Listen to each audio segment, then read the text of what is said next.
Okay now. To person between my pen. I see. I see Panamata the wedding for game. Okay. Papa yellow film. And the Kiraya. Mama said I want me to go kwa. Akana mwamu jelumba. Owe butike.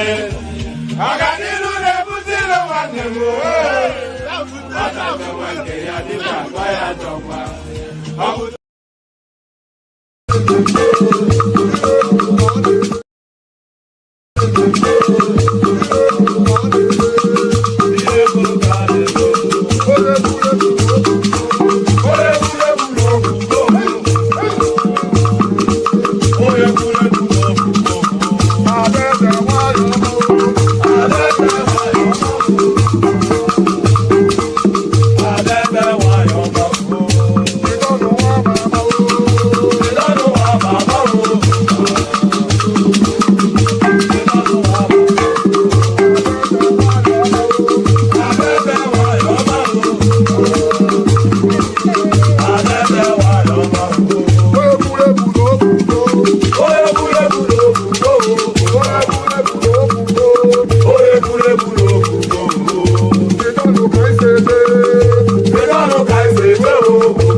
Buhari is dead and buried in a shallow grave in Saudi Arabia.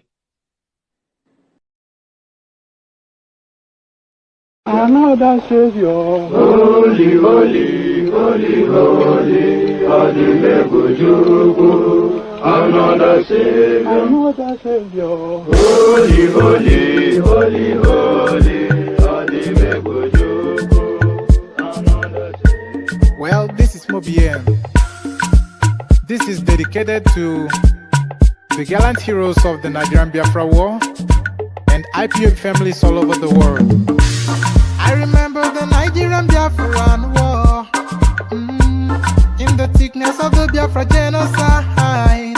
Hey, one man revived the vanishing hope to life. Let the great Biafran army to fight, and they were singing out, holy, holy, holy, holy. He's another Savior. They were singing out, holy, holy, holy, holy. He's another Savior. Holy, holy, holy, holy.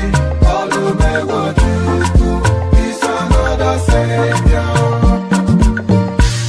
Many years after the genocide, whoa, yet another great leader has risen up now. Oh, and he's leading the Biafrans to victory. In Yamadika, Yabika Kokwanam Noah. Hey, Anamekele Mazuche Mefo.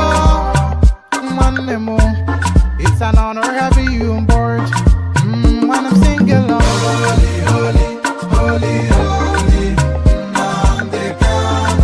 It's another Savior.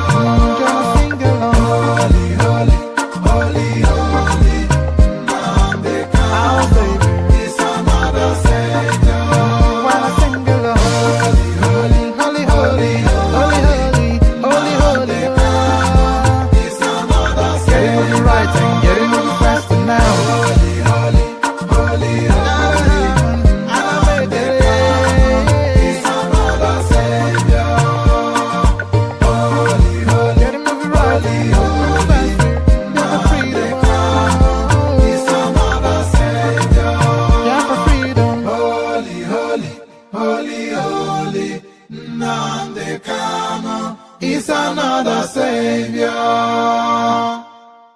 When you go to major parts, they live as if they are in the jungle. Lagos is Lagos. It is not jungle.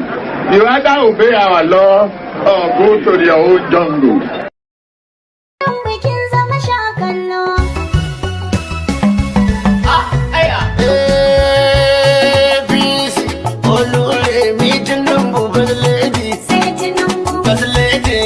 ƙasa cikar sarki. Jirgin ceton ƙasar mu yayi lodi. Sheshen da ta ci kwal uban yadi. Kankara mai can uwar uban rodi. Ga wani sako da gabbala wurji. Don wakar shi ya so ta ɗau saiti. Kudin wakar ya biya a duk minti. Bauchi kira ɗai suke taho wunti. Mu sai bola Tinubu sai wunti. Kuma an sani kifi kifi. Mama remi. Mata mata mata mata. Mata mata mata mata. Dan tafa. Dan taka. Dan juya. Budar dangi na mota sai ya bani mamaki. Direbobi dole sai da kutuki. Sarki ranar hawa ya hau doki. Ashe morewar kudi a kai banki. Idan za ka aje ruwa ka sai danki. Ashe gona za ta so a kai taki. Kuna ku daban ne. Mata da kunan ke ku gane.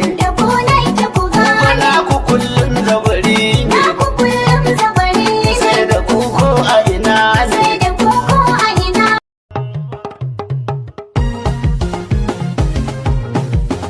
Bukwantu ni titinan bukwantu ni titinan Wisa ya kwantu ni titinan bukwantu ni titinan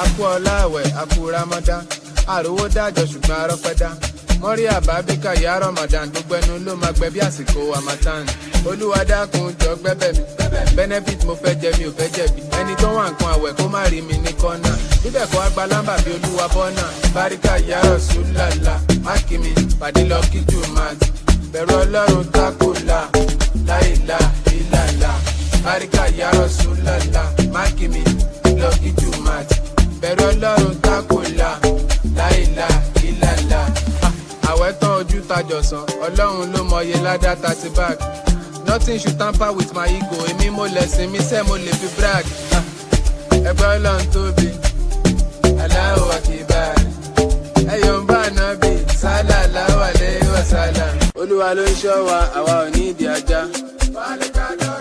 tí Fọlárìn bá mú bí ìtàyà bí ti ajá torí ìdí gan lébè wọ́n fẹ́yìn bí ìjì àwa fùrọ̀ tí ò bá ti tóbi tó fùrọ̀ ìfánà kò lè fíríkì àwa kò dẹ̀ lè fíìtì àwa tinúkẹ́ ń tó pitì ó ń gbé màlúmi tìwotìwo ló dèndé irú àyẹn níbo ló ti rí ta ló tún fẹ́ fi jọ òbí tó bí ni wọ́n ló ń dó yàtì bóńdó ṣéke bó ṣe ń jó disco ló ń jó rékè fún anábà jẹ́ ká patronize sọ̀rọ̀ owó ká mọ price jẹ́ ká ṣe lọ́wọ́ déédé ìwọ náà mọ̀ mi ò kéré mo mọ̀ pé mi ò hólì ìbọn ọmọ wòlíì ni mi béèrè lọ́wọ́ délé tẹ́ bá ti rí tinúkẹ́ ẹ sọ fún pé mo dúpẹ́ gbogbo kìsìn gbogbo missionary gbogbo tẹ́ bá ti rí tinúkẹ́ ẹ sọ fún pé mo dúpẹ́ gbogbo kìsìn gbogbo missionary gbogbo délé tẹ́ bá ti rí tinúkẹ́ ẹ sọ fún pé mo dúpẹ́ gbogbo kìsìn gbogbo missionary gbogbo. I'm going to be president of this country, whether you like it or not, and I will preside over the affairs of this country, including presiding over you. I think you must start adjusting to that reality. The sooner you do that, the less chase pains you'll have when that reality comes. Tinubu Ahmed of the APC, 8,794,726. Miadi Peter Nana Chukwudi of Abga, 61,166. Thank you. You have to be fast. Of the APC.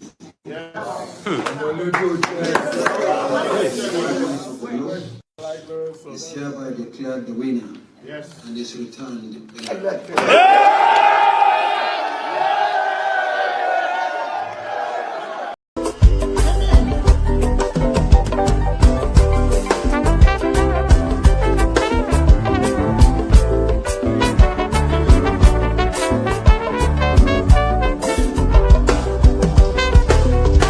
I don't suffer, no be small. But say I get sense. Poverty no good at all. Now it make I join this business. For one night, you don't be cheap. It's just again. Everybody can pay out. If anybody follow move, my brother, Chopper. National Airport, National Stadium, President, my sister, brother, I be the master. Oh, Iboma, I go chop your dollar. I go take your money, disappear. For one time in love,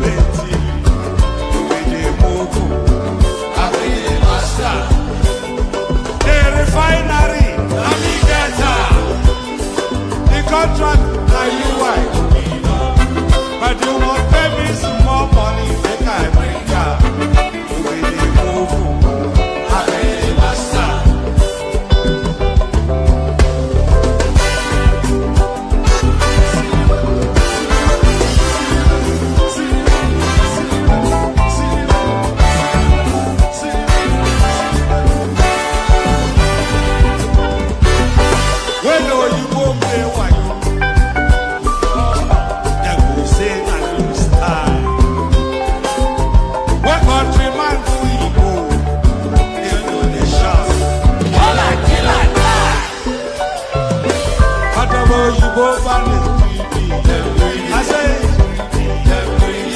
I don't see them fire. That's why when they run enter my miracle, I go show them fire. National Airport, National Stadium, President, my sister, brother, you be the I be the master. Refinery, the contract that you Wike, but you won't pay me some more money than I bring up. I be the master. Let me be the master.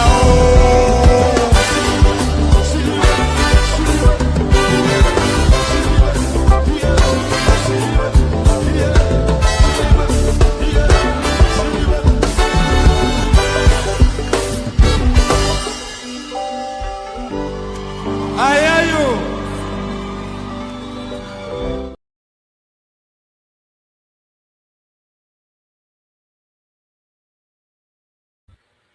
Maybe I should start by muting myself. I think that would help. So there it is right there. You'll be the Mogun and he is the monster. So I'm not quite sure how to tilt my head because I'm looking at myself on the screen and I look somewhat a bit wonky. If I tilt my head this way, I'm not comfortable. If I tilt my head this way, I look somewhat peculiar, but then I look peculiar anyway. So what does it matter? Good day to you. I know I'm quite tired actually, so I'm not quite sure how long this will last. Hopefully, somebody comes to take it over fairly quickly. Good day to you and all that. Good day to you. We were meant to have a session yesterday, but as ever, you know, I was just overrun by, oh, that's Isaac right there. So stay there, Isaac. So at least I have a conversation. So good day to you and all that. Good day to you. Hope you've had a gloriously wonderful week. Hope the week has been in your favor. Hope the week has been in your favor. That's what we can pray for. So the protocol remains the same. Click on the like button. If you have not already clicked on the like button, please click on it. If you are not already subscribed, please subscribe.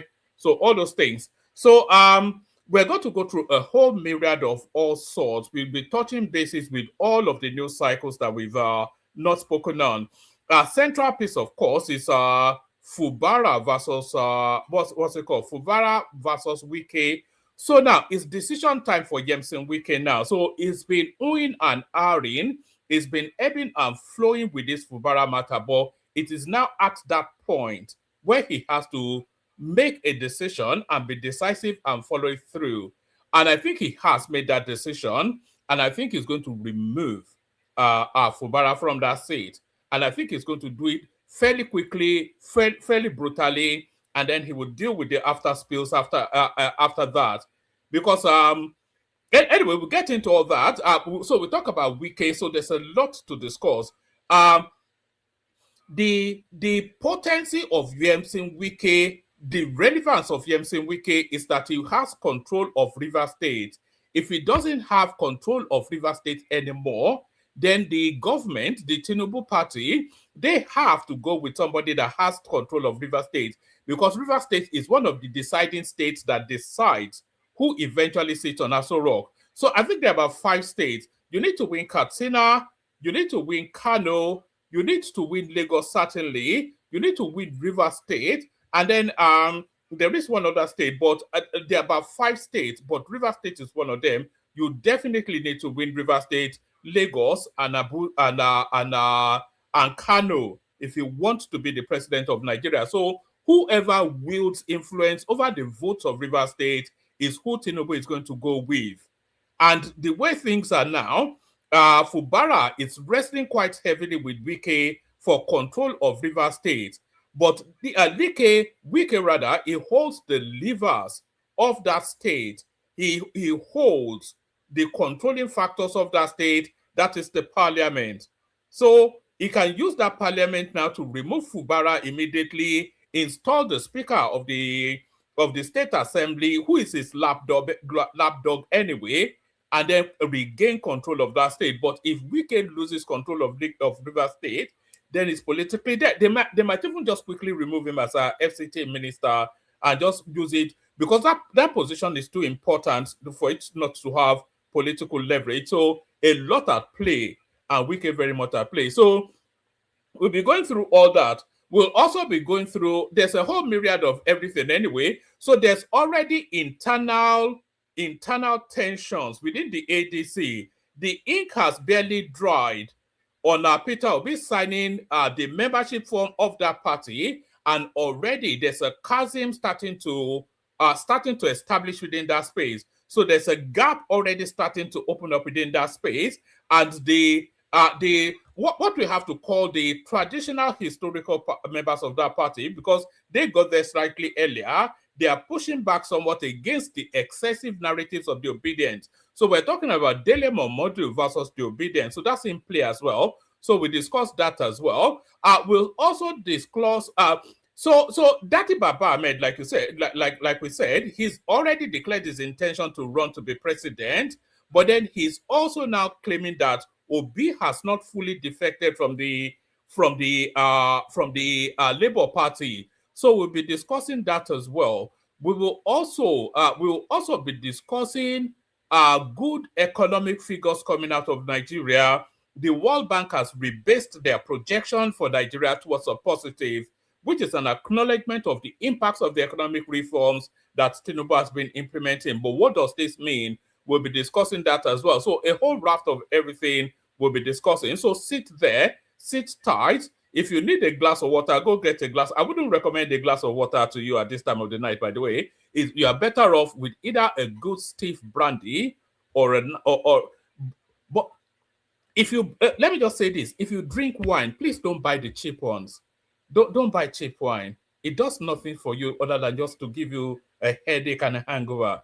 Buy a fairly medium-priced red wine, and then pour yourself a glass, and then enjoy the experience that is the one man went to most sessions. So we do all that. So a whole raft of everything. But before we do all that, click on the like button, as I said. Subscribe if you're not already subscribed. If you want to come and join me on the screen, come in via the hyperlink that says StreamYard.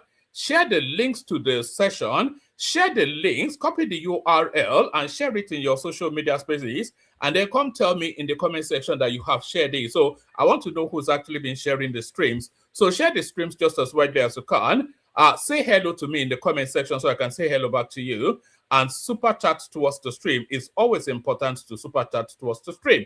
So let's acknowledge the people here so far. That is Adewale Olusegun right there. Good to see you. I'm not quite sure I should call you Wale or Shegun, but either way, good to see you. So good to have you there. And this is Tata Awo. So I'm not quite sure where this guy leans, or even it's a guy or a girl, but certainly he's always quite bullish, or she is always quite bullish with our commentaries. Nevertheless, glad to have you here. That is Amure Israel right there. Hopefully I pronounced that right. He lives in Thamesmead, which is just about half an hour's drive from where I live. Maybe one of these days we'll bump into each other in some supermarket or the other. RCCG Liberation Parish. Who is this person? This looks too close to home, actually, because I go to an RCCG, but I'm not quite sure that anybody there knows that I stream online. I don't want anybody tapping me on the shoulder saying, Brother Wale, I saw you making noise on the internet. That's Isaac Ojo right there, who has been with us all the way through. And that is So that's Jajon right there, otherwise known as Niger Man. So the full complement of everybody. All we need now is Ayo Anoga, and then the whole set is complete. So I say hello as you are coming in. But before we get into the heavyweight of politics, let's start it off on a lighter note. So, we've just now had Dirty December. It was just last month, came and gone. But the experience of Dirty December is a mixed bag for the people that went home to celebrate it. And a lot of people that have never been to Nigeria before, they used the window of that opportunity to visit Nigeria. And they are reporting back a whole raft of different sort of experiences. So let's pick it up from here and see just what the experience was for this lady. So it says to go to Instagram. So let's go to Instagram, and then we'll pick it up from here. Yes, we'll pick it up from here. Let me just let me share this. So this is this lady reporting back her experience from Dirty December. Nigeria for the first time this past December, and not to be dramatic, but that trip changed my life and my perspective on so many different things. And now I understand why every time Nigerian independence comes around and us in the States, we're so pumped up throwing parties. Oh my God, Nigerian independence, doing photo shoots, wearing green, white, green. And people back home in Nigeria are upset with us, and they're like, why are you celebrating? And you won't understand until you go there and see that there's quite literally nothing to celebrate about Nigeria. Poverty is insane. People can't afford basic health care. If there's an emergency, you don't have 911 to come and help you. Like, there's so many things.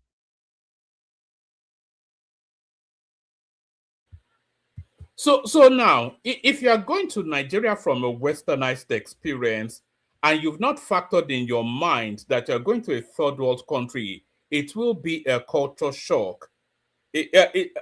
The StreamYard is working. I'm not quite sure why it's not working for you. Let me send the link again. Hopefully it does work. Otherwise, that ends everything. So if you are visiting Nigeria from a first world country and you don't prepare your mind that you're going to a third world country, it will be a culture shock for you.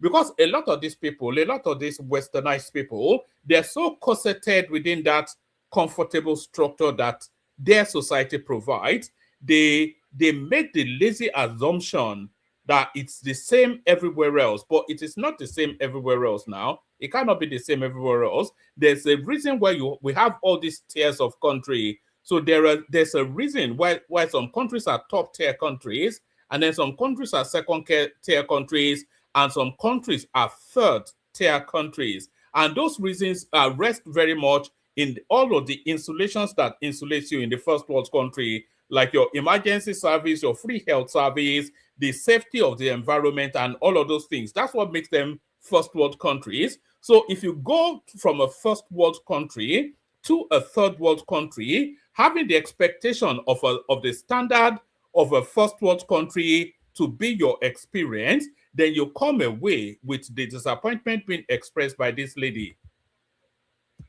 That needs to be done in Nigeria. If you get sick or if you get injured in Nigeria and you don't have money, it's quite literally a death sentence. Even if you do have the money, it can still be a death sentence for you. We had to rush my sister to the hospital because when she was getting out of the shower in the village, it fell on her and all the glass pierced her skin. And we took her to the hospital, and when we got there, the sight was so disheartening. What I saw made me so emotional because there are so many people there that were just laying around unattended to. The fact of the matter is, if you're there and you don't have money, you will die. You can be bleeding out in that hospital, and if they ask you for your payment card and you don't have it, they will watch you die. Thankfully, my family was privileged enough to have money to, help my sister, and she. That's the sad reality of life in a third world country. Well, let me not say third world country. Let me say Nigeria specifically. That's the sad reality of life in Nigeria. If you don't have the money to pay your hospital fee, or your hospital fees, they will literally just watch you die and then have you carted away. It's as brutish and it's as brutish and as nasty as that. That's just what it is now. I think we all know that now. But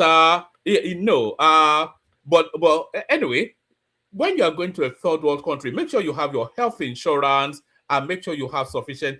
Take twice as much money as you think you'd need. That's probably my recommendation. Even if you have to borrow the money and come and pay it back later. She was stable at this point, but seeing other people laying there not being attended to was so sad. For one, the hospital only had one blood pressure cuff, and it was cloth. They used it on someone and now wanted to put on my sister. My sister said, no, I'm okay. I don't want you to put that on me. 2, in that whole emergency unit, there was only one nurse there. One nurse. 3, my family had to go and buy Band-Aids for the hospital because the hospital did not have Band-Aids. They were treating my sister, and the nurse said, can you go buy plaster? A hospital doesn't have the proper equipment to take care of the patients there. As a recent graduate from nursing school, this made me so sad because I believe that everyone deserves proper health care. And I just think it's a bit. Yes, everyone does deserve. I don't think there's anybody that can argue against that now. Everybody does deserve proper health care, but not every country can facilitate for it to the levels that the Americans can, or the Europeans, or the Canadians, or even the Chinese, are for reasons that they're not just equipped for it, financially, in terms of personnel and everything else. So that's the difference now. So I can sort of understand that she's claiming as she is, although she's not sounding, her accent doesn't tell me that she's not experienced Nigeria before, but she's telling us that this is her first visit to Nigeria. So maybe it's the culture shock, but you cannot have the expectation that what you take for granted as standardized service in America is what will replicate in Nigeria. That's just, in fact, whether you've been there or not, they tell you are going to a third world country, then so don't they come back and say, and feign some surprise that the standards are not what you were used to where you were coming from. So I find that somewhat ridiculous, although I acknowledge her alarm, but I also find it ridiculous. Basic human right that everyone deserves to be treated, whether you have money or not.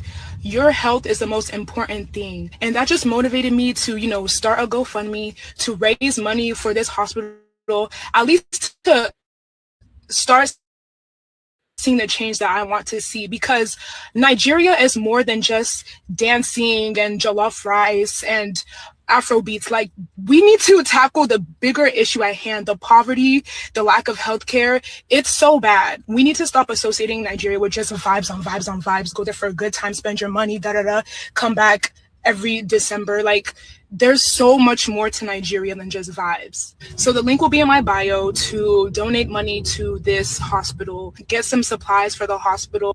I went to Nigeria for the... all right. So I'm not quite sure if she's just using it as a window to run some sort of GoFundMe scam, because that's my first instinct, actually. When she started to canvas for money, my instincts are that is this girl just running a scam. But still, everything that she said is still valid. You know, everything that she said is still valid, but on the proviso that it is a third world country, so the standards will be third world. So you kind of expect, anyway, I've already said all that, but that's the report from our Dirty December youths that went to Nigeria for a good time, but probably got more than she bargained for. So that's our report from a Nigerian youth. So let's go on from that to the main headline page. So we're talking about Fubara versus Wike. So let's pick it up from here. On moves to impeach Governor Siminalayi Fubara.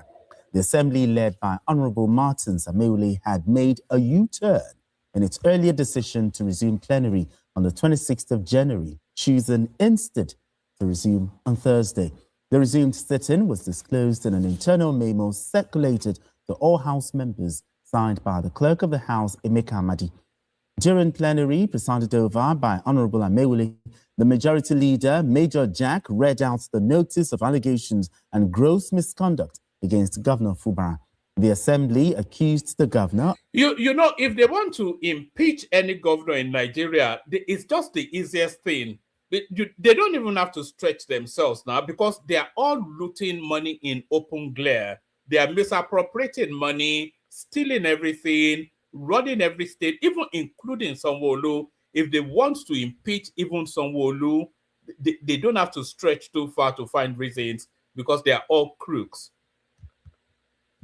Of changing the state's money into dollars and paying people from Abuja to influence President Bola Tinubu to prevail over the lawmakers not to summon him to present the 2025 budget before the Assembly.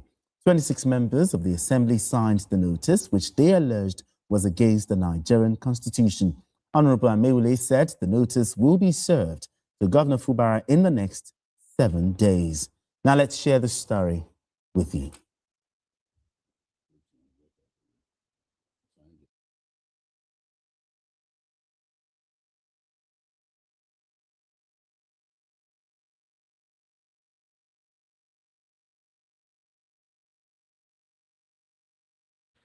I'm not sure what story is sharing. No, it seems to be stuck in a funk. It's not muted here, so why is it? That the governor tries. Hold on. My job is to forward it. And it's important that we allow this process go through.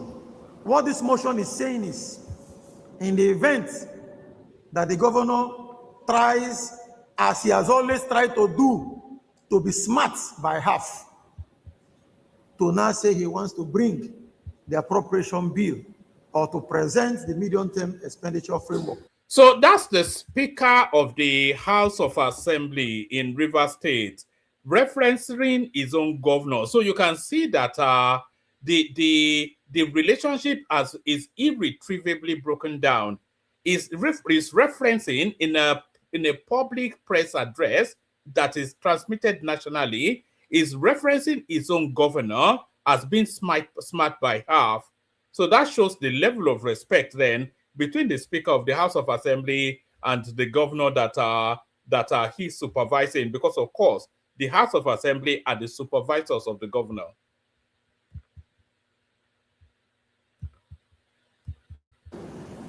The movers of this motion are saying, let him hold on now. Let the process for the investigation of the allegations brought against him and the deputy governor be concluded. In any case, the governor does not even want to present any budget, because if he wanted to, he would have brought it all this while.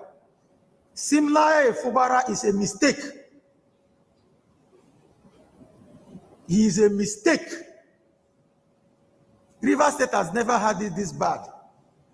In the entire Nigeria, similar Fubara and Professor Mma Ngozi Odu, these are the only two people in the office at the sub-national level that are yet to present 2026 appropriation bill. The entire country. He has been boasting, he has been saying it to his followers that this assembly were nothing but toothless bulldog. That this 10th Rivers House Assembly, we cannot do anything, we cannot enforce the constitution. This is a sad commentary for our democracy. Sir Simla Fubara and Professor Mma Odu, they are nothing but a threat to our nascent democracy. If they are allowed to remain in office, I don't know what will become of our democracy. Very strong words from the Speaker of the Rivers State House of Assembly. But the lawmakers, they've submitted an impeachment notice, alleging gross misconduct. But talk to me, what does the allegations? Let me start by saying that, to me, I think the players in Rivers State, in this Rivers State crisis, are very irresponsible. They don't care about the people of Rivers State. They went through this crisis that led to a state of emergency being declared in their states. They came back from that, had several meetings, agreed, and everybody felt that lessons will have been learned following the expiration of the state of emergency. Now we are back to the same thing. Remember that the beginning of that crisis was this impeachment notice that led to the burning of the assembly and all that. That we can come back there after 6 months of emergency rule in that state shows that the players in that state, they are very irresponsible. They don't care about the people of Rivers State, and I think that is most unfair. Having said that, it is normal in politics for members of the House of Assembly to file a notice for gross misconduct against the governor. There's a process to do that, because within the Constitution, the only way they can hold the governor accountable if he had done something that believes that breaks the Constitution of the country is to serve impeachment process. But I don't see this process getting to maturity. And the reason for that is that, unlike what happened in the other time, before the state of emergency, there is a new development. And the development is that Fubara is now a member of APC. By being a member of APC, it means that the decision-making process cannot be left alone to members of the assembly. Within the party, there is the chairman of the party. At the end of this, I'm not quite sure that that assessment makes any sense. The fact that unless he's saying Tinubu is going to leverage his position to defend this guy, I cannot see how that assessment makes any sense. Fubara may well have crossed over to the APC, but still, there's still a state assembly that wants him out. And if the majority want him out, whether it's an APC member or not, then he's out. So I'm not quite sure where that guy is leading to with that. But that's the latest development. But by my own reckoning, Fubara will be out because Wike wants him out. And it's very important for the Wike's continued relevance in modern day politics for Fubara to be out of that state. So that's the latest development in Rivers State. Fubara, Fayose mentioned only thing that can save Rivers governor from impeachment. I don't think there's anything that can save him, actually. Ayodele Fayose on Friday evening, January the 9th, 2026, said only fasting and prayers can save Governor Sibilaya Fubara of Rivers State. So I think the matter has gone beyond fasting and prayers. I think Fubara is out. I cannot say circumstances that retains Fubara, because it's either Fubara leaves or Wike loses relevance. because the two cannot coexist. You know, it's either Fubara leaves or Wike loses relevance. So that's where the situation is right there. Rivers Assembly begin impeachment against Fubara. And then Naibi advises counter action. So it says Abdullahi Abubakar Naibi, a prominent supporter of former Vice President Atiku Abubakar, has asked Similaya Fubara, governor of Rivers State, to leverage the immense resources and executive authority of the state to firmly counter any impeachment threat, describing Rivers State as one of the... Do you know that these people, they have in excess of 900 billion naira in their coffers, close to $1 billion, maybe even more? Do you know that Rivers State is the richest state in Nigeria? They get federal allocation, and then they get that 13% derivative, and it's just a tiny little state. You know, it's usually Rivers State that people rely on. Do you know that it was actually Rotimi Amechi that funded Buhari's presidency alongside Tinubu? He emptied the coffers of Rivers State into that campaign, and that was why he was rewarded so heavily. And these people, the PDP, the articles, they were relying on Fubara, but Tinubu has captured him first. But Rivers State is the richest state. When the guy that they put, who's that? The guy that was in temporary charge of that state, when he handed over, he reported that he was handing over maybe 600 to 700 billion naira. So there's vast wealth in Rivers State, always has been. So that's that. Describing Rivers State as one of the wealthiest states, Niabi urged embattled Governor Fubara to rely on grassroots support and instruct anti-corruption agencies to investigate potential misconduct involving certain state lawmakers and FCT Minister Yemisi Wike. You know, there was a time that Fubara actually threatened to probe Wike, but that didn't go very far. Tinubu just cautioned him and said, look, small boy, just go and sit down and be quiet right there. So there it is. It says, correspondents reported that the Rivers State House of Assembly had commenced impeachment proceedings against Fubara, the governor of the state. You know, there's Rivers State has experienced a lot of things. Governance has not been one of them. It's just from one crisis to the other since the moment that guy came in as governor. But that's the latest development in Rivers State right there. So let's go on from Rivers State to another space.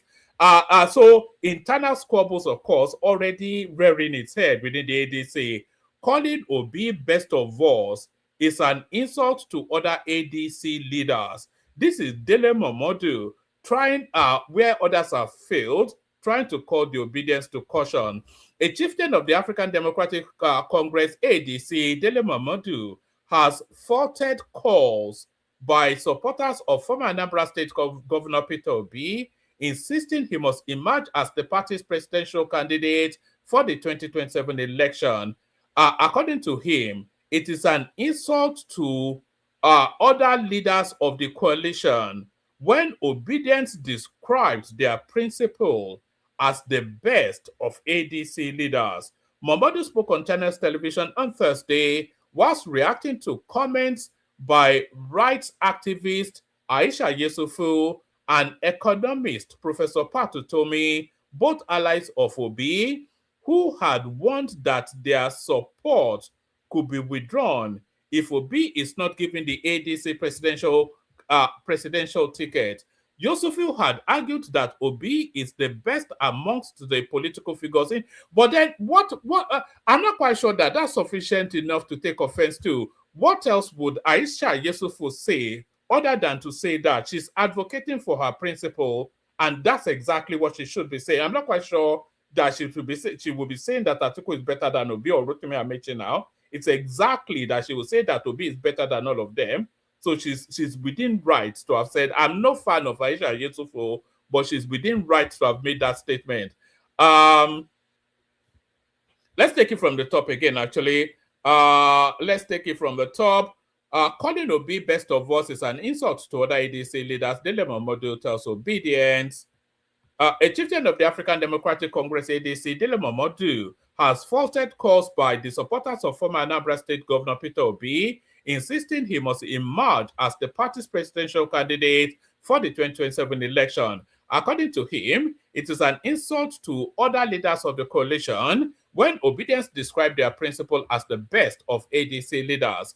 Momodu spoke on China's television on Thursday whilst reacting to comments by right activist Aisha Yesufu and economist Professor Patu Tomi, both allies of Obi, who had warned that their support could be withdrawn if Obi is not given the ADC presidential ticket. So I'm not quite sure just how much, I'm not quite sure how vast the sphere of influence of Aisha Yesufu is.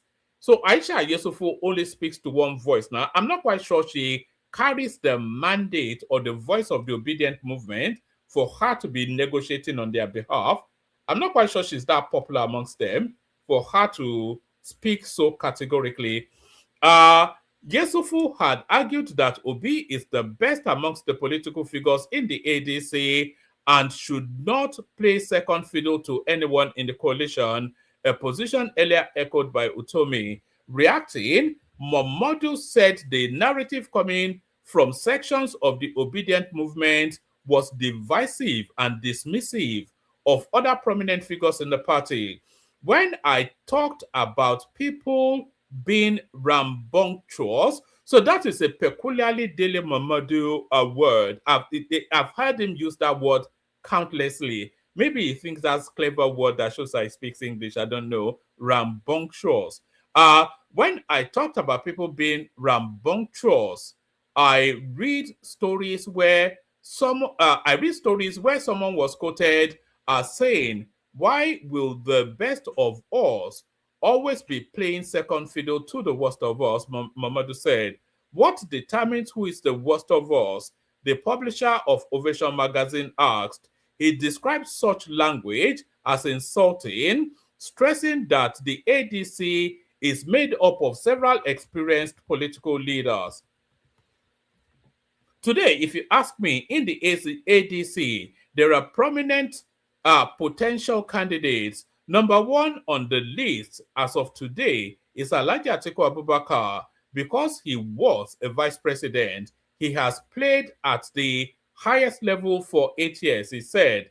Momodu recalled Atiku's long political history. You know, somebody was actually saying earlier on today, was it Yusuf Dati Baba Ahmed? He said Aisha that Atiku Abubakar had been contending for that presidency since he was doing NYSC. So that then puts it in perspective, doesn't it? Because I think I don't know, if somebody can check, but I think Yusuf Dati will be in his early 50s thereabout, I suspect. So, but since he was doing NYSC, this guy has been hustling to enter Sorok. Today, if you ask me, in ADC, there are prominent potential candidates. Number one on the list as of today is Alhaji Atiku Abubakar. Because he was vice president, he has played at the highest level for 8 years, he said. Momodu recalled Atiku's long political history, noting that he began contesting for the presidency as far back as 1993. In fact, that puts it in perspective, actually. That just shows how desperate he is, actually. He started contesting for the presidency in 93 when he stepped down for Chief MKO Abiola in Jos. He added, he also listed other figures in the coalition, including former River State Governor and Minister Wike, Rotimi Amechi, and former Kaduna State Governor Nasiru El-Rufai. He said the next person will be Wike, Rotimi Amechi, who has been speaker. If you actually look at the CV of somebody like Rotimi Amechi, is significantly stronger than and Rotimi Amechi did do one or two things in River State, which is more than you can say for Peter Obi, who did nothing in Anambra State. So these guys also are putting things in perspective. Now, he said the next will be Chibuike Rotimi Amechi, who has been Speaker of the Rivers State House of Assembly for 8 years. He has been governor for 8 years. He has, look at that CV, actually, he has gone through the whole myriad of politics, Rotimi Amechi, but that final step will prove eternally elusive to him. There is no permutation that places Rotimi Amechi in Aso Rock. I think it's reached its final bus stop politically. He said the next person will be Chibuike Rotimi Amechi, who has been Speaker of the Rivers State House of Assembly for 8 years. He has been governor for 8 years. He has been minister 4 years. Not 4 years, so that's in number 4, but 4, F-O-R. Then we got to Peter Obi, who has been the governor of Anambra State for 2 terms. There are other people. If you look towards the north, you have Malam Nesru El-Rufai, a man whose brain is so fertile. I respect his brain so much, and he's the brain box of our party. So I don't know where people got the idea of the worst of us. So if you look at it, weight for weight, measure for measure, you cannot say that Obi is the best that the ADC has to offer. If you just look at their CV, their work history, and their achievement, in terms of corruption, Obi is more corrupt than most of them now, because Obi was caught stealing money in Anambra State, 250 million. Atiku is a looter, Rufai is a looter, Rotimi Amechi is a thief, so they draw a parallel there. But in terms of the abiding legacy, the impacts that they've had on the spaces that they governed, Rotimi Amechi had more impact, El-Rufai had more impact. So there is nothing that tells you that Obi is the best of the lot or Obi outqualifies them. So when they get to the primaries, we'll see how they persecute that. He said, the next person will be Chibuike Rotimi Amechi, who was Speaker of the House of Rivers State. He was governor for 8 years. He'd been minister for years. Then we got to Peter Obi, who was a governor of Anambra State for 2 terms. There are other people. If you look towards the north, you have Malam Nasir El-Rufai, a man whose brain is so fertile. I respect his brain so much, and it's the brain box of our party. So I don't know where people got the idea of the worst of us. He rejected any suggestion that Atiku could be regarded as the worst amongst the aspirants. Atiku certainly cannot be the worst of us. He left power in 2007. He has been building his businesses, and God has blessed him with good health. Yeah, God has not blessed Atiku with good health. Oh. Atiku is even more unhealthy than Tinubu. If that is human, anybody that will be more unhealthy than Tinubu, you think they should be dead. But Atiku is more unhealthy than Tinubu. Mamadu also dismissed Utomi's threat to withdraw support if Obi is not chosen as the party's candidate. That cannot be a threat. You cannot threaten other potential candidates, he said. Emphasizing the nature of the coalition, Mamadu said, we need the cooperation of everybody. That is why we call it a coalition.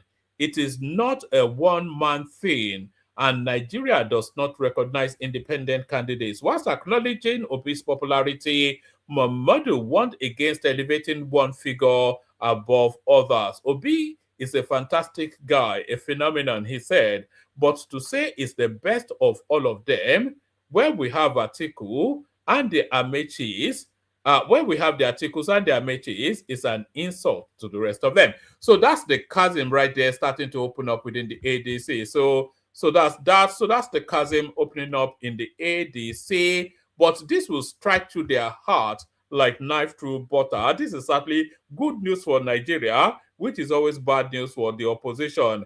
Nigeria's GDP to grow by 4.3% in 2026. This is Price Waterhouse. Is it PwC? Is it Price Waterhouse and Cooper now? Nigeria's gross economic product GDP is expected to enlarge by 4.3% in 2026, backed by expanding services, a steady improvement in oil and non-oil exports, as well as increased macro stability and investor confidence, according to a new report by Price Waterhouse Cooper PwC. The professional services firm is taking a more optimistic view of Nigeria's economic performance for this year compared to 2025, for which it projected a 3.3% growth, as it anticipated gradual easing of monetary policy rates to strengthen Nigeria's refinancing conditions. So that's good news for Nigeria right there, which will be bad news for the opposition spaces, no doubt. And the politics has officially kicked off now, actually. INEC sets 2027 election agenda, emphasizes rule of law, early planning. So this is as soon as they roll out the timetable for the elections, then we have kickoff. But I was reading through this earlier, and I cannot see that they've released any timetable, but they're telling you then that they're fully geared up and ready to go. So fully geared up and ready to go. Impeachment, APC, Rivers Assembly at war over Fubara deputy. So ultimately, Fubara, if Wike is going to strike, it needs to be very quick and sharp about it. The longer it drags on, the more difficult it becomes. So let him kick him out quickly, install his own man there, which will be the Speaker of the House, and then let Fubara go and have a jolly good time in the courts.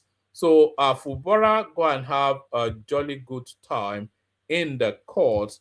What makes you better than Atiku? Momodu tackles Baba Ahmed again. So yes, the politics has started. Is war everywhere. So I think Dele Momodu now will be. I think it really. I was going to say I think it will be the attack dog for Atiku, but he's already the attack. He has always been the attack dog for Atiku anyway. What makes you think that you're better than Atiku? Momodu tackles Baba Ahmed again. Dele Momodu, publisher of Ovation magazine, has again taken a swipe at Yusuf Dati Baba Ahmed, the 2023 vice presidential candidate of the Labour Party, following Baba Ahmed's criticism of former Vice President Atiku Abubakar's continued interest in contesting for the presidency in 2027. Baba Ahmed had earlier questioned Atiku's repeated presidential bids, arguing that Nigeria needed a new generation of leaders. Reflecting on Atiku's long-standing ambition, he said the former vice president had been seeking the presidency since his youth service days. When I was doing my NYSC, Baba Atiku was an aspirant, and in 2018, we contested the primaries together. In 2023, we contested again, with me as a vice presidential candidate elsewhere, when his vice president had left him. And for God's sake, in 2027 again, Baba Ahmed said, he added that Nigeria required a whole new generation of leaders. Nigeria will get a whole new generation of leaders from 2031, but I don't think those leaders will include, because you know the game that Baba Ahmed is playing the game towards 2031. Of course, he knows that he's not doing anything in 2027, but he's putting his name in the discussions around that presidential seat so that he'll make a proper bid in 2031, which will also fail, of course. Yes, when I was doing my NYSC, Baba Atiku was an aspirant, and in 2018, we contested the primaries together. In 2023, we contested again, with me as a vice presidential candidate elsewhere, when his vice president had left him.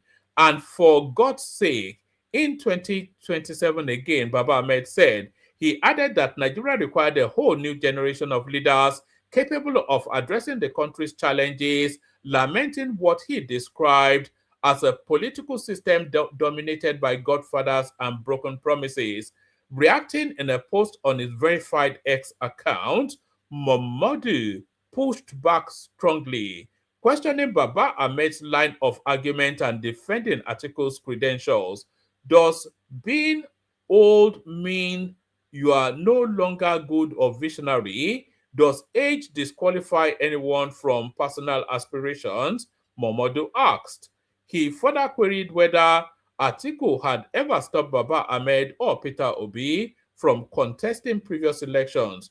What makes you better than Atiku Abubakar, who owns the American university just like you own Base University? and was vice president of Nigeria, Muhammadu said. So let's see. Let's see what this actually says. Let's see what's in this clip. When I was doing my NYC, Baba Atiku was an aspirant, and in 2018 we contested primaries together. In 2023 we contested again, I as a vice president elsewhere, when his vice president had left him. And for God's sake, in 2027 again, there is need for a new generation of Nigerian leaders, and they do exist. Like I said, a whole new generation are waiting for a new leader to lead them to a new party. There are good Nigerians. There are people capable of... All right, he's only really saying what I was reading out. I'm going to send the link again. I'm inviting people to come in, but if you are coming in, have your cameras on. We want to try and have a cameras on session today. Yes, as many people, just have your cameras on. I think we want to start doing that. So cameras on session, click on the link, but make sure your camera is switched on. Let's go on from there to, is there anything else before we kick it off? I think we may well have covered everything. Dirty dispute. Oh, I must bring you this one. This declaration by Dirty Baba Ahmed that he wants to run for presidency, a lot of people are actually arguing that it's a placeholder for Peter Obi, who is still going to return to the Labour Party. Because one, I think Dirty Baba Ahmed is querying if Peter Obi has left that party at all, the Labour Party, because he said he has not seen any resignation letter. So that's one. So which then says that Obi then is still very much a member of the Labour Party. I think they are leaving that window open for him. That dispute Obi's ADC defection, asks Labour Party to produce his resignation letter. So this is Obi now trying to pull a clever one. This what is vice presidential candidate is saying. Dirty Baba Ahmed, vice presidential candidate of the Labour Party in the 2023 elections, says Peter Obi did not defect to the ADC. Speaking on Channels Television's morning brief on Friday, Baba Ahmed said Obi only announced alignment with the coalition, not an explicit defection to the ADC. It will be good for everyone to listen to Peter Obi's comments in Enugu. He mentioned joining the coalition. I don't believe I heard him say defection to the ADC, Baba Ahmed said. I did not hear that. Maybe I missed it. But please find out if he said he was joining the coalition or the ADC. The former, and by the way, that Baba Ahmed was senator for about 6 months, but then he was kicked out because they found that he got the senatorial seat in quite a very dubious and a very corrupt way. So they kicked him out very quickly. It didn't last 6 months as a senator for reasons of corruption. But this is the guy coming out to clean up the country. The former senator asked the Labour Party leadership to clarify whether Obi had completed the formal process required to leave the party. It is also good if you find out from the Labour Party leadership if His Excellency Peter Obi had submitted a resignation letter and returned his card as required by the law. In December 2025, Obi officially joined the ADC during a political event in Enugu, where he invited members of the opposition party to become part of what he described as a family committed to rescue Nigeria from poor leadership. So, despite the political divergence, Baba Ahmed said his relationship with Obi remains cordial. I also said if Peter Obi does not get the ticket there in the ADC, is more than welcome back to the Labour Party. He said, I will stand there and nobody will do anything bad to Obi. It is better for him to come back than for him to do another type of agenda. On whether he intends to run for the presidency, Baba Ahmed said categorically yes. but clarified that he had not formally declared interest. I never declared to contest for presidency. I simply reiterated my membership of the Labour Party, even though there could be a possibility for that happening, he said. I clearly stated that one will have to wait for the Independent National Electoral Commission timetable and the party to make the call. He also called on Atiku, the former vice president, to step aside ahead of the 2027 election. So that's Peter Obi right there. As ever, it's just confusion galore. So confusion galore from the obedience space. I think that's sufficient enough from me. Let me play the Kegite music. I'll send the link again. Anybody that wants to come in, come in. But come in with your cameras on if you can. I think we want to attempt that with this particular session. Water, only water, only water, where they see ma. Water, water, water, water, water, water, water, water, water, water, water. Only water, where they see ma. Hapa o naido. Hapa o naido. Hapa you don't come o.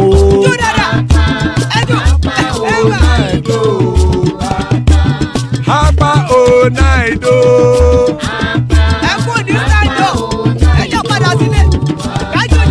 Oro kẹ̀kẹ́ kẹ̀kẹ́ ẹlẹ́mù yé o. Ilé sọ́díyà kẹ̀kẹ́ rẹ̀ ẹlẹ́mù rẹ̀ o. Bobby master kẹ̀kẹ́ rẹ̀ ẹlẹ́mù rẹ̀ o. Chifu Faila ti kẹ̀kẹ́ rẹ̀ ẹlẹ́mù rẹ̀ o. Eruku lẹ̀lẹ̀ ẹlẹ́mù dé. Eruku lẹ̀lẹ̀ ẹgbẹ́ ẹlẹ́mù dòde ojàre o. Eruku lẹ̀lẹ̀ Ghana ti dé ẹgbẹ́ bọ́dì o. Ọmọ ẹlẹ́yẹ ẹ̀yẹ ẹ̀yẹ o ó dilé o. Odúyẹ̀lá ẹ̀yẹ o ó dilé o. Petrosoname ẹ̀yẹ o ó dilé o. Petrosodúnkẹ́ ẹ̀yẹ rẹ̀ ó dilé o. Ẹlẹ́kọ̀ ọ̀run mú ìní o.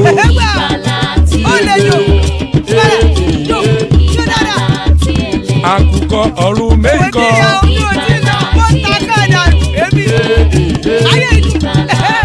Ikú kò ní ríwà gbéṣe o.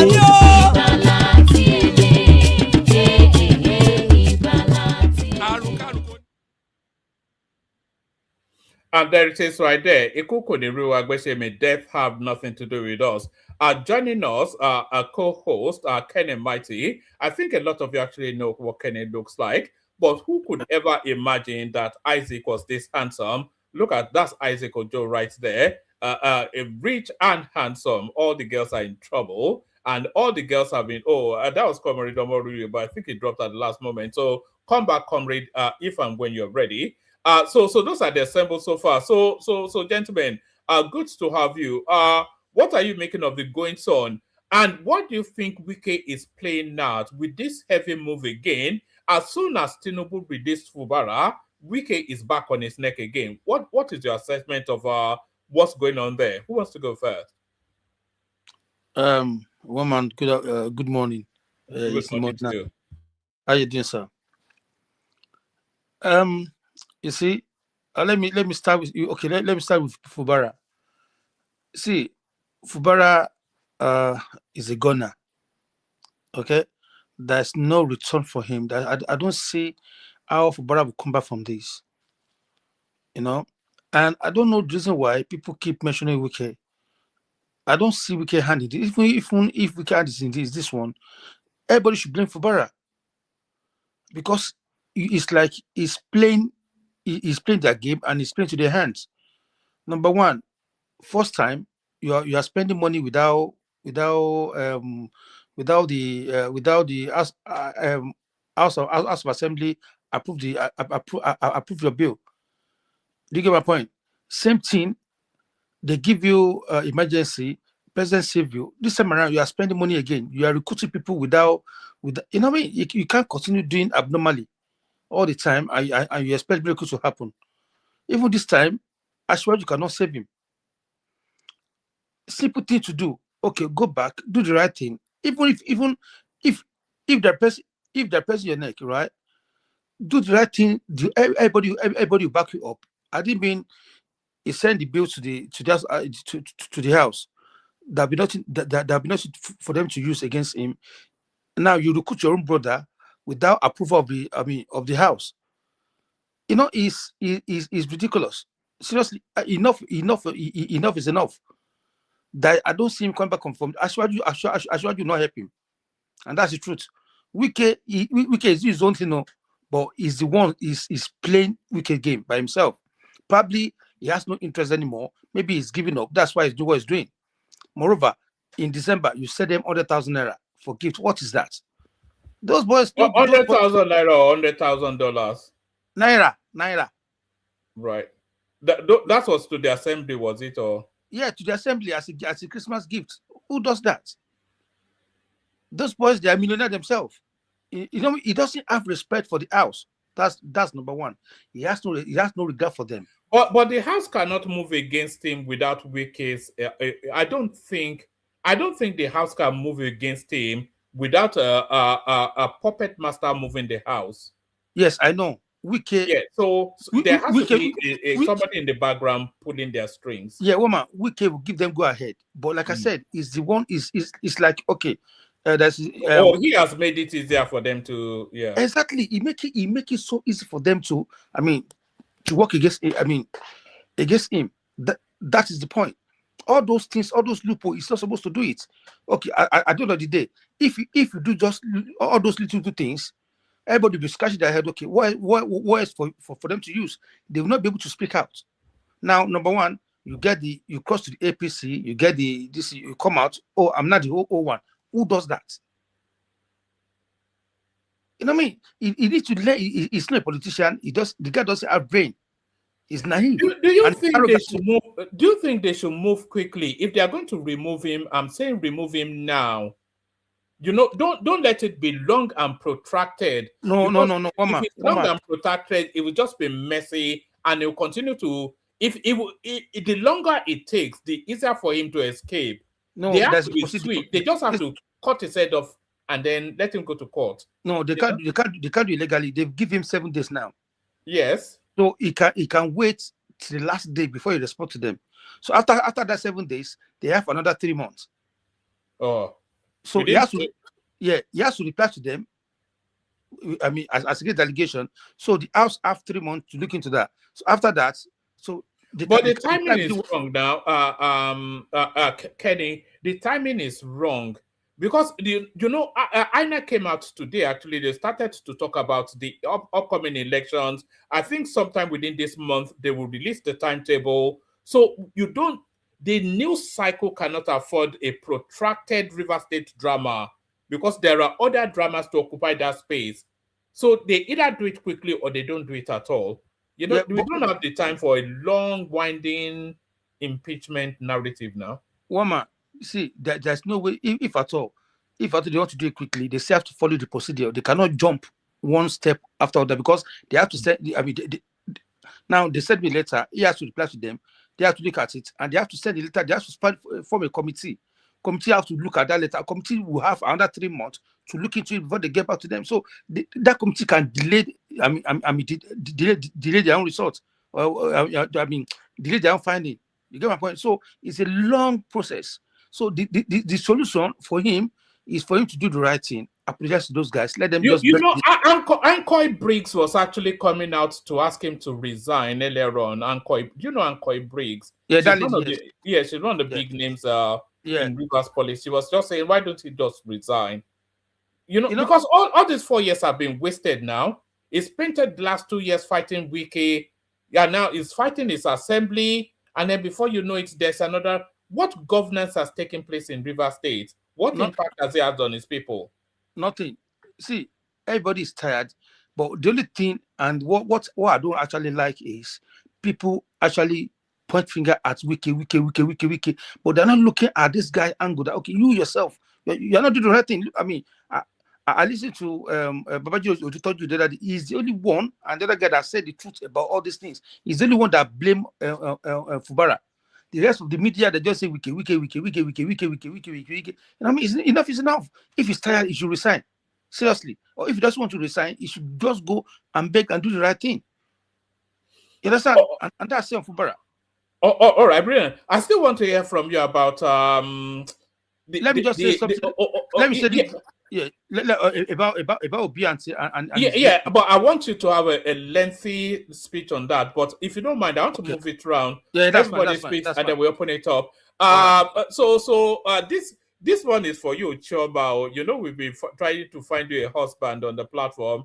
I think we may well have found you one. Just look how handsome. I'm trying to highlight you, but I don't. Look how handsome Isaac is. Or look at that, all the with the sunshades and everything. Sunshades in indoors. Look at that, only a superstar. But Isaac, good to have you. So what are you making of the politics, especially? I think you're from the south thereabout. What are you making of the goings on them between I was going to say between Yemsen, Wike, and Fubara, but Kenny now saying it's really between Fubara and the assembly. Whichever way, is Fubara out, and how quickly should he be out? Isaac, good to see you. Yesterday. Can you hear me? Yes, clearly. Carry on. I mean yesterday. It should be gone already. Yesterday, yeah. All right.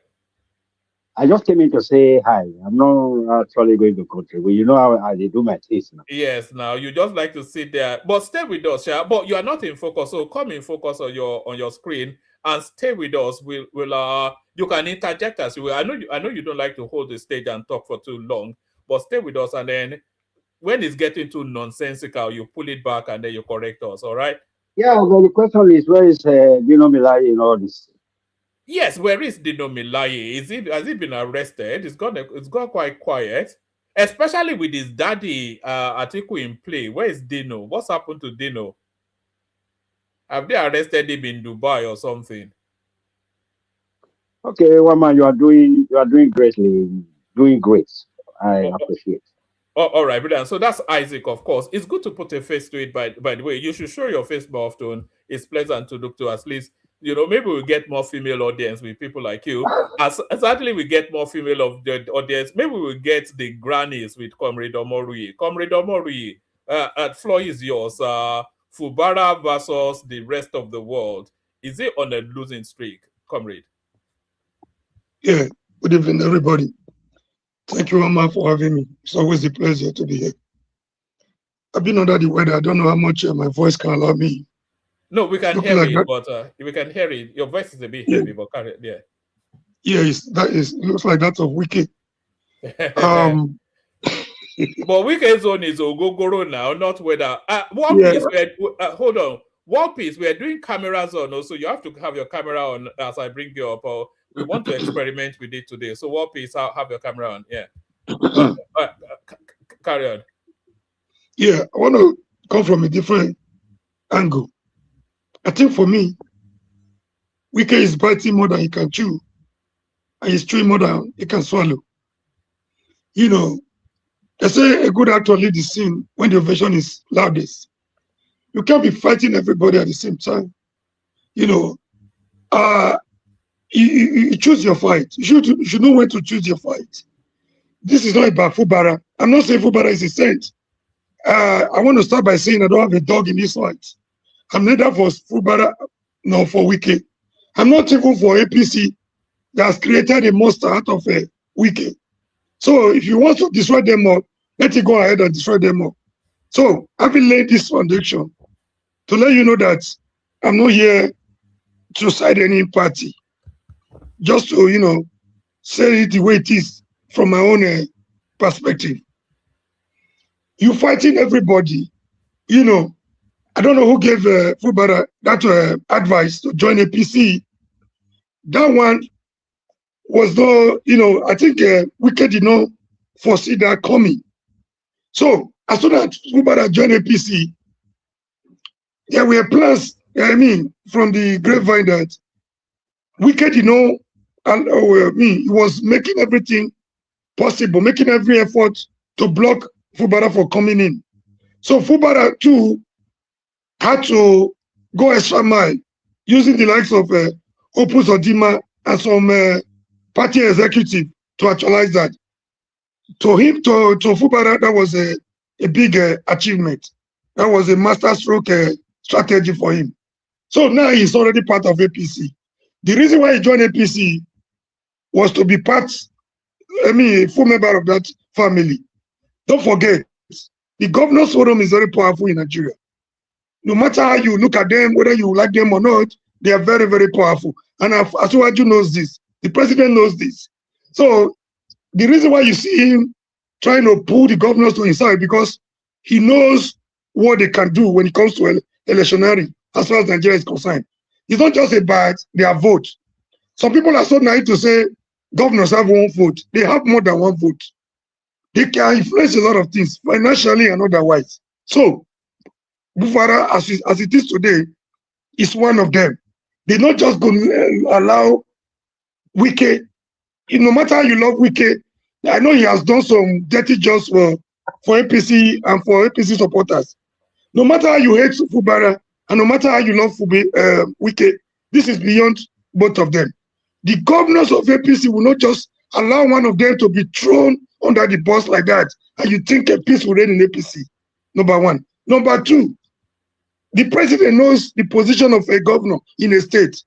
Apart from their one-man vote, the money will come from there. They have their own, supporters and all that. So, I think this is beyond television analysis. It's beyond legal. Do you think that what we're seeing actually is the beginning of the end of Wike? Because if Wike doesn't have influence over Rivers State, and because Fubara has run to APC for protection to protect him from Wike, so if Wike doesn't have influence over Rivers State, then he has no relevance. Tinubu did not appoint Wike as FCT minister because Wike is brilliant. Wike is brilliant, but there are other brilliant people. He appointed him as a political payoff and to hold him steady for River State. So if Wike cannot deliver, if he doesn't have the instrumentalities of River State anymore, then it becomes redundant, because that FCT space is too important just to, they have. This could mark the end of Wike, the way I'm saying it. Or am I reading it wrong, comrade? I was coming there. All right. This is why you see him. For him, it's a do or die affair. He would do everything humanly possible, even putting his life on the line. His family, his business. He's a loot, everything on the line. And he's a good negotiator. Wike is one person that's ready to give anything. He believes money can, whatever he cannot do, his money can do it for him. So, and he's a money bag. You see the movement from one local government to the other, even going to his enemy, the house of his enemy, Asari Kubo. So he's ready to fight dirty, to achieve the same. If he doesn't win this fight, he's going into a political oblivion.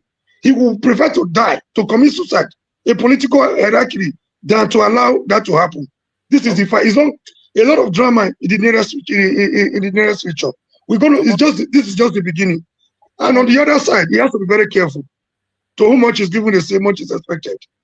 No court can settle this. Not even the party executive. They will make their input, they will make their contribution, but it's going to end up on the table of Asiwaju again.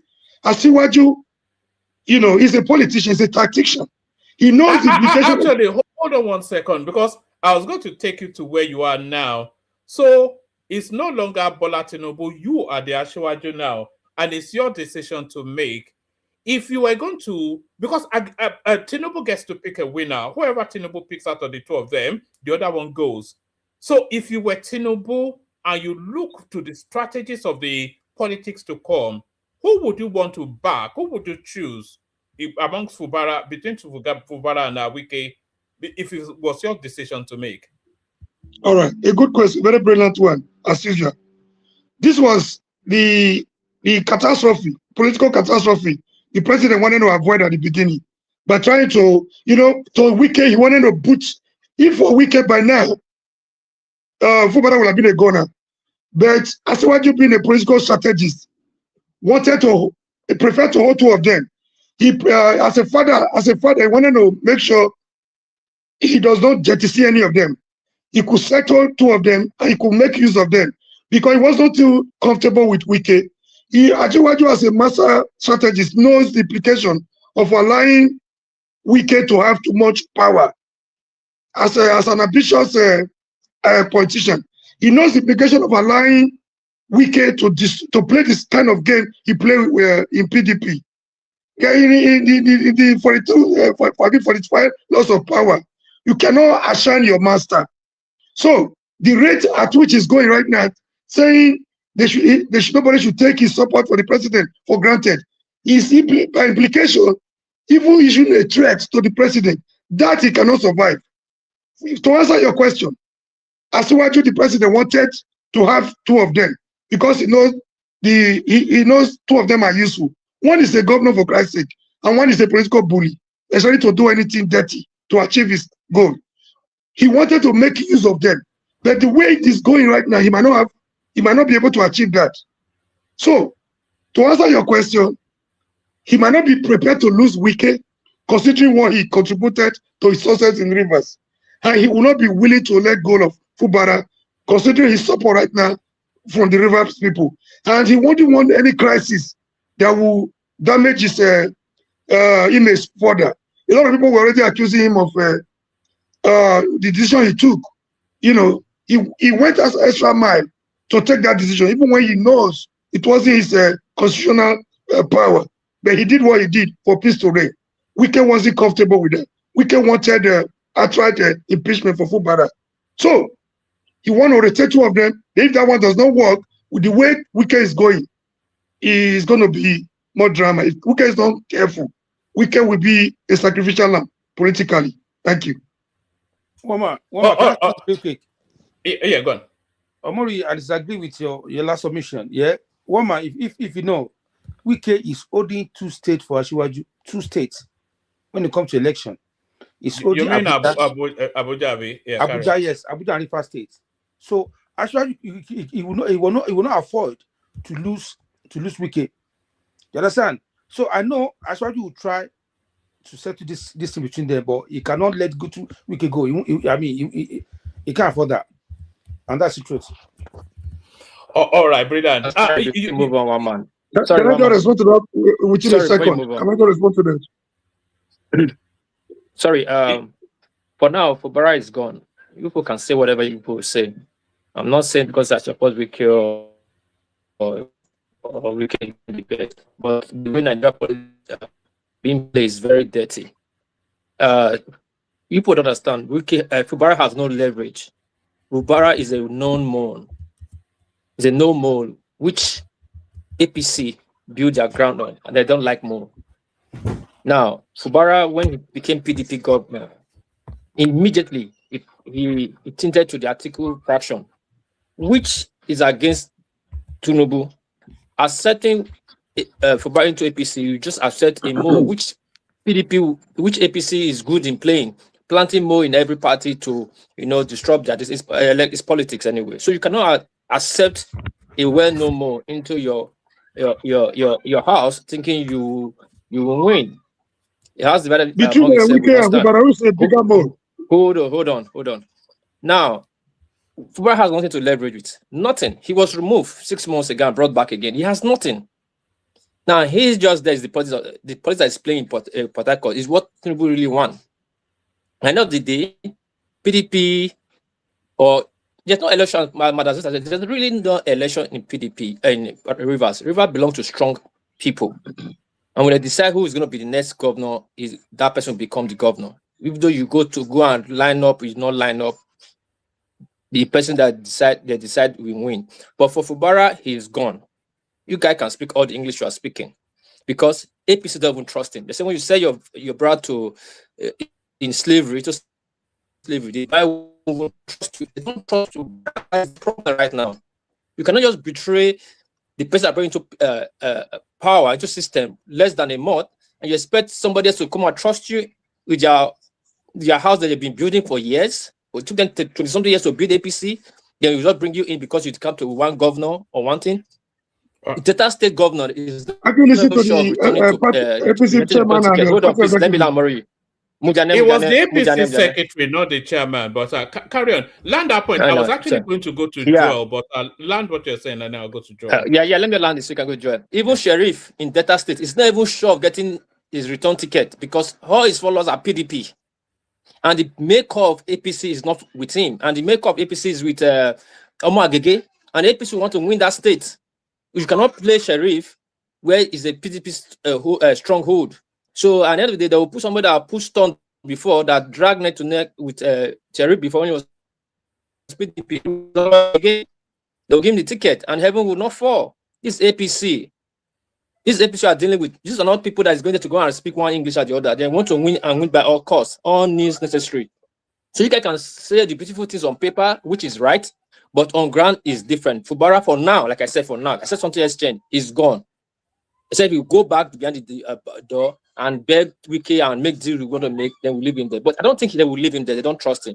Something will happen before end of 2026. Thank you, one man. All right, brilliant. I agree with you as well. If Fubara is gone, I would rather Wike was in charge of that state than Fubara because Wike is more reliable. But Joel of Nashville, of course, who has not paid his NEPA bill, I see. But why is it so dark where you are, Joel? Oga, mute now. It's been so long. You don't know how these things work anymore. How about it now? Happy New Year to you.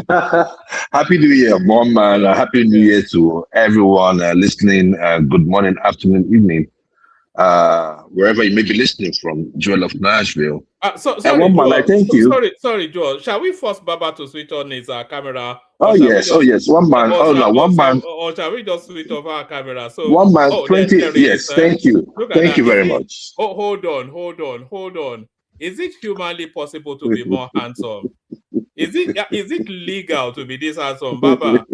Is it? Do you have a license for being this handsome? Look at Baba. Sorry, carry on, Joel. That's okay. Baba, good to see your face and Happy New Year to you.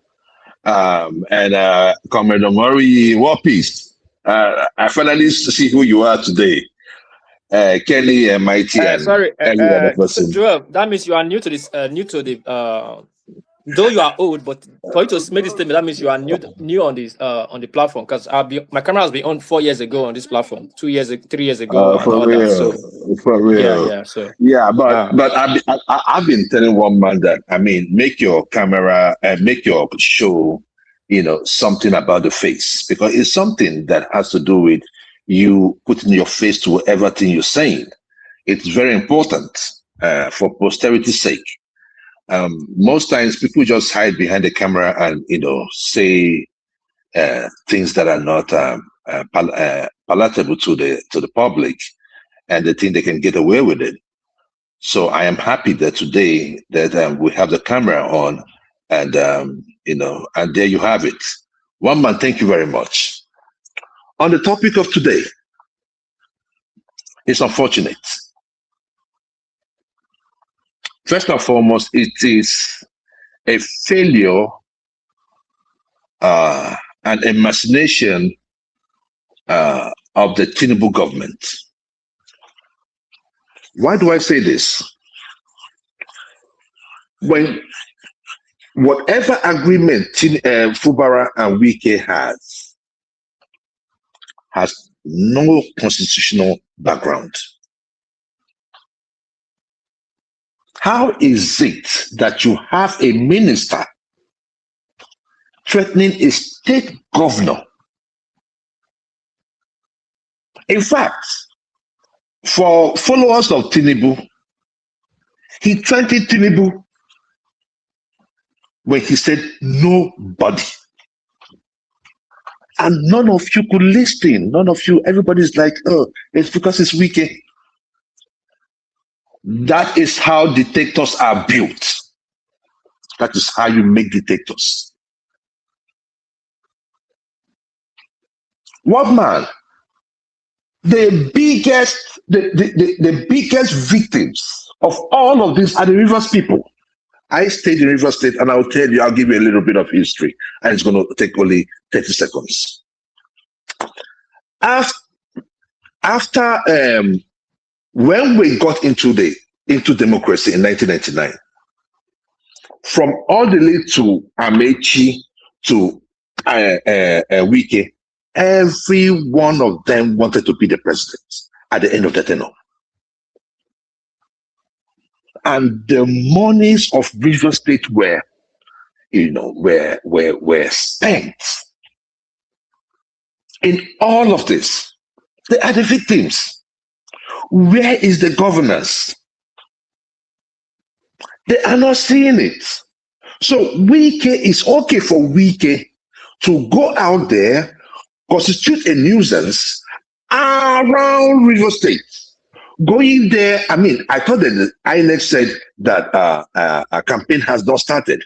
Wike has started campaigning. He said it's the Rainbow Party. In fact, when I heard the word rainbow, I was like, what is going on?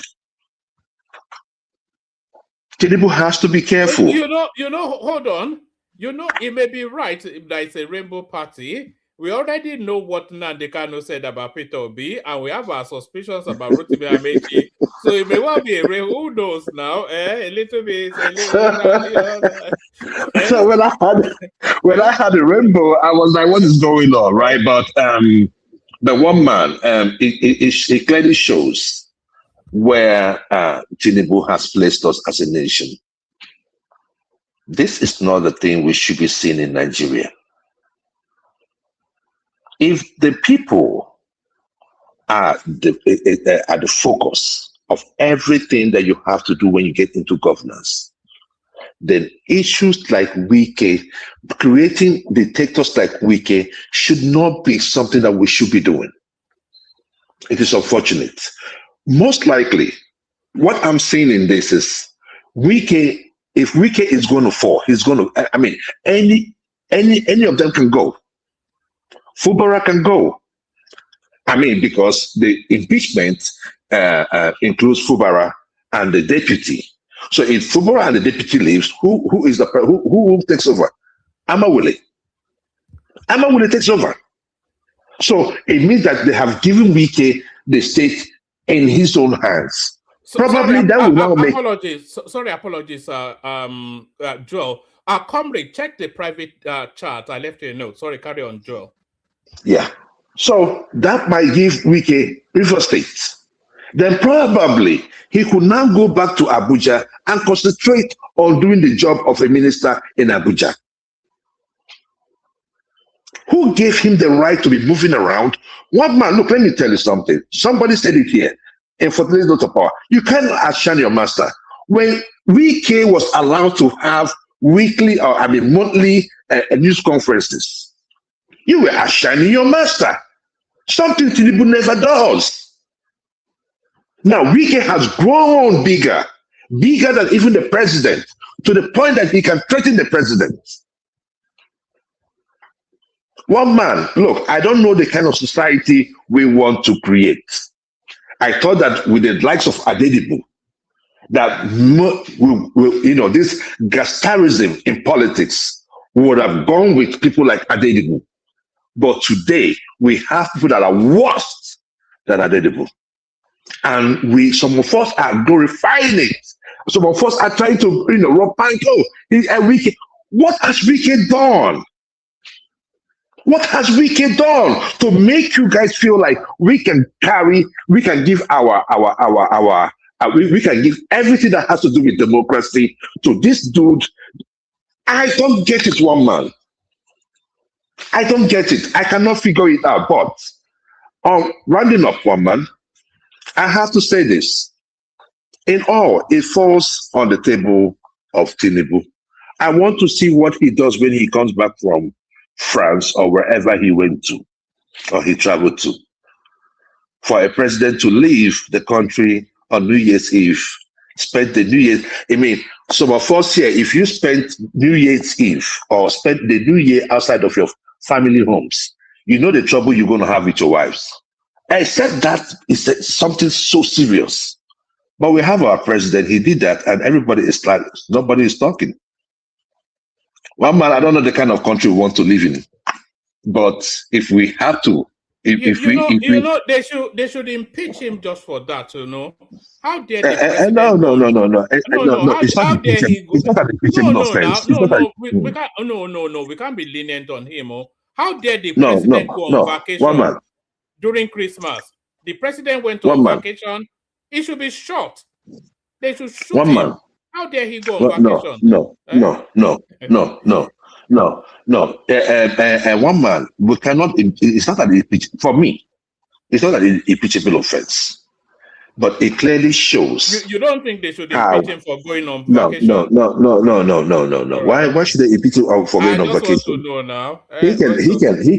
He can go on vacation if he wants to, but the problem is this. No, he can. But the thing that one man timing matters. One man, hold on. We have to choose his location. He can go to one man. Visa, but he cannot go to the Ukraine. One man. The thing there is that your guy has been traveling more than I don't know anybody this year, and on New Year's Eve, when he should at least give a New Year's message to his people, know how the people are feeling and all that. He traveled. He's outside, and things are happening in Nigeria. Look at what is happening with Wike. The president is outside. Joel. It's unfortunate. The president is outside, and Wike is trying to topple a state governor. And we are all smiling about it. Are these not the examples of the bad governance that we've been talking about? Bad governance about who? No, bad governance now. Wike and Fubara are fighting.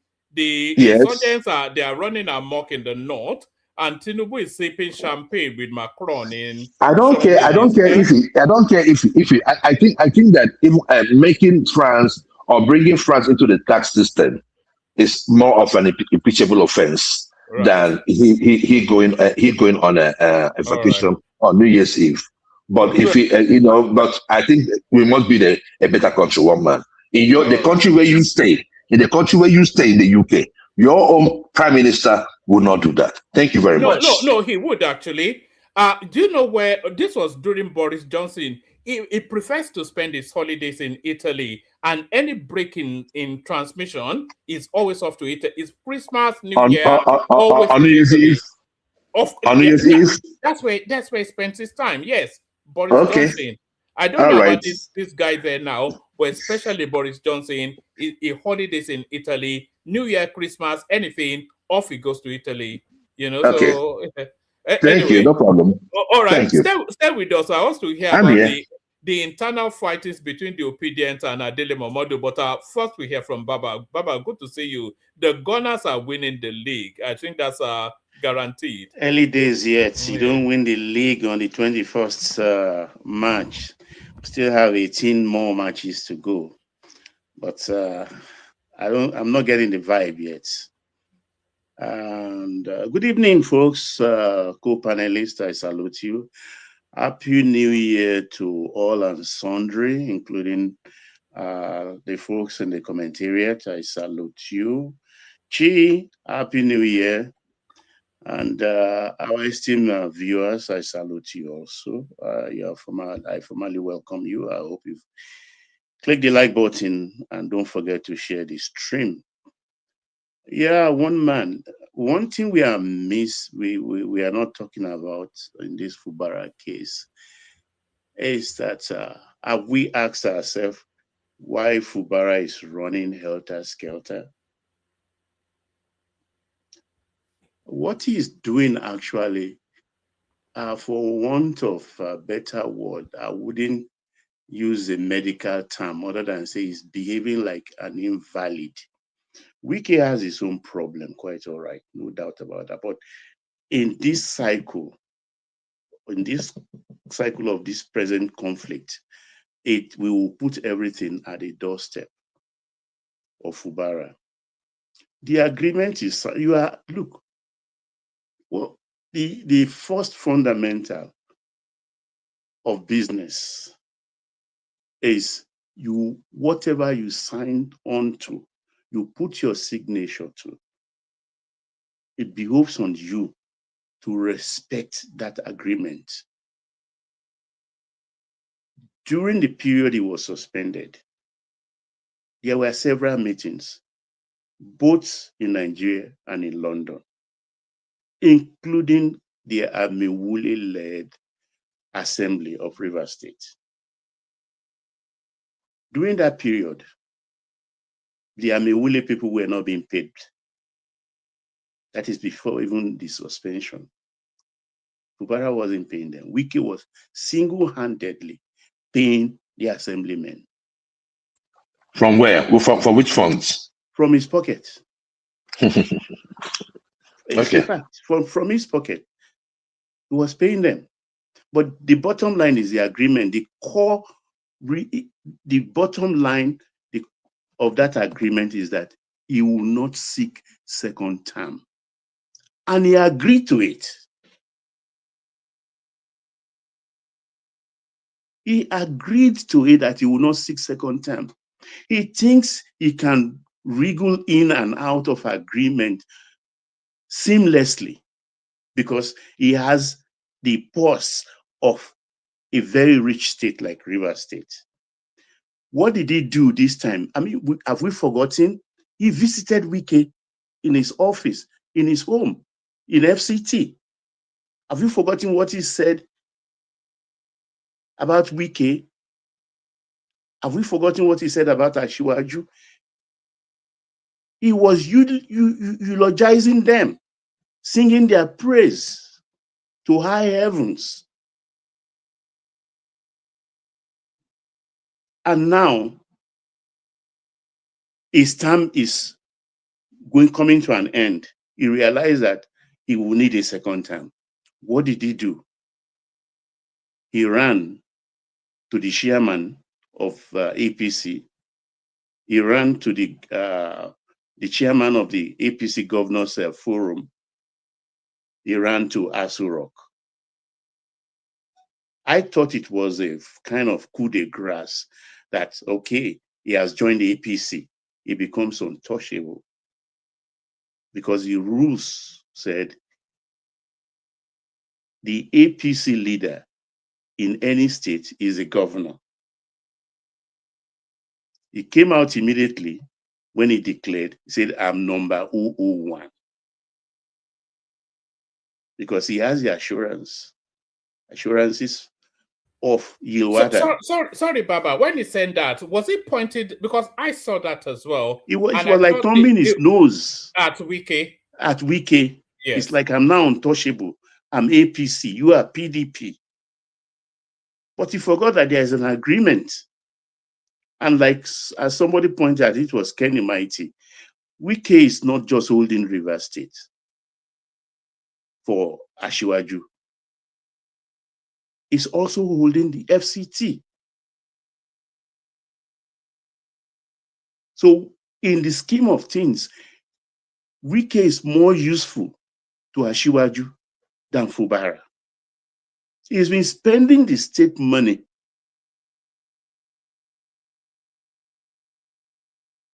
to how do I put it? It's not bribe, maybe just to worm his way into the heart of Yilwada and the chairman of the Governors Forum so they can back him up and remove him from the clutches of Wike so he can do his second term. But he forgets that politics doesn't work that way. I have sympathy for him because he's not a politician. If he were to be a politician, he will not make that move at all. Look, I've dealt with very difficult people in my life. And very difficult people are the easiest people to pacify. All you have to do is massage their ego. All you have to do is massage their overbloated ego to no end. And you win at the end of the day. Wike is difficult, yes. But is it right that asking that all the letters and spirit of an agreement should be honored? He is right. You don't, because of expediency, that of the kind of the reward of now, and sign an agreement you know you cannot adhere to. You've created a problem. All the Ankyo bricks and all the rest prominent people in Rivers State, you've brought you knocked their heads together. They've left you home and dry. Yet, Baba, speak to us a little bit about the timing of this impeachment, because we are now fully ensconced in politics now. It's all 100 meters dash now to the elections. Do we need the distraction of this Rivers State? Because Rivers State drama can be long and protracted. It's always ugly. Do we need this sort of goings on occupying the news cycle in this space and time? Yeah, I think Kenny enumerated earlier on. Kenny said it enumerated a process.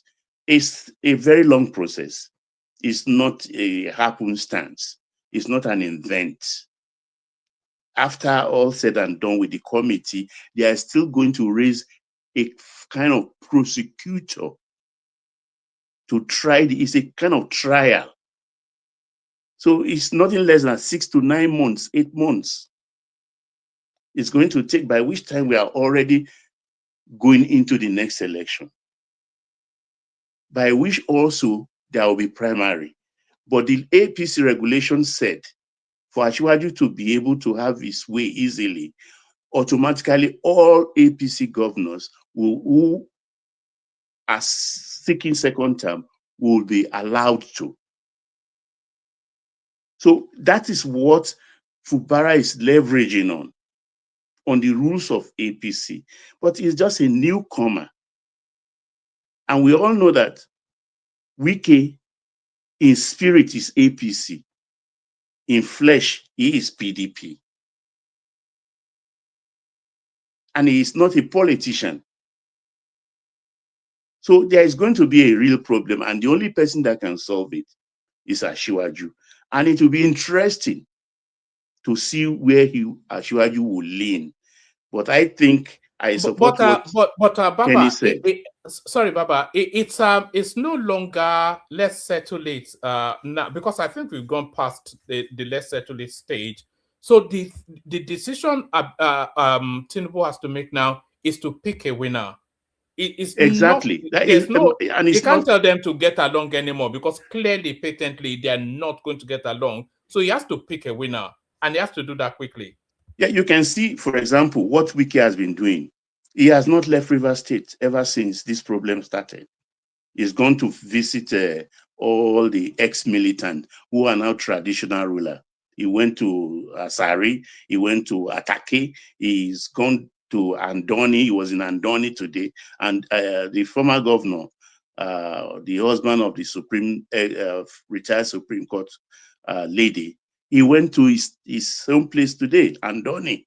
So he's been going around. So Wike is a natural warrior.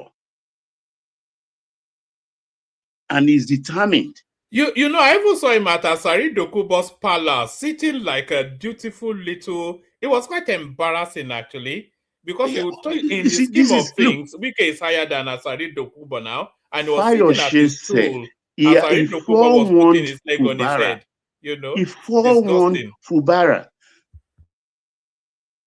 Wike is a problem, no doubt about that. But if you, as a beneficiary of the largesse of your benefactor, if you don't know him and people are warning you about it, why not calm down? Why acting as like an invalid? I don't understand him. Baba, what are you even saying? You want to appoint his choose his commissioners. What are we saying? No, we want him to give you the first. He did that. He agreed, but as soon as he declared for APC, he reneged. He started. But if it was you, commissioners, would you do that to Wike? Would you have that kind of agreement with Wike? when Wike was governor. I will not sign to that kind of thing because I know the weight of my signature on an agreement. I will not do that. Baba, Wike has one such agreement.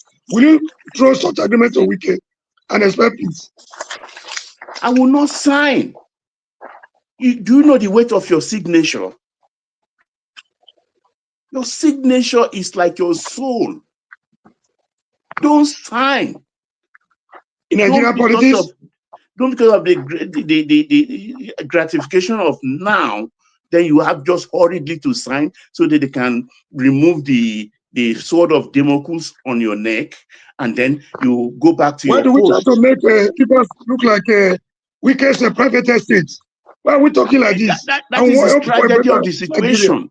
It is not ideal. It is not proper, morally or otherwise. But that's where we find ourselves.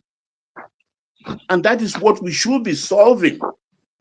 He wants to do a second term. It's at that point where they were negotiating. In that 6 months, they were making all the negotiations from here to London and Abuja.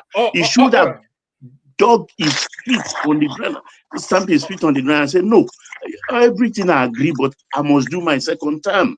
All right, gentlemen, shall we abandon the cameras on? I think we just do it for 2 hours every session, and then we abandon it because other people will want to come in, and I don't think not everybody want to have their cameras on.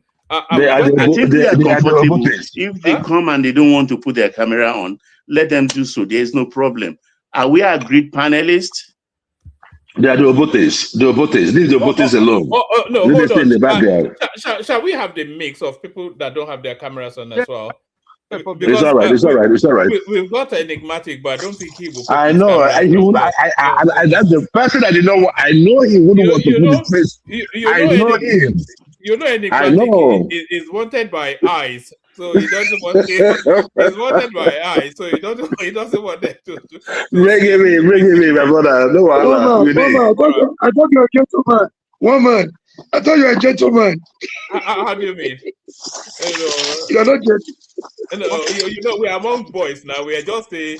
You know the way I see this thing is just like you know how do you see the logo at the top of that says one man? You'll see 2 glasses of brandy. My concept is that it's just gentlemen in a gentleman's club drinking brandy, talking nonsense. That's just the concept anyway. But carry on, Baba. Yeah, but like World Peace, everybody said, Fubara is gone. As far as I'm concerned, he is gone because those who will fight for him, he had also betrayed them. The PD people, he has betrayed all of them. So they are not going to raise a finger to help him in this case. So he's left to his fate. And if he's thinking the chairman of APC or the chairman of the Governors Forum will do anything about his case, there is nothing they can do. The rules are rules. Rules are rules. There's an agreement which mitigates against the APC rule to say first-term governor have automatic ticket to run for second term. Yes, there is that rule. But then, of course, there's an agreement in which he has earlier put his signature to that he's not going to do second term. Though I don't think it's cast in stone, but it all depends how he handles it. But he has betrayed trust. If you didn't respect the first agreement, which is a private one between Wike and yourself, wherever you've taken yourself to across the river, you didn't respect that unorthodox one, and you didn't respect the second, which is orthodox, and then who would trust you for a third agreement? Nobody's going to trust you. Baba, you know what I would tell if I was to advise Tidibido, what I would tell him, because the issue there is that Wike has started having problem with the secretary and some APC stalwarts, right? Including trying to impose a candidate in Imo State, which is not even within his jurisdiction, which made him to have. You know why he did that? You know why he did that? Because you know why? Onwa came for Fubara. So he's going now No. to It our was state after to that. foment trouble. And he's No, not even a it PDP member. He's not even a PC member. He's not even a PC member. What are we saying here? His spirit. Well, the issue there is that he was trying to replace. This is the problem government. Hold on. Trouble is Hold on, Wike. Baba. Yes, sir. Yes, He sir.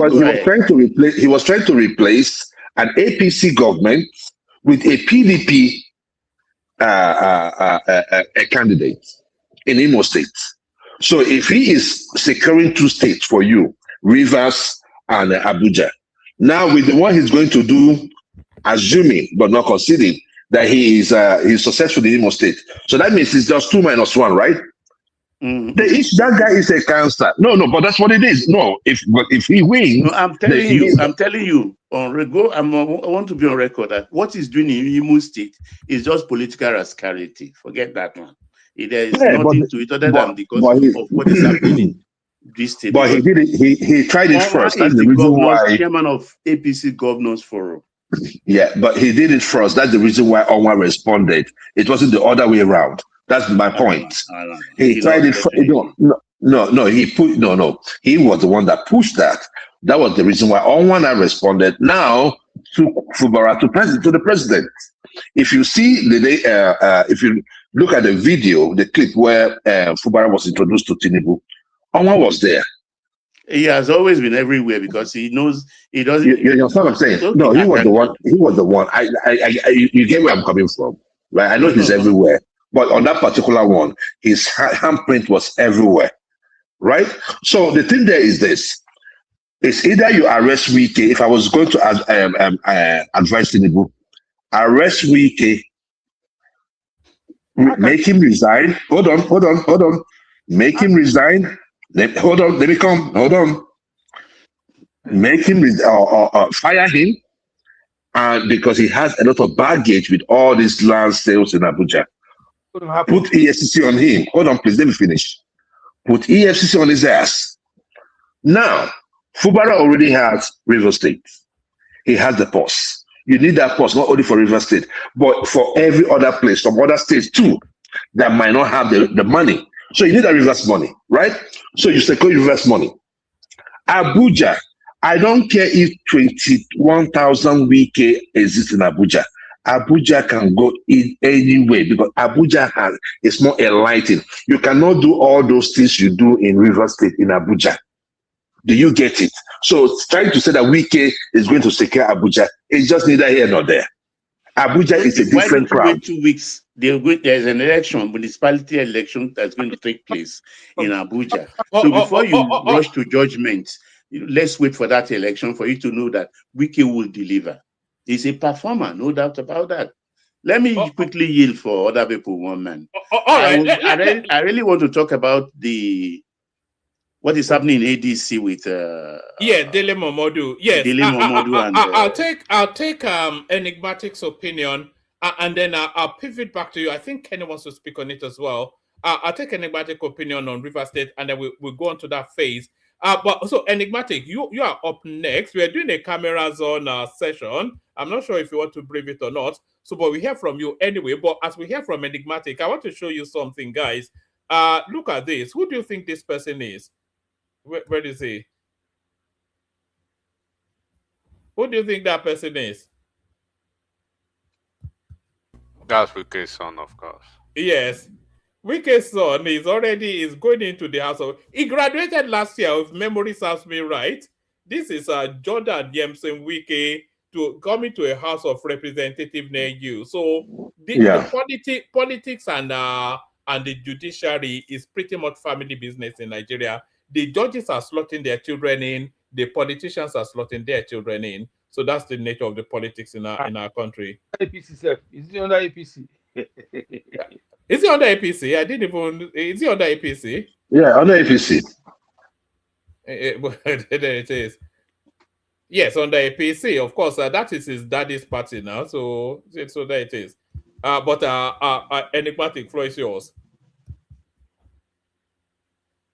Okay, one man. Enigmatic on D. You don't want to intimidate the ladies with your good looks, Enigmatic. Don't let me save them the tears. Yes, you don't know them to faint. Well, carry on. First of all, my greetings to my elder brothers in the house. I believe, from what I see, they are all my elder brothers, and I believe we still remain patriotic Nigerians, right, to each other. Let me believe so. Um, One man, Baba. Special greetings to you, Agbama Akpeo. May God continue. Enigmatic, àlàáfíà fún ọ, àlàáfíà fún ara ilé, everybody. Happy New Year. Allow man, sir. So, one man, we've been through this road right before, and this is another rodeo once again. Uh, we've always said it. Politics is not a romantic affair, right? It's cold. It's bloody. If you're not ready, if you are not auditioning to be a pope, the moment you bring yourself to the political arena, you should be ready for, like Rufai would say, it, all the basketballs, right, that comes with it. The politics is not a game of idealism. If you want to talk about the game of idealism, bring it to the academic, right? And then, if you're not ready, you are not ready. We've said it here several times, and I mean, people can play back from what we've said in the past. It's not that if you detach emotion, right? If you detach some primordial sentiments, if you detach how you feel about certain individuals or certain politicians, you always get it right. It means you are basically speaking to the subject matter and the objective and the fact on ground, right? We said it here, right? When some people carried Abure on their head, that Abure is going to shit on that your head, and you guys will come back and cry. Eventually, as Abure did that, the same Abure that they carried on their head at a point, they turned on him, right? And they threatened back and forth. They threatened Amadioa, they threatened Batala and everything, that Soludo is going to be a one-time governor. One man. At the end of the day, Soludo did not just give them a big chellaking in Anambra State, right? He whipped all of them to stupor. Even their Agulu, pretentious, pathological liners, Peter Obi, he was beating black and blue in his own polling unit, right? They even spared the polling unit for him. He still lost to APC, unfortunately. So sometimes you don't have you do not need some political clairvoyance to know how things work. Wike and Fubara and River State. Nobody visited monster on River State. Wike is not a monster. Fubara is not a monster, right? River State itself has been a monster for so many years. If you know River State and you know how they play their politics, you will know that state is a state of political monster. If I have to use it, political monsters. An average Rivers person, I'm sorry to say this, if you've gone to school with them, one man, if you've had anything to do with them, an average Rivers person when they were in university, they are mostly cultists, cult members.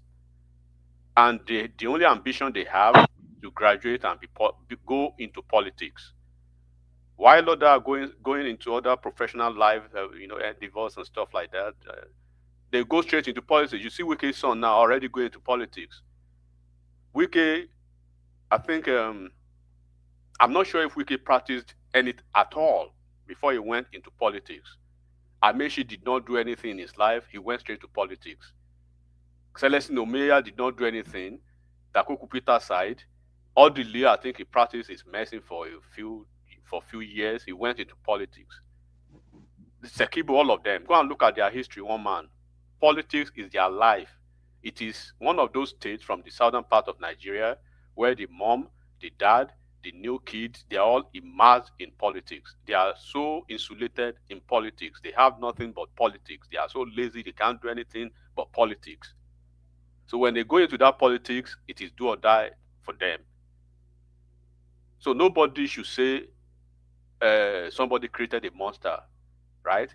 River State itself is an embodiment of monster creatures when it comes to political landline in Nigeria. So people should understand the historical perspective when you are talking. Enigmatic, you are so right with the attitude of folks from River State and how they view politics. You are so spot on that one. It's like when you're done with school, even while in school, you're thinking of politics or contract from NADC. It's never, innovation or I don't know. I mean, I leave that amongst them. I think that culture was foisted on them during the period of the SPIF, soon after the Civil War. When they were giving scholarship to all of them free and things like that. It's a good state. They've been enjoying ever since. So now, when we have to speak about Wike and Fubara and Tinubu, one thing should be very instructive. Tinubu, he has saved Fubara 3 different times, one man, if you care to know. Now, if he saves Fubara for again, it's going to be the 4th time he will be saving Fubara's ass. Fubara was nobody. Fubara started politics 2 years ago. 3 years ago, 2023. Nobody knew Fubara from Adam. He was a bloody civil servant that was brought into the political limelight. And don't forget that he becomes what he is today through the political roadmap charted for him, through the political structure, right, created for him. He leveraged on this political architecture of Wike and his political family. The political families are the ones now in the House of Assembly. The same political families are the ones in the National Assembly, both chambers of National Assembly, and the political family are the one in the local government administrations, right, in River State, and they spread all like that. Fubara does not have anything. No advantage of Fubara. Fubara does not bring anything at all to APC. The only thing he has come to do in APC is to escape into APC. If you do not know how APC works or how Asiwaju does his politics, keep quiet and watch. At the end of the day, all I will say is that, just like Baba said it himself, Elo Fokombale, right? He's going to come back. It wouldn't take him 30 minutes, say some senses to everybody. You remember we were here, one man, when he declared the state of emergency, when everybody the same Ashwaju they are calling now to save Fubara. The same people were actually throwing Ashwaju under the bus. They resorted to every subliminal tirades and derogatory languages to describe that man, because if he hadn't actually resorted to what he did then, by the virtue of that state of emergency, Fubara was gone. Fubara was gone by way of impeachment. And one man, people do not even know the powers of the legislatures. They do not even know the power of the House of Assembly or the Senate if they really want to bite. Do not forget that in Nigeria we have a problem where most of the House of Assemblies, right, they are at the beck and call, at the whims and caprices of the state governors. They are like the appendages of those governors. They are subservient to those governors. But when they really want to do their job, right, that legislative job, they will give the governor a hell of a time. They can impeach you, and then the only thing that will save you is Supreme Court. They are doing their constitutional duty. Do they have the right to fire you? It is only the Supreme Court, right, at the appellate level who can define what misconduct means. Misconduct is what misconduct means to the legislature. You do not tell them how misconduct is signed or is defined or is characterized. And let's go to the point. Do not forget, constitutionally, Fubara has always had his back against the wall. He had his back constitutionally against the wall the first time. He had his back against the wall constitutionally the second time. He had his back against the wall constitutionally the third time. It was only the political solution that rescued him. And it was that political solution that Ashiwaju actually deployed then, that people actually wanted to bite Ashiwaju in the country. Because Fubara was gone. And I wish people can go back and read the excerpts from the Supreme Court. One man, you saw the Supreme Court judgment that time. All the justices of the Supreme Court, all of them, had very salacious, disgusting, and horrible things to say about Fubara and how he's been circumventing the processes of constitutionality in Rivers State. How could you be a state governor? You do not want to have relationship with your House of Assembly. Are you stupid? Who the hell are you? Pass budget with only 3 assemblymen. Go and look when it was inaugurated. Go and look at what even Akpabio. Actually, that has to be fraud. That's because if he's taking that money and spending it without proper appropriation, that's the EFCC should have something to say about that now. Well, man, that's what he's doing now. So that's the point is, yeah. One man. Let's take Wike out of the equation now. Let's focus on the illegality of the governor. You are spending without appropriation. You are appointing without appropriation. You did not pay these individuals their salary for solid 2 years. Are they your house boys? Are they your house helps? They won an election on a ballot just like you. They are politicians like you. They are senior politicians. Before you even stepped your feet into the arenas of politics, they've been playing politics for 10, 15 years. Grace found you, and somebody shows you to be a governor 2 years ago. These guys have been there, and you don't want to work with them. What stops you when you return to office, right? The administrator, they left 600 billion for you. You have money, you have everything. What stops you from cultivating a good, relationship with these individuals? It does not matter how old you are. When you are a leader, act like a leader. It is not by mouth. You don't need to say I'm 001. The moment you say you are 001, or the moment you say, don't you know who I am, you have failed already as a leader. Your actions or inactions should define and should actually elevate your leadership fecundity. It's like you are telling your child, don't you know who I am? Don't you know I'm your father? You have failed as a father if you have to tell your father, you have to remind your son or your daughter who you are. Your action should speak for you. Res ipsa loquitur. The guy, the same thing he did, that he was called out by the Supreme Court, that almost all the 15 rulings were against him. Do not forget that the guy has not, up till now, as we are speaking, right, implemented any of the rules or the rulings from the Supreme Court as we speak. 3 different times, you sat before the president, who you always run to, who people are calling out that you run to again. You sat with the president, in front of the president, in front of the vice president, in front of the Nuhu Ribadu NSA, in front of the ex-governor, who is supposed or considered to be a leader in Rivers State, Peter Odile, in front of very, very high-profile individuals. You signed some documents, you signed some papers. When you go back to Rivers State, they start telling you something differently. You are using yourself, right, as a pinnacle, as a venture, as a stool, right, as a stooge for enemies of Wike to fight proxy war through you with Wike. If there are men enough, let them face Wike face to face.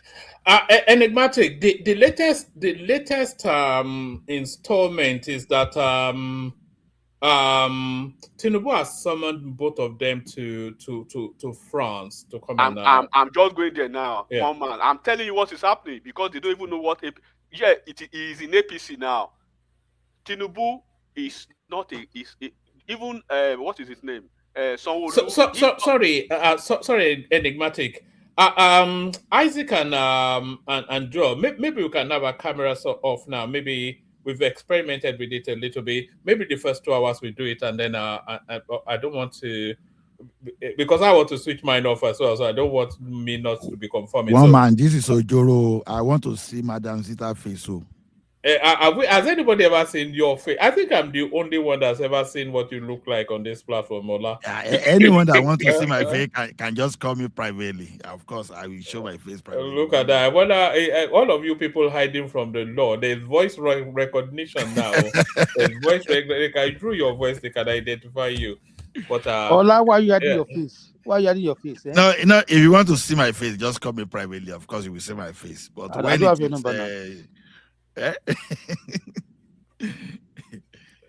One man, please continue, sir. Carry on. Enigmatic. So Fubara is in. But Enigmatic, try and bring it home, and then we'll go on to. I think people want to go into Wike and not Wike, Dele Momodu versus the Obedience. But carry on. Yeah, I don't pity the ADC. It's going to be ugly. The beginnings of the ugliness have started. We're going to enjoy over the next few months, but carry on. Those individuals, wherever they go with their aura and the aura of. I beg, Enigmatic, finish the France level, please. Don't go to that one. Finish what you're saying. Okay, so yes, Fubara is in APC now, one man, but there are rules of engagement. APC is not one of those political parties of sharamutans where you just walk in and do anyhow you want. No. APC has, we have processes and faces and, multifaceted ways of handling issues. And hierarchy. For the fact that you jump into APC today doesn't mean you are going to be marching the ground anyhow. And I can tell you one man today, 100 times, if Tinubu is placed right to choose between Wike and Fubara, Tinubu will close his eyes and choose Wike 1,100 times over Fubara. Look, you do not know what loyalty means in politics. 99% loyalty, right, is equal to zero loyalty in politics. You've shown over and over and over again that you cannot be tested, that you cannot be trusted, that you are not a man of your word. This is what Fubara has shown. Yeah, you are an APC. What do you bring to that APC? Look, one man, we should understand Fubara's circumstance, right? We should understand Fubara's circumstance. He ran to APC, claiming to love Ashwaju. It is not genuine. Ashwaju knows that Ashwaju is not stupid. Fubara has no option. He worked for Atiku. Now it's in the hands and in bed with Atiku's men. What are you doing with the likes of Sekibo, Limaiba, Celestine Omeya, all those Atiku men in ADC? You think APC is stupid? Talk us through what happens with the impeachment of Fubara. So the power it defaults to the Speaker of the State Assembly, who is a Wike Lucky. So now on the issue of the impeachment, does the House of Assembly have the constitutional right to get Fubara impeached? Absolutely yes. That is their duty, and they've actually held back because they keep respecting their part of the deal by Mr. President. Do not impeach this guy, right? One of those things when they came back from their whatever is that they have certain they have certain areas of implementation. They must actually there should be a strict adherence to those implementation. They've been waiting for Fubara. Part of those is submit, go to the House, right, and present your 2026 budget. Present the name of your appointees. Present, get these people their salaries, get them their running costs. The House of Assembly Commission, commission, right, that pays the staff. Don't even focus on the politicians and which the members of the House of Assembly, but there are civil servants who are working in those commissions. You are not giving them running ground. You are not paying them their salaries. The clerk of the House of Assembly, who is a civil servant, you are not paying them. You are doing anyhow. You are not establishing relationship with your people. So now a court order, let me tell you, a court order doesn't stop the Constitution. Neither does it actually paralyze the legislature as well. It will not save Fubara. If the lawmaker decides today, as we speak, right, to move on with that impeachment process, yes, there's going to be a blockade on the part of the chief judge, but they will override it they will impeach him, they will act just like we've seen in Oyo State, in Kogi State, in Ondo State, in Edo State. Do not forget, then when Yaya Bello's deputy governor was impeached, the chief judge of the state blocked it, right? But eventually, the House of Assembly blocked it, right? They override the ruling of the judge, and the guy was kicked out eventually, but they will take it back to the court. But by the time the court will finally vindicate Fubara, it may be 2 years away from now. The damage has been done already. Power must have moved on. That is how politics works, and we've seen precedents of that in Nigeria. Not on social media, not the way you hate Wike or you hate Fubara. It is cold fact. So unless, once again, one man, unless again, there's a political settlement, there's a political solution by Ashiwaju again to save this. You know what, the guy doesn't even have respect for the Amewule-led assembly. This Christmas, they didn't beg him. I'm going to put in an envelope 100,000 and send to them just to insult them. I want to tell you what a prominent member of APC said when they knew about that 100K. So the only person who will save Fubara again, right, is Ashiwaju. And at this time around, I think there's going to be, I don't know how they will tongue lash it, but there's going to be a repercussion on Fubara's side. Baba, a very, very, very, very prominent top at the top gone, right, in APC and is in government. They said when Ashiwaju himself found out that Fubara sent 100,000 naira to members of House of Assembly that you've not established relationship with, you fail to pay them their salary for 2 years, then you send them 100K in December. The first question the man asked was, why are you poking the, why do you Fubara, that's why I say, is he an invalid?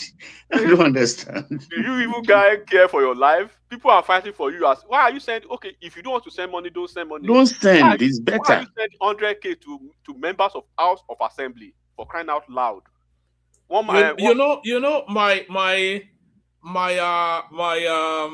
I think she's about 15 now. My 15-year-old niece, she just Facebook me today saying this, that, and the other, and I sent her, was it 50K, 50-something K? You know, just like that. So a full House of Assembly member, 100K, so that they can come and prostrate in front of his the guy is not politically savvy. That's so how much are they giving? Huh? You see, we are part of that corruption. We are part of that corruption. No. So he gave 100,000. Hold on, please. He gave 100,000 as a gift. You that he's saving money for, he's saying, that he did not give enough. You see, that's the problem. Well, it's not that he gave 100,000 as a gift. He gave 100,000 as an insult. That's why I cited my 14-year-old niece. My 14-year-old niece. But it's not an insult to give 100,000. That's my point. 50K. Yes. Can you hear me, please? Hold on. Let me land this thing. Please wait, please. Who is this, please? Please. One man. Yes. Don't you think Fubara took that advice from a madman? I think so. I think so. I think so. Actually, I think you did. So one man. Let me paint you a scenario now, right? The same scenario versus Fubara, and see the way that guy handled it versus how Fubara is embarrassing himself and embarrassing even Tinubu himself. Let's go to Kano State, right? The governor of Kano State, he does actually have a political godfather as well, Kwakwanso, just like Wike. Do you know that the governor of Kano State, right, the deputy speaker of Kano State House of Assembly is Kwakwanso's niece? I think the SSG is Kwakwanso's uncle. Sorry, enigmatic. Start to bring it home so that we can I want to paint you a scenario because nobody is going to open your head and teach you politics if you don't want to learn. He's so arrogant. He's so recalcitrant to learn, and the level of his intellectual intransigence, right, is so silly that you cannot even copy. Okay, look at what happened in Kano. This same Kano governor, under Kwakwanso's nose, the entire member of the House of Assembly, one man, 44 of them, one man, listen to this, 44 of them were handpicked by Kwakwanso himself. Listen to this, oh. For the 44 local government chairmen, they were handpicked by Kwakwanso himself. The entire cabinet of this governor, the commissioners, yes, were handpicked by Kwakwanso himself. But this guy under Kwakwanso, he was able to win 42 members members of House of the Assembly to himself. Kwakwanso was shocked. In the local government, this guy won 40 of them to himself. And this guy was a good example. He was sworn in. Yeah, he was sworn in the same time as Fubara. The guy, you know what he did? He paid them. Apart from paying them their salary, he's even married to Kwakwanso's niece. It's Kwakwanso's in-law. But under Kwakwanso's nose, he has taken the entire structure of NMPP in Kano State. In Kano. With nobody heard it. But look at Fubara. They gave Fubara chances. How could you be a governor in Rivers State with almost 600 billion every 6 months or every 5 months in your wallet? You can't even convert half of the House of Assembly members to yourself. You can't even convert at least half of the local government people to yourself. You are not bringing anything to APC except your big head. Except your big head. If we go for primary today, do not forget, people are saying Wike is in PDP. Wike's son is running under APC. What does that tell you? It is because Wike still has an assignment for us in PDP. That's why he's still there. He's still doing our Ungolo County road that we've assigned him. And after that assignment is done, he's going to focus on the assignment in ADC. We still need Wike out there. But Wike, the entire local government structure is in Wike's hand. The entire House of Assembly is in Wike's hand. The entire Senate caucus in Wike's hand. The entire House of Rep in Wike's hand. What does Fubara control? So Fubara is an anathema to us in APC, and we will easily throw him under the bus at the appropriate time. You guys can go and have him in ADC. Even in the heat of this brouhaha, Asiwaju appointed Magnus Abe, Wike's man, to NUPCR. Wike's men, 45 of Wike's guys have been appointed at federal level. You at the state level appoint those who work for you within the family. You are saying no. You are not following anything through. Asiwaju has saved you 3 times. He's trying to save you for the 4th time. You are in France. Wike is in France now. And they believe they are going to knock something into his head. But when he goes back to that River State, right? Do you think Tinubu will tell him to go and resign? No, they won't. I think what will happen is that it's just the second time he will not have. If I were Tinubu one man, I know Tinubu will just tell everybody to go back to status quo. No, let us ride out on the second term, then we can get it. But hold on, Mama, hold on. If I were in Tinubu's shoes, right? What I'm going to do now is I will pretend I'm not saying it. I will instruct everybody, APC and leave Wike and Fubara alone in Rivers State, because I know on the constitutional level they will impeach Fubara easily, and Fubara will go through that level. Period. And the speaker can come in and finish the entire the 2 years of Fubara. I will just hands off my hands from Rivers State and let Wike and let the House of Assembly easily impeach his ass, and he can go to his with his biggest to wherever he can go to the obedience, he can go to the articles, he can go to the ADC, because they are the enemies of Wike they are fighting a proxy war through him. It's too much, man. They've been teaching you are not teachable. Look at Ododo. He has asked whether he's an invalid. And look at Ododo in Kogi State. Who tells you Ododo is not going to betray Yaya Bello maybe in the second term?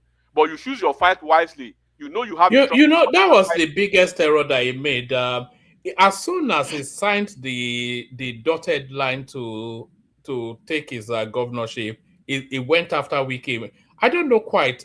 Maybe it was the money.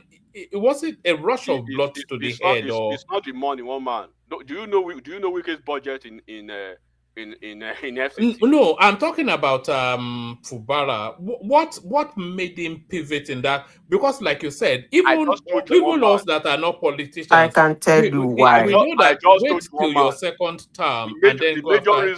The major reason he allowed Wike's enemy to use him to fight proxy war against Wike. There was a time I don't really think that's the reason. there was a time he was fraternizing with Rotimi Ameche, but I think let's allow AI to let Zita come in. Yes. So I think I landed here. So if you want Fubara, you can have it yourself. In APC, we keep him in APC now so that we can hammer him at the right time. Instead of him going to ADC now, we take our money to ADC. No.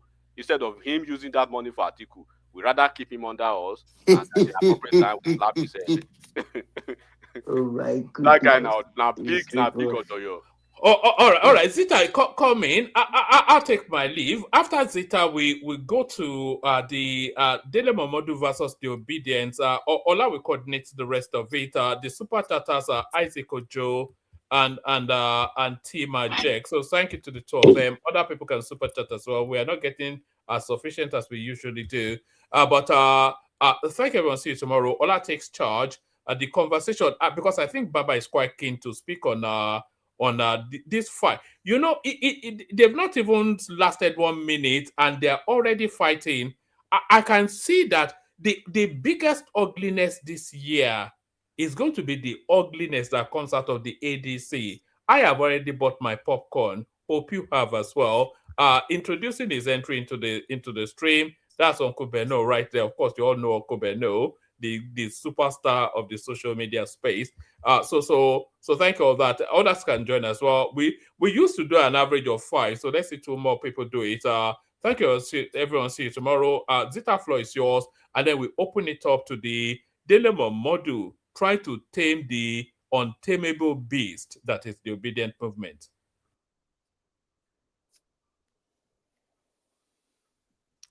Madam Zita. Yes, Zita. Before I don't want to talk from what I heard. Waiting Fubara do. Zita, change your style. No, now it's not like I don't want to just jump in. It's not really civil the way people do. You hear something somebody said, you just jump in and start attacking the person for or against the person. It's good you hear what is it's about what is happening now in Rivers State generally. You see, what did Fubara do now? I've not been following because I have a lot I'm doing. What did the assembly wants to impeach him. They've served him notice of impeachment. Okay, let me say this. When I came to this platform, there is something I said. They abused me to the extent they said I talk like Wike. They call me all manner of names. Even when I told them that the man died, my friend in Canada, by papa, by mama, by brother, their little brother survived. Still, people in this platform called me Wike supporter, but that's by the way. The way I talk about Wike is actually very ridiculous. I made a comment that time. I said, Wike and Fubara, that the only answer to Wike is buy him. The person in this platform told me, then we buy him. I said, then get ready. He's indomitable. He's a fighter. Are you ready to fight? If you want to fight the rest of you knowing Wike, get ready. But the only way Wike will not fight is for you to buy. But there's one thing about Wike. I have to say it. Baba, I will use, when I say Baba, I'm not like, you understand. You see, there is something I used to say about people. Recognize their strength. Look for their weaknesses. That way, you can fight them. It's only when you recognize people's strength, you can be able to look for their weaknesses. You see, Wike, there's one thing about Wike. Wike is a deal maker. He's a brutal deal maker. If you go into deal with Wike, I won't say 100%. Let me be civil. 80% Wike will deliver, which is a very high score. He's going to do his own part of the deal. But if you do not do your own part, come on, Wike can be brutal.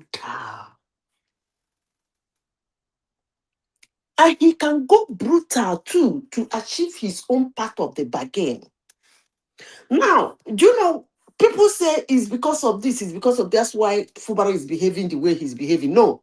Do you know why Fubara is behaving the way he's behaving? For two reasons. Number one, he's sitting on enormous amount of money. That is one. Two, he think he knows Wike's strength. But Wike, I know, cannot be that foolish to show you all his strength. That is the problem Fubara is having. But Baba, hello. Hello? Hi, Zita. Go ahead, please. Are you people listening? Oh, rapt attention. Okay, I sometimes when I want to talk about people,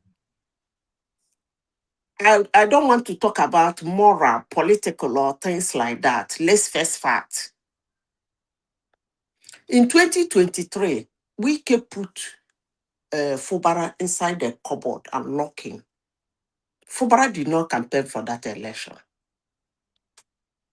Fubara has issues with EFCC, then Buhari. Wike was running to Buhari, campaigning the whole of River State, every local government, every street for Fubara. At a point, people were asking, who is the Fubara? Can we see him? Not be small work you do, not be small work. And at that point, when Buhari and his conglomerates agreed to remove or allow Fubara to show face, that was when he came out. And that was barely 2 weeks before the election. Barely. If it's not 2 weeks, maybe 1 month before the election. Wike brought this guy, campaigned for him. What is that thing that Wike is demanding that Fubara cannot keep quiet as long as it's not his head? Some people will bring morality. If you think that you don't want a godfather, then don't go into a negotiation with somebody who wants to be your godfather. If you think you don't want a mentor in your life, please, when somebody shows face and tell you he wants to be your mentor, more especially the one you have to negotiate under an agreement, please don't. Don't come to this platform and say, yes, agree. When you get there, you can listen. Don't outsmart the master. And let me say this in conclusion. You see, River State has a lot of money. Tinubu and Wike has to be very careful with Fubara. For me, I will say impeach him and throw him out of that place. That is the only way they can win River State. And that is the only way he will not sponsor whosoever he wants to sponsor. He comes from a tribe that is very stubborn. Stupidly stubborn too. Annoyingly stubborn. So the best answer to him is to quiet him. But if you don't, I tell you that there is so much money in River State that can do too much. Wike knows what he's fighting because he has used that money in River State to move mountains. So he knows why he doesn't want Fubara there. Because if Fubara is still the governor of Rivers State come September this year, una go hear am more. It's not a question of second term. Forget about second term. Campaign go. Somebody will come out in ADC or LP or another party. You won't believe what Fubara will do. He has already committed enough to impeach him. So all they need to do is to impeach him, get him out of that place, period. But if they don't want to do that, I will tell everybody, buy your popcorn and champagne. Because it's going to be bloody. There's a lot of money in Rivers State. When I mean money, good money. Governor of Rivers State, after all this money they are talking about, they go to oil company to collect money from them. That's how rich Rivers State is. That's for private pocket too. I'm telling you, a governor of Rivers State can go to the MD of Shell and say, where is the money? And No, they don't even.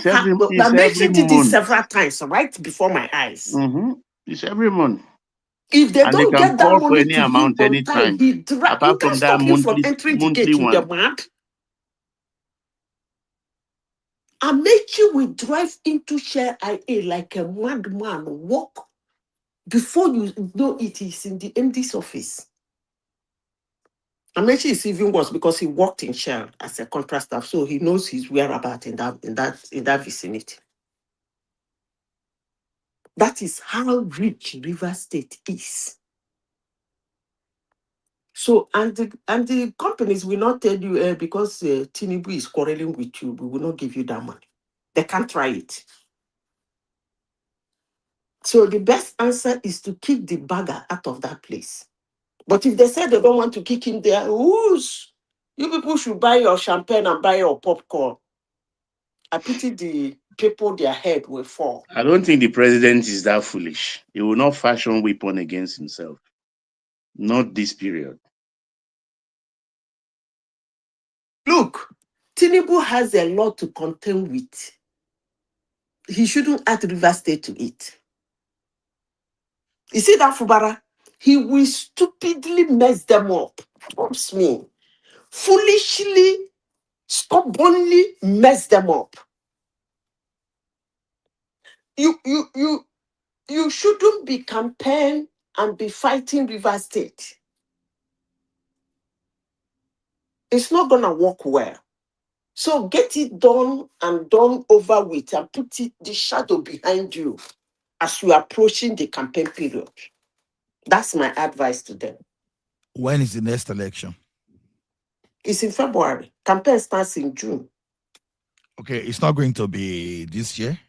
I think it's going to be towards the end No, of the the year. voting is next year, early next year, but the campaign No, starts they are pushing because they want, last time Tinubu was already administrating before Supreme Court judgment. But this time they want all litigations to be done with. So they want to shift the election to November, but it's not signed yet.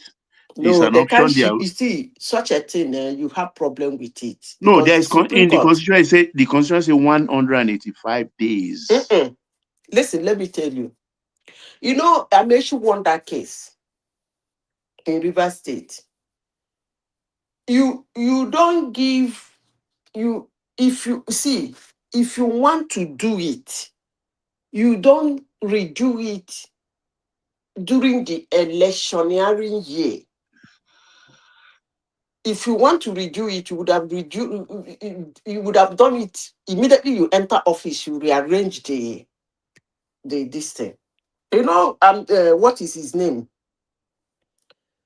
What is his name?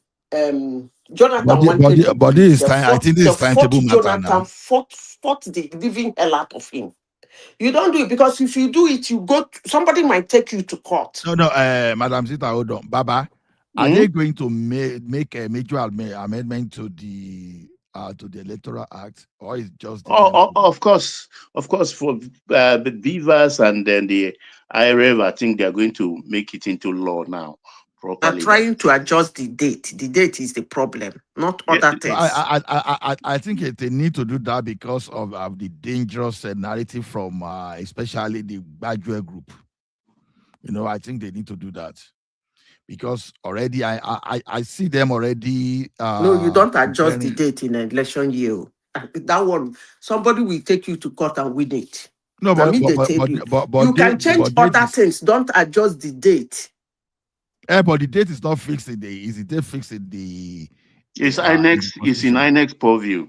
Actually, Yes. it's not Exactly. cast in stone. It's INEC that will Exactly. fix it.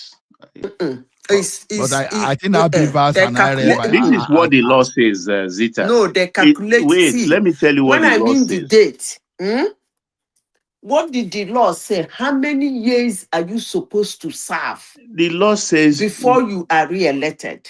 wait now. no, We are we are talking seeing about another thing specific entirely. law concerning the election must be done between at least 180 days. That's the maximum. That's about 6 months before the date of swearing in. That is May. And November still fall along with that 180 days, according to the constitution. You know, this guy wanted to. You didn't follow what happened during the time of Jonathan. They fought him to finish. No, I can't remember that actually. I can't recall that incident. He shifted the date the first time. He moved it and then wanted to move it again. It was war Yeah, across the it nation. was when no, that's totally a different situation. The timetable is not He a fell big between. He deal. fell within the timetable. The first time he postponed it, he says security issues because in that their law, they have reasons why you can postpone it. Zita, if I recall, is that second postponement that actually extends it beyond the 180 days. That's why they said, no, you can't do that. Because when they do the whole arithmetic, it didn't add up. But with the first one he did, I think that was for 2 weeks or so. That one was still okay. It's still within the catchment of the 180 days constitutionally They should kick out permissible. Fubara from there. I'm telling you, I don't talk my own finish. Okay, let me ask a Unless you question people then. want One to be second. hearing drama from River State, the guy is ready for the drama. He I don't think he think knows he's not in Wike. control of his faculty. I don't know. I don't think Say what? he's not in control of his senses. That's Fubara. Because what he's Let me doing ask a question then. is unreasonable. So, Baba, Okay, can anybody tell me what Wike was even demanding from him that he's fighting Wike? His head? okay, let me ask my question, Madam. I think you helped me ask the question actually.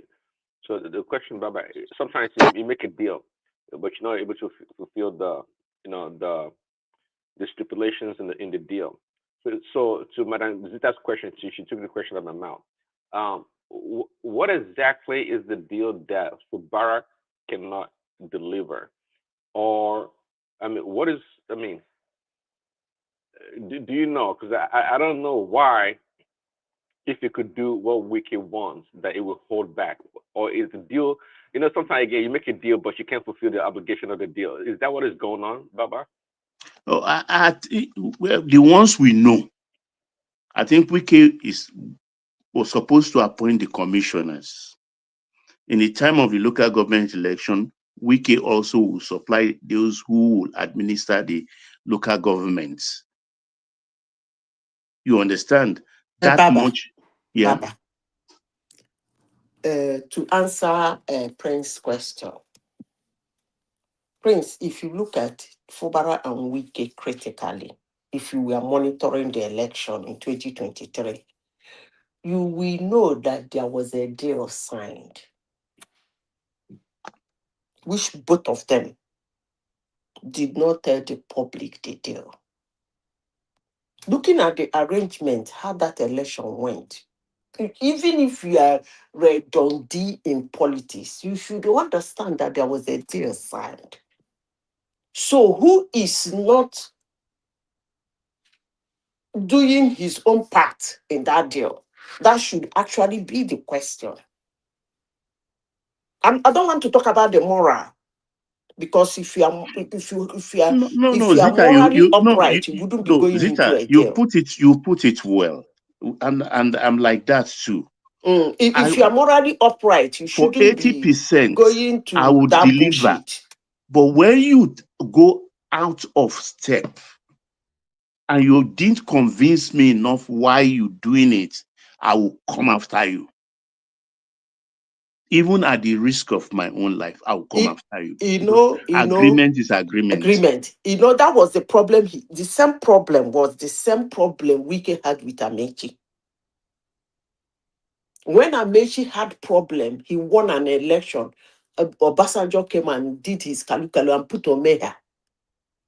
He wanted to fight. They would have slit off his throat. They would have deleted him. It was this same Wike that took Amechi, Ghana, say, stay there, don't worry. You are the one that are looking for. So if they eye you, the mission is closed. So stay there with your family. Allow me to go and do the jogodo. But the deal is that if you finish ruling, me, I will rule. Amechi agreed. This is a story two of them told to every. Amechi did not deny it. The guy came, fought, bulldoze everywhere, pay the payable, buy the payable, demand the memorable, do everything. The coast was clear. This Ajakuta came. The only thing he was telling this guy that he helped him to become Minister of State for whatever, I couldn't understand. The guy came and said, it's my turn to be governor. Do you know what Amechi now told him? He's an Ikwere man. He cannot finish being a governor as an Ikwere man. Another Ikwere man will take over. You are not bringing morality. What kind of nonsense is this? So when you were going into that deal, if you are morally capable, why didn't you reject the deal from the one? And say, guy, we can give you another thing, minister, but you know you cannot be governor after Ikwe. Wike said, okay, now, let's see how Ikwere will not finish ruling, another Ikwere will do. And it happened. So nobody should come here and start telling me about moral of going into a deal. If you are morally upright, then don't go into a deal that will come out in the public to become dirty. Come on now. That was a deal. Looking at Fubara, you can tell he's not a very bright guy at all. He's not a bright guy. Yeah, sometimes you can get into a deal, a contract whereby the contract is highly unfavorable to you in the long and short term. And there's a way to negotiate. If you're a good negotiator, if you know how to navigate the system, you can always come back to the table, present your argument, and let the other side or the other person see where you're coming from. That will show your skills, your ability to negotiate and bring people together. If you could have done that, that would show him to be a true leader.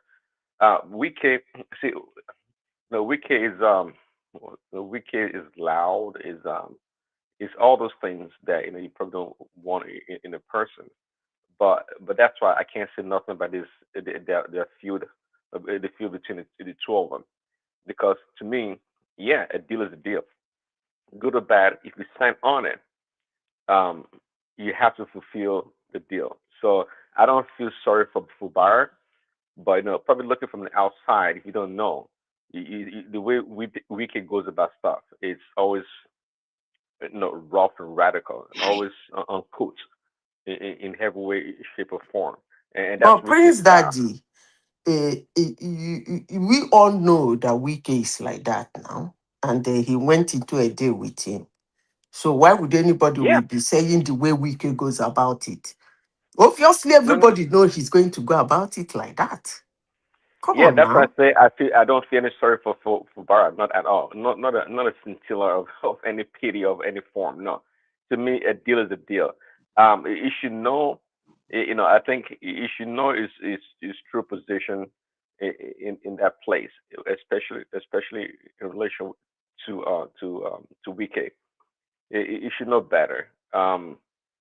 Yeah, I guess unfortunate, but Fubara is an imbecile. But I think so.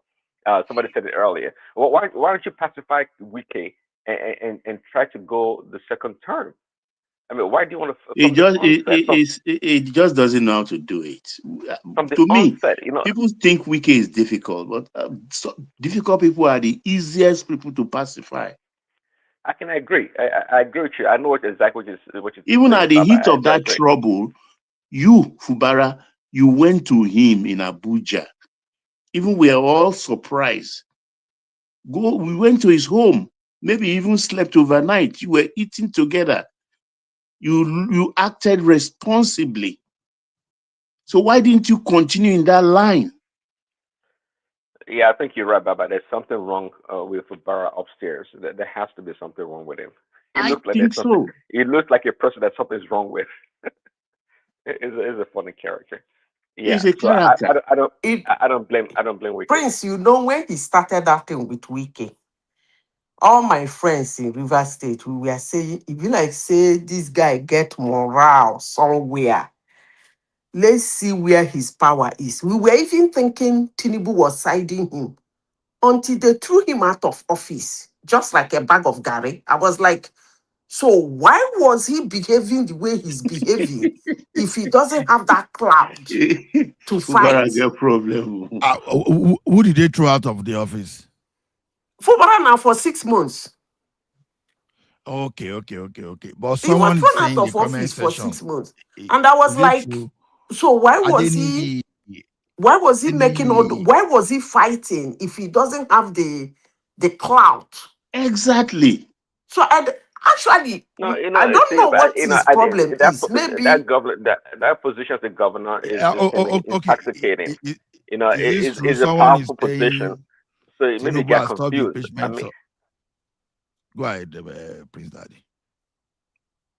no, Prince Daddy, finish go up, ahead. brother. I'm good. No, I'm saying someone is saying that Tinubu stopped impeachment of Fubara. is that what? Daily.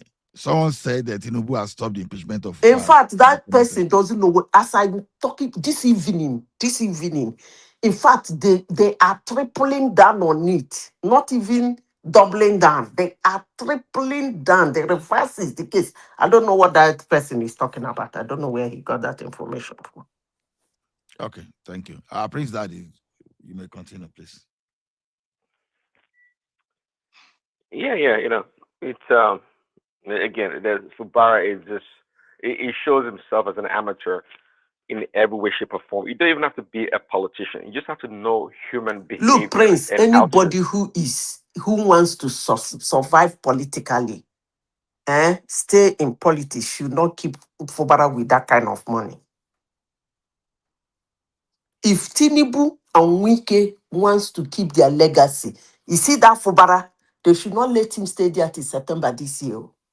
He go hard. I don't talk and finish. The guy, they behave like somebody. I don't know. I don't understand Program. what Fubara's problem is. Honestly, I don't Number one, it's understand. not your money. The state money is not your money. You are not somebody who is powerful before. We are all And he's giving the money to the wrong we people who all can't went help him. to River State University of Science and Technology. Fubara is nobody. At least we know Wike from the one That Wike has been a showboy person. All those student union wahala, Wike is there. At least from the so one we know Wike and break bottle. are But you who now is saying Fubara? that despite running to APC, that APC cannot save Fubara? And so why would Tinubu move against the member of his party? His APC, running to APC doesn't make any sense. He just Because he arrived can at run that out of bus stop now. APC anytime. He can even stay in that APC and sponsor Atiku. The point they are trying to make, first of all, they want to bankrupt the opposition. Because for you to go into presidential election, that's a lot of money. So that's why they've cut off Cross River. They've cut up. Do you know how much Delta State gave to Atiku in 2023? You people had the amount now. That how was much? why they told Wike to go to hell.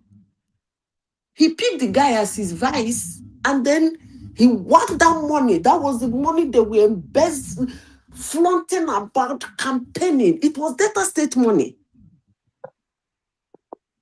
When Wike came on rally ground and said he used his own to build bridge, that they should ask Delta State what he used his own to do.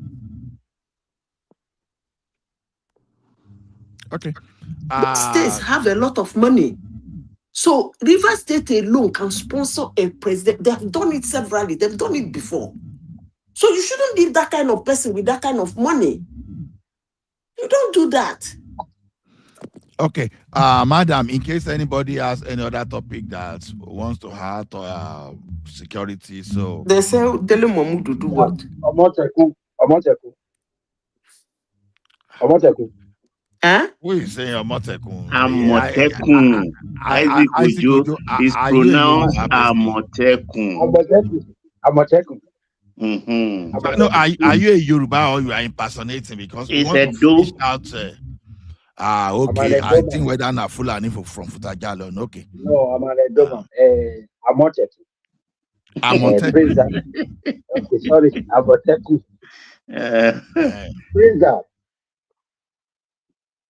Prince Dad, are you there? Prince Daddy. Prince Daddy. Daddy Prince. Maybe he has gone to attend to Trump. Okay, I wanted to plead with him to just tell Amotekun that he want to, dash me his time, because I want to actually use his time and my time together. That of Fubara, that one I think after the restoration of Fubara to River State, when the president lifted the state of emergency, he came back. I think what I suspect there is that he was sent by the opposition to declare to be APC, so like they were like capitalizing on him. Maybe he can do what Wike did. So like he should go there and then destabilize the party. But not able to actually weigh his strength. I think they made a very big mistake there. But the very thing I want to come up with, I think when I see Obi, I believe he's working for Tinubu. I believe Obi is working for Tinubu because my investigating team, they came with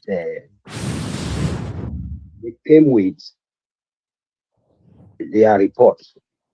So they've done that investigation and they found out that this guy is actually working. Are you saying Obi is working for Tinubu?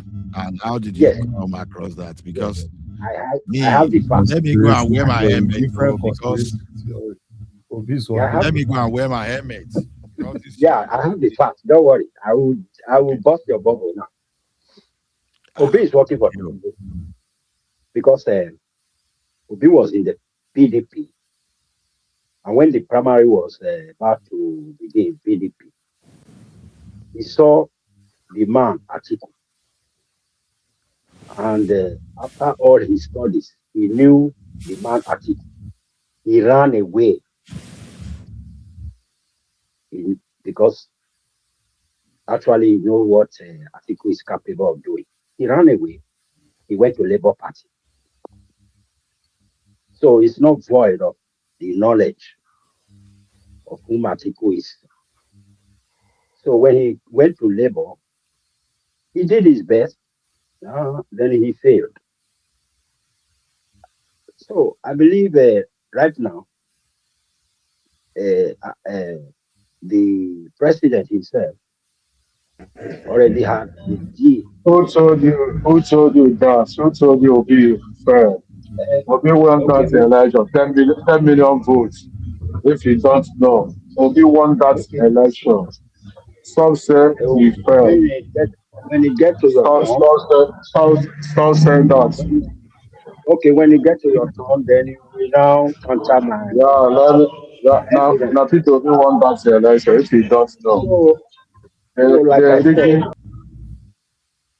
you wait now. It will reach your turn, or you want to speak first before I speak. If you want to speak first, I will give you time. Go ahead, Isaac. Go ahead, please. So Tinubu, Obi, like I said, is working for Tinubu. Now, after all those noise in Labour Party, after destroying Labour Party,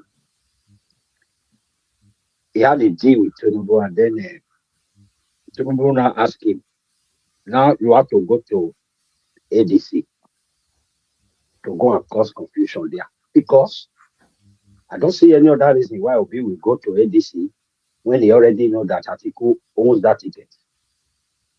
I don't know. There's no other reason. If there's anybody that can tell me one reason that Obi went there, knowing that Atiku is the owner of that ticket, then you say it later when you want to speak. Now, when he got, they asked him to go there to go and cause that confusion. I'm going to make it very brief. So now he's there, knowing that the ticket is not for him.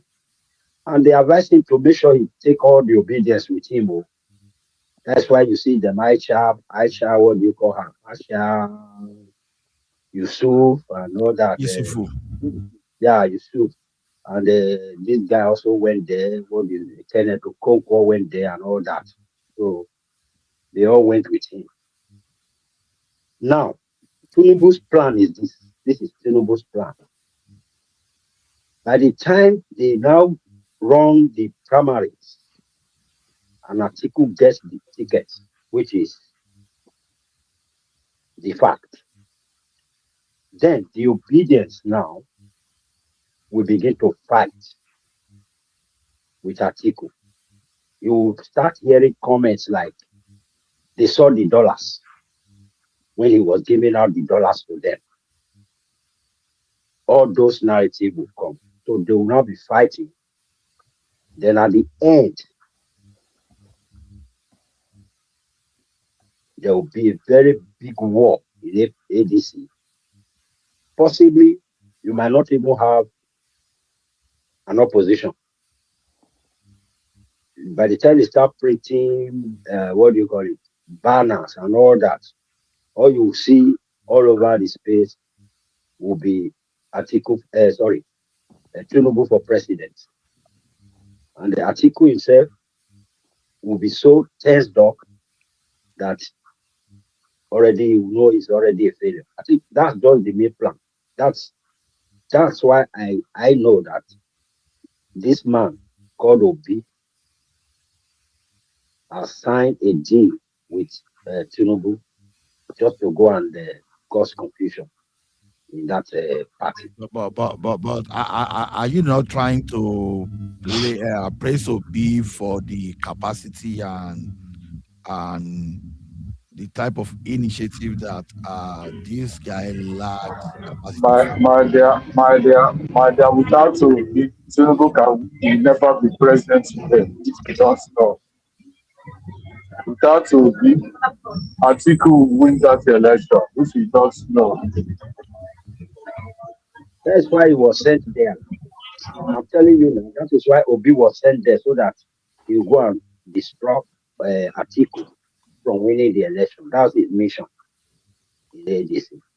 The war has started. What's his name? This Yoruba man, our brother. So are we saying it's Obi now that is making the president, that is the one that is making it possible for Tinubu to become the president? Is that a new theory? Yes, yeah. Obi is no more interested in presidency. Okay. All he's interested now is just to go and cause confusion in ADC and then cash out, and then Tinubu takes the lead.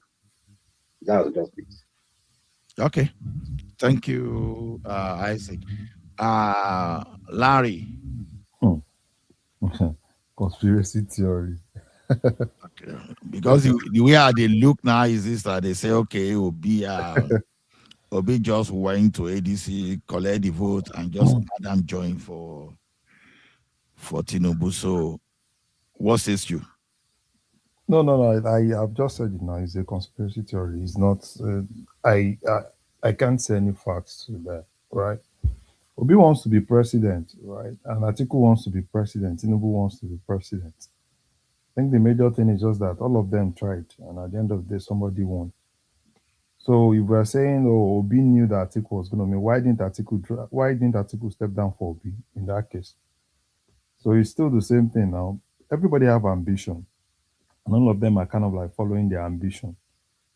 So, and the best man actually won. The same thing is going to happen in 2027.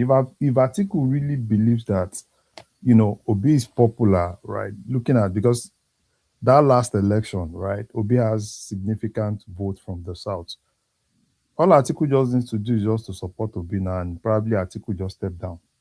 Then it will be south versus south.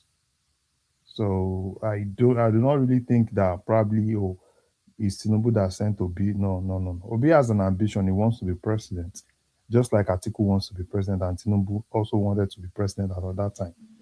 So, everybody, is there anybody that does not want to be president?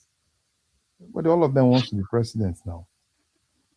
And I think the major thing is just that, people have been, I don't know why people kind of like just blame Obi for unnecessary things. Atiku himself, they're saying, oh, somebody's destroyed the opposition and everything. The only person that has been destroying the opposition since 1991 has always been Atiku.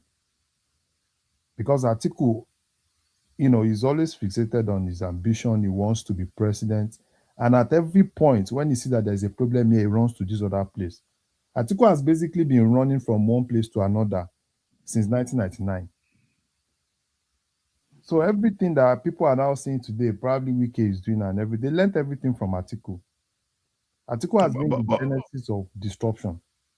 So don't you think that Atiku is behaving to tie because Obasanjo is telling us that Atiku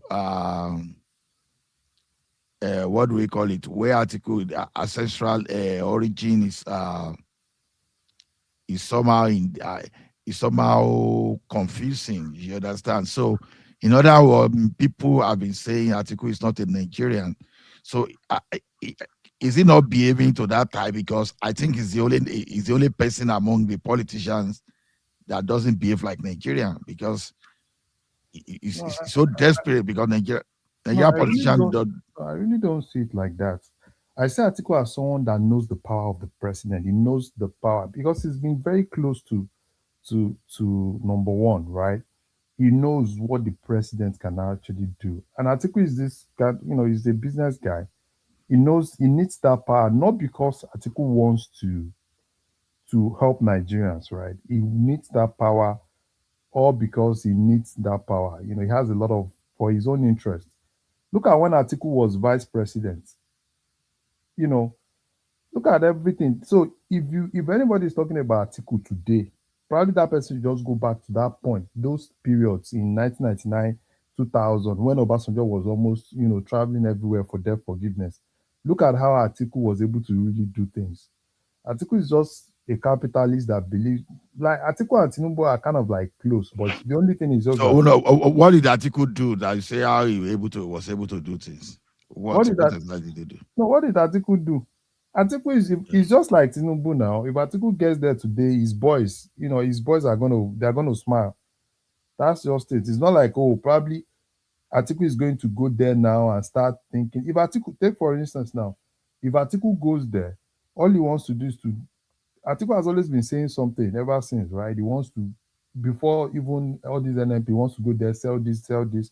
They do privatization, they sell things, and that was exactly what they did during those periods. That was when they started the issue of monetization. They did privatization, they did all sort of things, right? And a lot of government properties were shared among their friends. So that's the kind of person Atiku is. If Atiku really believes that probably he wants opposition, I think he should just step down, probably for an Obi or Kwankwas or any of those guys, right, and support them. if he really wants that. But Atiku also wants the presidency himself. He wants to be president. And he believes that the fact that everybody has to just kind of like support him within the opposition. That's why at every point, once Atiku sees that there's a problem somewhere, the next thing he wants to do is to run to another place with the notion that he's going to go there and inherit everything that they have there. He's been doing it. He did this when he was in PDP. So can you really trust such character? Because if No, you cannot solve Atiku, problem where you are. no. Why would I trust Atiku? Okay. Why will I trust Atiku? Why will I trust Atiku? So what I'm just trying to let you understand is the fact that I've seen people blame every other person without blaming Atiku. I've seen people blame even Wike. Oh, Wike is the problem of PDP and everything, without people really laying the blame and everything to where it's supposed to belong to. The blame of opposition in Nigeria till today has always been Atiku. Because Atiku is that person that anytime he sees that there is little heat where he is, he looks for another place that is already organized. He goes there, forces himself into that place and try to look for a way to kind of like scatter things. That's what he has always been doing. He was having problem with Obasanjo. What did he do? He ran to AC.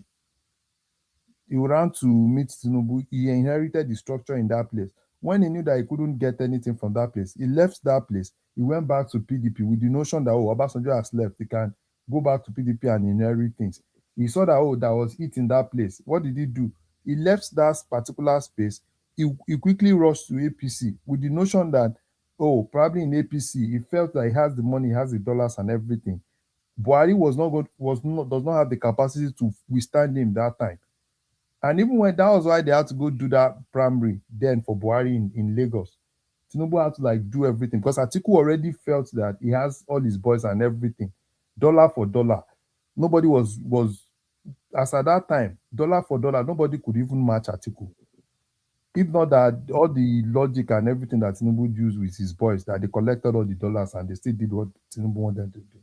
So now he saw that there was tension in that place. He knew that he couldn't even get what he wanted. What did he do? He ran again, went into PDP to go and inherit the structure in PDP. Forced himself, used his dollar and everything. Now he knows that there is heat in PDP now. Wike was ready to give him aura for aura. So what's the next thing he did? He ran and left that place, ran to ADC, go there, inherit the structure in ADC. So that's always that guy has always been the problem of Nigerian opposition. Any day, anytime. So that guy is, because for me, if Atiku really wants, if he feels that he wants somebody to challenge him, but all he needs to do is just to sit down in his house in Yola, right? Sit down in his house in Yola, allow all these guys to probably any of these guys, right? Support any of them and let's see how it goes. That's how it's supposed to be. Not all these people should not blame Obi, blame Kwankwaso, blame all those, because all those people are young, they're ambitious, right? They want to be president. Is there anybody that doesn't want to be president of the country?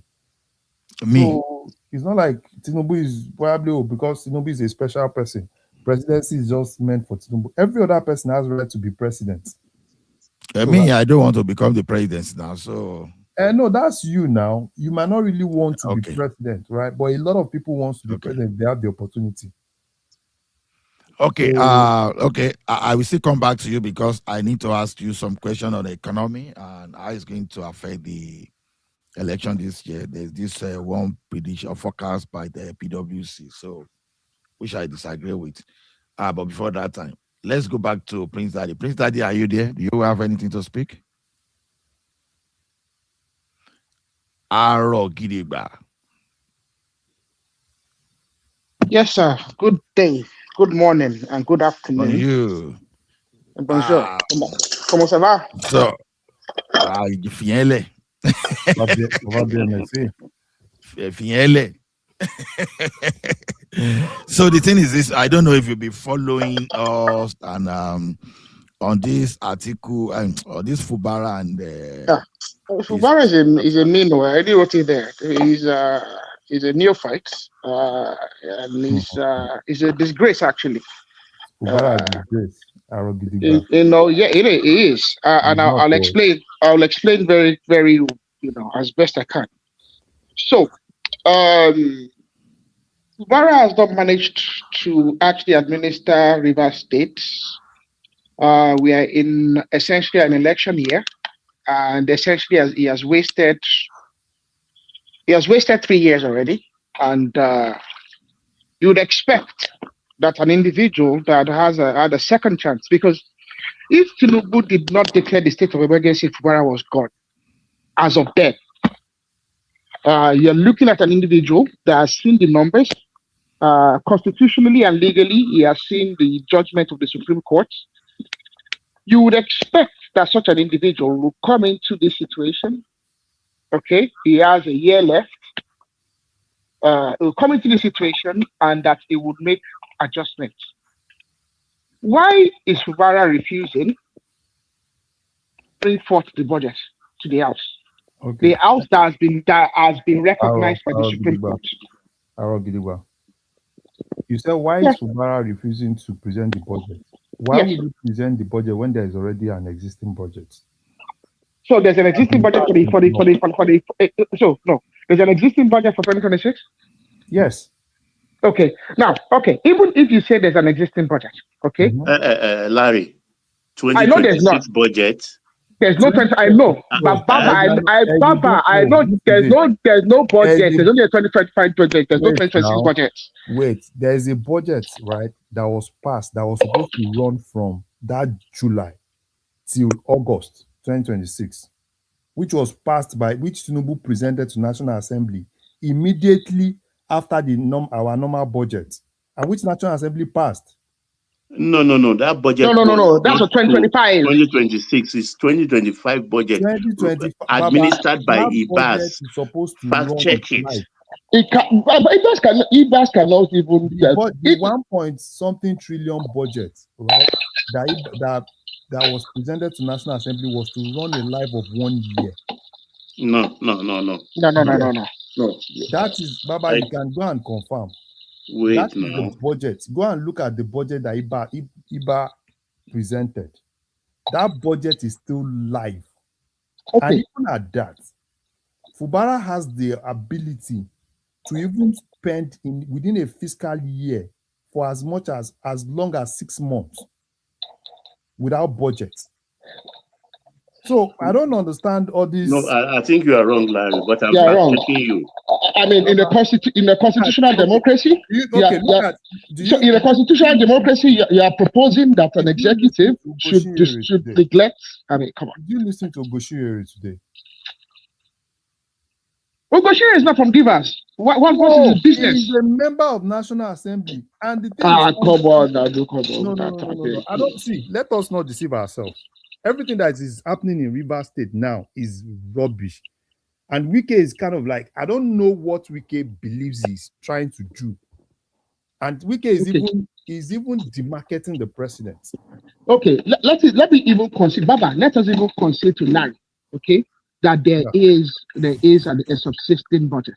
Mm-hmm. I think out of respect, okay, you are an executive governor in a democratically elected government. Mm-hmm. Out of respect for a house that you have been in disagreement with, why don't you reconcile the budget that you already have? You've already reconciled the account that was handed over to you by IBA. Reconcile it. You reconcile, okay, the budget that's been passed on to you, okay, and make adjustments to it, and submit and bring it forth to the house out of respect. Which respect now? No. It's the flagrant disrespect of the House of Assembly, okay, that these individuals are responding to. Why would you send them a paltry 100,000 naira for Christmas like they need it? No. They didn't solicit for it. Why are you sending them? You are sending them money like they are miscreants, like they are feeding from your table. Let's be realistic. Fubara did not send out. I think Larry is correct. The budget is to lapse August 2026. Baba, we've already said that if let's even concede. So I've already considered that. I'm conceding that there's a budget. The problem is I think there should be some decency and respect. They told you if Hey, we've seen this at the national level. Okay. The national level, the House of Assembly, the Senate, they ask someone in the executive to show up before them. The legislative is there to control the excesses of the executive. Excesses now. No, it doesn't matter. They have the right because they have been elected there by the people. See, no. They've been put there by the people. If they tell the executive to show up I'm leaving my emotion. This is my emotion. Okay, you know this. I know this. Your love for Wike and his. No, I don't love Wike. I don't care for Wike and his shenanigans. I think it's been excessive. The fact is just that the president, because what I'm seeing here, number one, is the fact that even that House of Assembly does not even respect the president. The president, right, presented a budget which is supposed to last a year to National Assembly. The whole of National Assembly looked at that budget. Immediately that budget was passed, it became a law. And that law, Fubara came in, picked on that existing law, and started implementation of it. And even at that, even if there is no budget, Fubara still has the capacity to govern that state without a budget for as much as 6 months.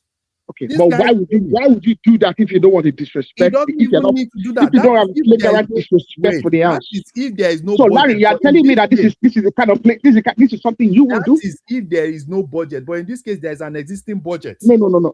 Wait, Larry, I'm conceding to you that there's a budget. Okay, I'm conceding to you that there's a budget. So you should go and kneel down. Out of decency, no, it doesn't have to kneel down for them. For what? Even in Lagos, okay, as bad as Sanwo-Olu. Okay, and what's this fellow's name? What's his name? Obasa.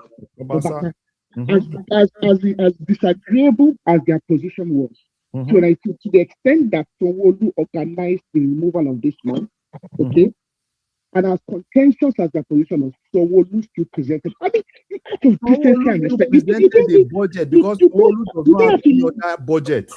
You don't have to kneel down. Mr. Larry, I'm not talking about the presence of a budget or not. I'm talking about decency and respect. Which decency? This is a guy that... Mr. Olada, let me put my position forward. I'm already considered to you, okay? And that's the problem with Nigeria. Someone is making a concession out of respect and decency. You can just sit ground a bit. Sit ground a bit. Why do you have to show headstrong? They said, okay, even if you look at it, yes, the budget has been presented to the National Assembly. These guys and yourself, you've been out of contention, both of you, for 6 months. Both of you are now back in golf, you are back, okay, online as it should be. Both the House and the government and the governor have wasted a good 3 years. Okay. They are saying to you, Mr. Governor, even if they just want to show their power and show their, even if just move around a bit, it will cost you nothing. It will cost Fubara nothing for him to show up on a day with the budget that has been passed that doesn't even be, that he did not administer.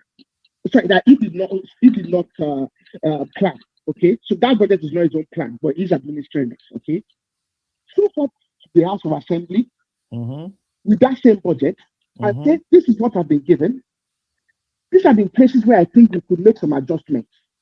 That would even give you some leverage to say, I think we can make some adjustments here and here and here. This is the budget. You could look over it. This is what we've been given. Do we want to make a supplementary? That is, you see. Mr. Larry, does the law allow for supplementary to a budget? Yes. As a governor, you then have the opportunity to say, okay, do we want to make a supplementary? Yes or no? It is, you know what? It's just a matter of just courtesy and decency. And I think Fubara just playing a game that is needless. And I see the House of Assembly as well playing a game that is needless. But sometimes, well, we can get halfway with it. No. What am I being excessive, Baba? See, what Larry is missing is that there was an agreement during that period they suspended him. Baba, it is based on that agreement that this agreement is my problem. This agreement that you are talking about, this agreement is my problem. Okay, why is it your problem? Yeah, it's my problem because this is because of this agreement. This guy has been insulted. This guy's right has been trampled on. He burnt down the house. I think that's that? reverse. Rather, he is the one trampling on people's rights No, and he burnt down the insulting house. people. He burnt down the house of assembly. He burnt down the house of assembly. Let me tell you something. Everything that has been done to Fubara, no governor in Nigeria will take half of it.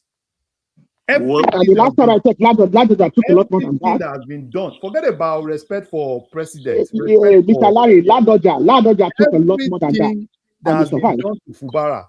Forget which Ladoja. Everything that has been done to Fubara, none of them can take half of it. None of them. So you think if Fubara had to be probably one of these guys, will not run Wike out of Rivers, run him out. Who put him there in the first place, Larry? What are we talking about? Imagine who put him there in the first place? Who put him there? Somebody is saying the so-called governor in my state, I will run you out. Who put him there in the first place? Fubara is only doing things all in the name of I'm respecting Tinubu. Let them do it with some of all those other guys. Fubara has no legs in Rivers. I don't know if you saw what we did over the New Year. Fubara is still the chief security officer of that state, and he can run any of them out. Legally, yes, he is the chief security officer. What stopped him anyway? Okay, what stopped him from doing that? See, Baba, let me tell you something. Fubara is just being careful. He's just taking things easy. If Fubara wants to run Wike will not stand in Rivers for one day. Oh yeah. And did you see what we did over the Christmas break? Because Fubara decided, you know what? All these things that wait, calm down. Can you calm down? When at the height of the trouble between Amechi as sitting governor and Wike as Minister of State Education, let me finish. Under this thing, did the commissioner obey Amechi? Did he take directive from Amechi or from the Minister of State in Abuja? If you remember that case, where Amechi was virtually helpless. Looking at his government house, he couldn't even enter. What are you talking about? Let me tell you something. No, am I correct or am I wrong? Wait now. Let's answer first. You will go ahead, but answer first. Baba. A governor is as good as how much the president wants him to be powerful. No. Okay. No. See, Baba, let us tell ourselves one truth. Fubara is just being gentle, unnecessarily gentle. Larry, a man burnt down the House of Assembly. Is that gentility? No, is that decency? Forget all those ones. Fubara is just unnecessarily gentle. A Wike cannot take half of what Fubara is taking. Wike cannot because he will not be treacherous like Fubara. Wike can never take. Wike will not be treacherous like Fubara. This guy has basically been insulted. This guy is the one insulting people. Last I checked, a lot of rubbish has actually been happening in that state. And basically, right, I look at everything. I was looking at Wike. Wike turned himself. Who is Wike in the first instance? This is a guy that believes that, he's everything. The only thing is, if Fubara wants to run Wike out, he will run Wike out of that state. What's stopping him then? Nothing Wike can do. What's stopping him? Basically, it's just respecting Tinubu unnecessarily. No, that's not true. Yes. That is not true. When he started his trouble, Tinubu was not there. No. He was not quoting Tinubu. He was not hanging to the coat tail of Tinubu. He was acting alone, unilaterally, with the Ankyo bricks of River State and all the rest. He was spending money. Baba, look at this man. What is this guy? This militant. As far as why is that militant now somewhat aligned to Wike in some way? Although that guy was on stage was saying, no, we can was he voted into power to start picking political fight with people, or to administer River State? He has wasted 3 years now. Aro, let me tell you something. We all know what the problem is. When did the problem start? The problem started immediately. They said Ibas left 600 billion. That is the beginning of the problem. Ibas did not leave. He left 300 billion when he was going on suspension. And when he came back, he met 600 billion. That's what I'm saying now. Yeah. When he came back, he saw 600 billion. That 600 billion is the genesis of the problem. And this guy there is a budget that has already been signed of 1 point something trillion. This guy came, these people did not even allow this guy to breathe. What are we talking about? 2 months. What is the problem? Is it only Rivers that is in Nigeria? This is Why politics, Wike? Larry. Because he Wike was has on suspension. Have you unnecessarily... Wait. This same Fubara you are talking about. Yes. During that 6 months, did he go to visit and worship Wike, or did he not? Did they have a meeting in London, including all the whole 30 members of the House of Assembly? They went to London and meet or not? They met. It was a processed agreement. Let me tell you something. Fubara is just a man of peace. Forget about anything. Fubara, and I'm asking you, what's stopping him from wielding the kind of power you said he has? You said respect for the president, but when he started the fight, was the president involved? All these things that were saying, oh, Tinubu this, Tinubu that. I am telling you, these guys, if he wants to do aura for aura, he will run anybody out of that state. The power that Tinubu has as what will he use? The commissioner of police that will not listen to him or take directive, or he will start to carry baton to start to flog people. All those things. If we want to do peace for peace, yes. The power that Tinubu has is almost the same thing that Fubara has in that state. This guy has already been reported. I'm surprised you are saying this. Yes, the governor has the same powers with the president. Then why did the president suspend him? If he has more power or equal power with the president, what are you saying? Forget about those things that is happening in Nigeria. Please, you say he has the same power as the president? I mean, come on, Larry. The power that the president has as the president of the country, he has that power is in his state. Even then why was he suspended by the president if he has so much power? Why are we talking like this? Why did he go on suspension? Why did he go on suspension? Baba, let me tell you something. If Fubara wants to give them oral for oral, I can hear you, Isaac. Yeah, so Larry, I just want to throw something very short. Baba, you know what? The last time I listened to Fubara's speech, he was boasting like boasting like the obedience. You understand? So if Fubara wants to succeed, he should take advice from people like him. If he take advice from obedience, he will always fall into problem. That's what I have to say. Okay. The advice, they said agreement. What exactly was in the agreement? Baba, do you know the content of that agreement? Can I tell you? The one I know, not everything, because Wike is not talking, Fubara is not talking. The commissioners list, they have to have a say in it. The local government, they have to have a say in it. He already gave them the old local government. You understand? Listen now. So local government from Fubara, gave it to Wike. Wike has the local government already. Okay. Well, yes, he adhered to that. But I remember, but Tinubu told him the day the suspension was lifted, if my memory serves me correct, he said, go and present your budget. He told him that, go and present your budget to the National Assembly. Baba. And pay all their salaries. Has he not paid backlog of their salaries? Has he not paid it? These guys, do you know? Oh, he has not paid it. That's one of the arguments now, that he didn't pay their salary, he sent them 100,000. No, he paid all their salary. See, that's the problem. No, he has paid his salary. He has paid all their salary. Even before that time, Iba gave those guys, paid them everything, 2 billion. No. It was before, it was Wike that paid them the money. No, even the let me tell you, even the tickets they used to go, they used in going to the London meeting. Wike sponsored everything. No, Iba paid those guys, and even when Fubara came, those guys, they are not owing them any shishi. And besides that, the 100,000 that we are talking about, it's not like, oh, this guy basically just gave House of Assembly 100,000. This guy basically gave all the civil servants in River State. And by virtue of that, as they also got that, why are we now saying as if it's just, oh, House of Assembly, you take 100,000? No, This was just during that time. It gave all the civil servants, everybody that is a public servant in Rivers State got that money.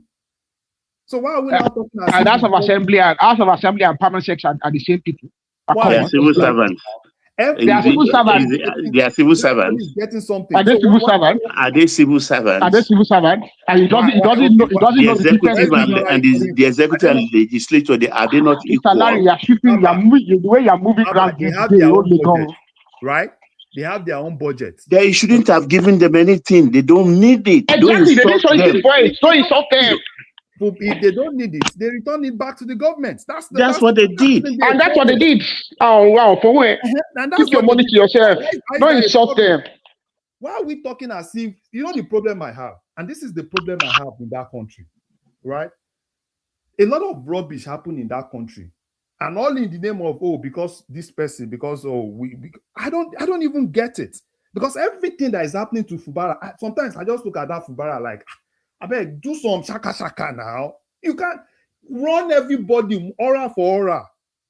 Even Tinubu will not relax. Forget about all these things. They are waiting for him to run the aura now so we can see what he can do. We can see the extent. Why was he not running the aura when during campaign? You understand? What you are saying, I'm shocked because if you give him that kind of power, when he was suspended, when they pronounced him suspended, he should have dug in. Baba, why did he leave the state house, the governor's house lodge? This rubbish that they are doing in Rivers, can they try it with any of the governors in the north? Can Tinubu himself try this rubbish they are doing in Rivers? No governor in the north has done what he has done. Didn't you listen to who was that? Enigmatic just told us about what happened in Kano, where the commissioners and everybody was appointed by Kwankwanso, and yet the governor. Ever since this guy became governor, it has been from problem to problem. What exactly? He asked for it. He's the architect of it. He's the architect of his own problem. He didn't ask for it. Do you think he asked for it? Why did he bomb the National Assembly complex? See, let me tell you something. River State is not the only space where there is godfather-governor relationship. Mr. Larry, answer Baba's question. Why did he bomb the House of Assembly complex? Why did he burn it down? Why didn't Ododo confront White Lion? Why didn't Kano Yusuf confront Kwankwaso? Because White Lion and Kwankwaso also respects the governor. Not this one that thinks the governor is a child, that this, that. What sort of rubbish is that? A whole governor. When he was campaigning for him, and he was like boy behind him, why didn't he reject him? Nobody even saw Fubara. Remember, it was hiding.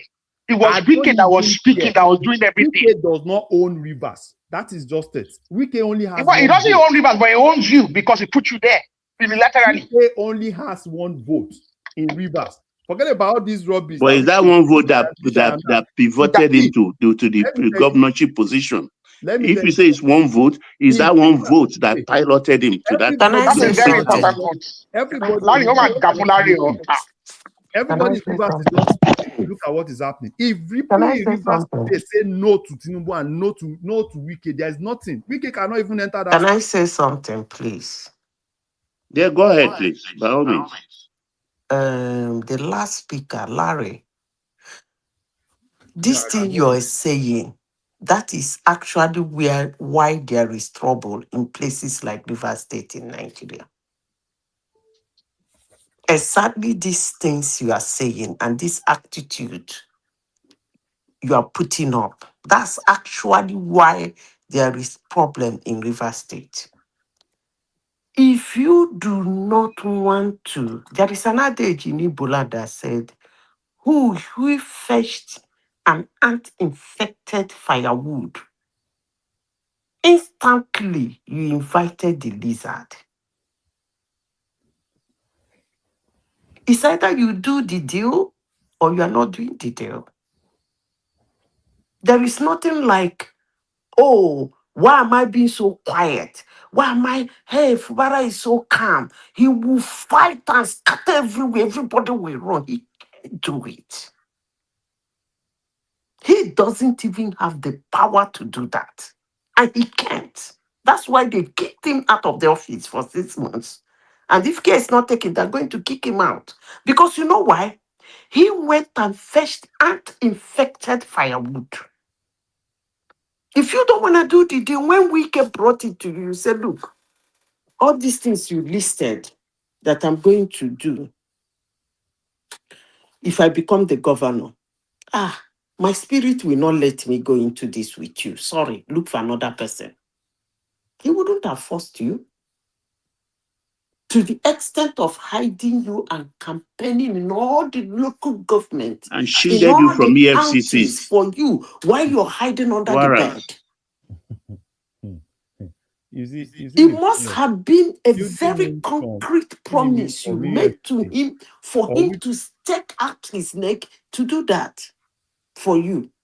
Mama, So this idea of, hey, he's being too soft, Mama, he's being this, he see, ain't got no power. And trust me, see, if he doesn't take his time, they're gonna put him out. there is nothing they can And do. the sky will not fall. There is Because nothing they it can do. is people who speak like you are actually the people causing problem in Nigeria. No. Because if every People Nigerian is morally upright, which or morally hold on, upright. let me finish. If every Nigerian is morally upright and the governor of a state come to throw something according to you is unspeakable, why accept it? And you think you can walk in there and kick him out? And you forget that politics is a dirty game. Fubara go fight tire. Okay. They will kick him out, nothing will happen. Madam Zita. Because he's not even smart in the first place. No, he's just Fubara for me. He's just unnecessarily gentle. Unnecessarily. Because this guy, imagine you come, I'm a governor, you come to my state, oh, that child, that this, that. What? Unnecessarily. And this same thing, this same Tinubu cannot do the same thing with any governor in the north, that it won't be resisted. This same Tinubu as a president wanted to go Niger here, wanted to just exercise his power as ECOWAS president. He was resisted. Everything that Wike is doing, if not for Tinubu's backing, Wike will run him out. But all in the name of, oh, I have the. That means you don't know Wike. Now is now you don't know Wike. Even gotten into his head. Listen to me. If you say it's because of Tinubu's backing, then you don't know Wike. If anybody talks, oh, Wike, oh, because I've when Buhari was there as the president, this Wike run Buhari, according to you people, Amechi was his son. This Wike run Amechi out of River State as a governor. He didn't step River State for a very many years. He ran away from no. Even at that time, Amechi was still the governor of River State. I told him that the commissioner was not even listening, was not taking order from the sitting you governor. Don't know Wike, but don't worry, you will soon know him. There is nothing. The ginger Fubara Wike is even biting. The ginger Fubara, okay? He's even I pity him more than he can chew now, because as of today, Wike believes that every other person he has influence over everybody in Nigeria. Now even APC is insulting them. Is insulting this, is insulting that. Can only Wike give Tinubu presidency? I don't understand what. No, you are not getting it. Look, Wike, nobody is telling you Wike is. At least he can give him River State, and he has done that before. God here, but we are saying that Fubara should have behaved differently because of the process that brought him to Governor's Lodge. He shouldn't go for second. It's the process that brought him to Governor's Lodge that is haunting him. Go to the beginning of the story. Don't take it in the middle. Baba, beginning of the story or no beginning of the story, you've used your power. They took this guy out for 6 months. This guy came back. You said, oh, he shouldn't go for second time. He should at least let him enjoy the first time. But he signed that he would not go for the second term. Baba, second time or no second, has he even gotten to that point of second term?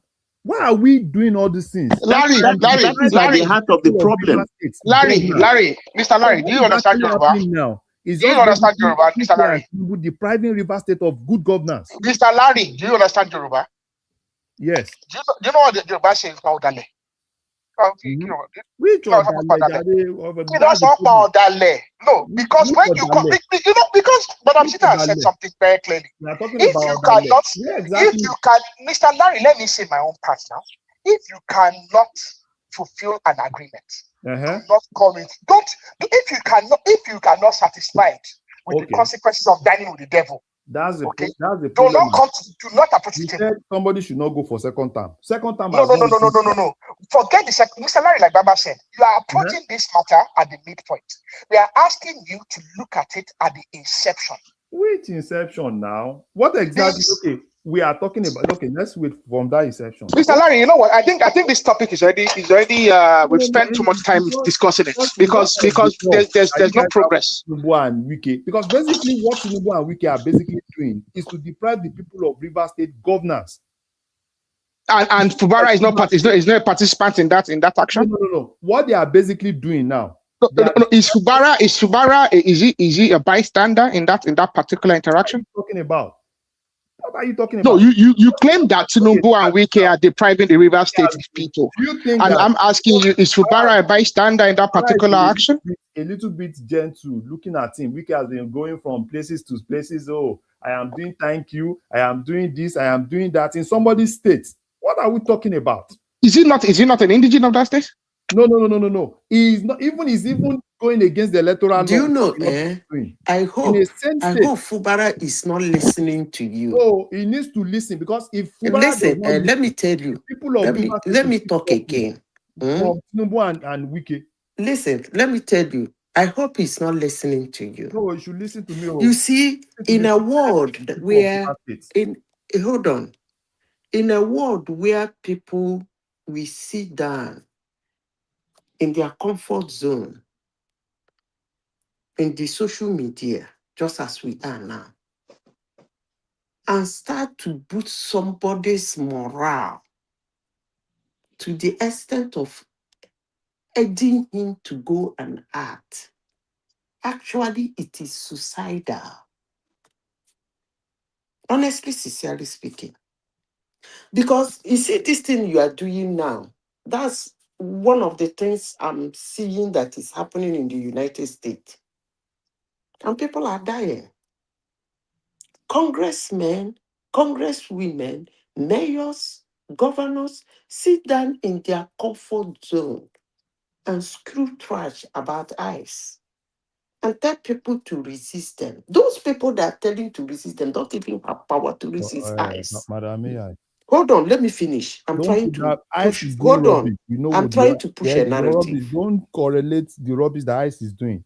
Please, hold on. Let me finish. No, Zita, let me even help you because you're not putting it well. Let me finish my rubbish. No, please. As an American myself, please let me finish. So don't bring guys on here. Like guys, no, Zita, wait. Let me just give me 5 seconds to help your point. Don't even go to ICE. Look at what is happening in Congress. Those who are disagreeing with the MAGA policy, like Majority Green and all the rest, what are they doing? They are leaving the legislature. It's as simple as that. Because of the agreement they had, Trump backed them for their primary, helped them to attain their seats. And once they disagree, the honorable thing to do, if you don't want trouble, is to leave. And they are leaving in droves. We can come and do third time or what? Let me hold on. So Fubara, Baba, why are you looking like this now? The law says that when they impeach him, do they have the right to impeach him or not? Do they have the right to impeach him or not? Larry, they have the right to start the process, but with what is on ground, let me finish. Forget about all this, except probably Tinubu bring all the soldiers. I want to push a narrative. I want to push a narrative. I hope you will understand my narrative. You tell people, citizens of a country, that they should resist law enforcement agents. They should go to the street, resist them, don't let them. You stay in your comfort zone and shout and screw trash and give them morale to go out. In the first place, I don't even know what is going on in their brain. There are only two people who can stop them. You, that is telling them to go to street to resist them, and the law. Madam Boy, Zita. hold on. Let me No. finish. You are correlating. You are putting things that are different. No, it's not different. I will come to. If you are law, if I I will should be law hold on enforcement now. agency, I they will need to come do to it in what a normal, I will. legit way. Hold Not on. doing all those touts, what these touts things they are doing Can all I around. finish What are we talking now? about? Yeah, the law enforcement. I remember what one. Is it EFCC? You remember that savage or savageous X tweet that went viral 4 years ago over that broke the internet. Do you people remember? It came from Nigeria. It came from a law enforcement agent in Nigeria when they break into the house of judges, eh? They break into the house of former governor of Rivers Imo State. Through the roof. Through the roof, yeah. Rochas Okorocha was lying on the floor screaming, Jesus, Jesus, Lord, help me. They want to kill him, the country. So somebody said, can you imagine what is going on in Nigeria? Law of enforcement agents breaking into somebody's house to arrest him. And that guy put out that tweet that went viral the whole world. And that tweet said, when they say law enforcement, you think that force is a joke? I leave you with that. That force is not a joke. Law enforcement, that force there is not a joke. So when they come as a law, you don't listen, they enforce it. But that's not the narrative. Forget, I'm using it. Now, Wike has the power. Listen carefully. Wike has the power. Tinubu has the power. Which power River does State Wike have now? Let me finish now. River State Assembly have the power. Larry is here telling Fubara to fight them.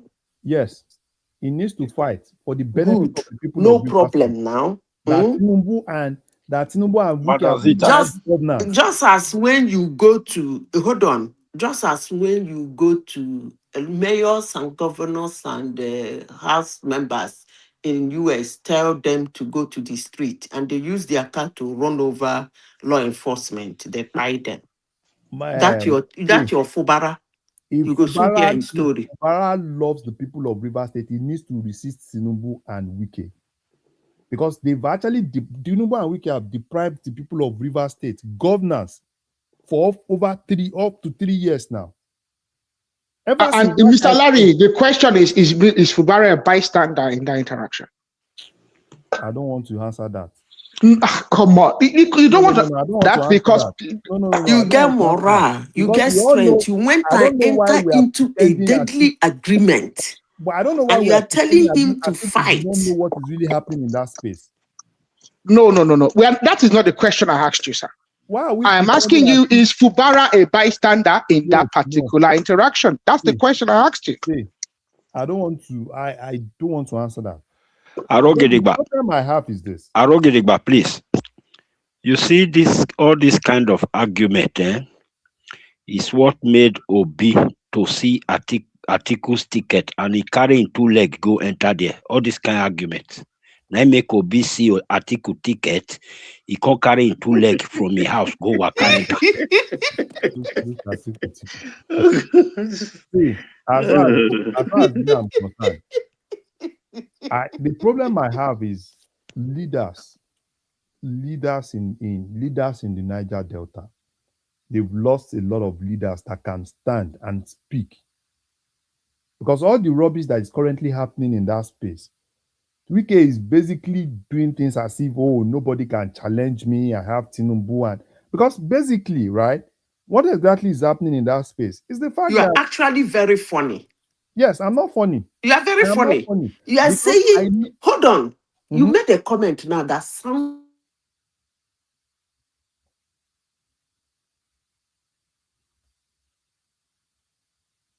Zita, we lost you. See, I hope Fubara is able to stand for the people of Rivers State. Because everything that these guys have been doing, election has not even started. This guy has started, I'm campaigning, I'm doing renewable, rainbow, blah, blah, blah, blah, blah, all the rubbish. Rainbow, no APC, no PDP. He's just basically doing things as if there is no law in that country. And all because of what? I have the backing of the presidency. Presidency, my foot. Fubara love the people of the state. He should face them. They can't just continue all those things. If Tinubu has the guts, why can't he do the same thing in probably Bauchi or any of those states? Because none of those governors have done what Fubara is doing. Baba, remember, I want to present to Mr. Larry an example of someone like Tambuwal. So Tambuwal being the governor in Sokoto, remember that he left and he moved back to PDP. Yet, the Speaker of the House in Sokoto, APC. See, sometimes as a governor, as an individual, you have to be able to make some concessions out of decency. You keep saying that Fubara is a gentleman. You keep calling Fubara a gentleman, and I keep on trying to see if Fubara is a gentleman. I want to see what a wicked individual is. If Fubara is the definition of a gentleman. Fubara is a gentleman. He's so gentle that he woke up one morning. He heard that some proceedings will be going on in the house that might be against him, and he organized the burning of the house. If Fubara is not a gentleman, Wike will not step foot in River State. Forget about that. Mr. Larry, I think the problem is you keep looking at Wike, and I'm saying, forget Wike for a minute. When Ganduje said Kwankwaso should not step foot in that state, did you think Kwankwaso just step foot in that state? Fubara is just basically, Tinubu, I'm respecting Tinubu, I'm doing this, I'm doing that. Imagine, sometimes, when I listen to how they are insulting this, I'm like, this guy, they crazy. Mr. Larry. Arogedigba, please, I support Larry for that gentleman thing. You see, Fubara is a gentleman. That is why he went and entered into a gentleman's agreement. And now he doesn't want to fulfill the same gentleman's agreement suddenly. No. He's a gentleman. I agree with him. He has suddenly grown morals out of the blue. Yeah. It is not today that people help people. Even that Wike, before Wike became governor, was it not Mama Peace and all of them that stood for him? What did he do to them?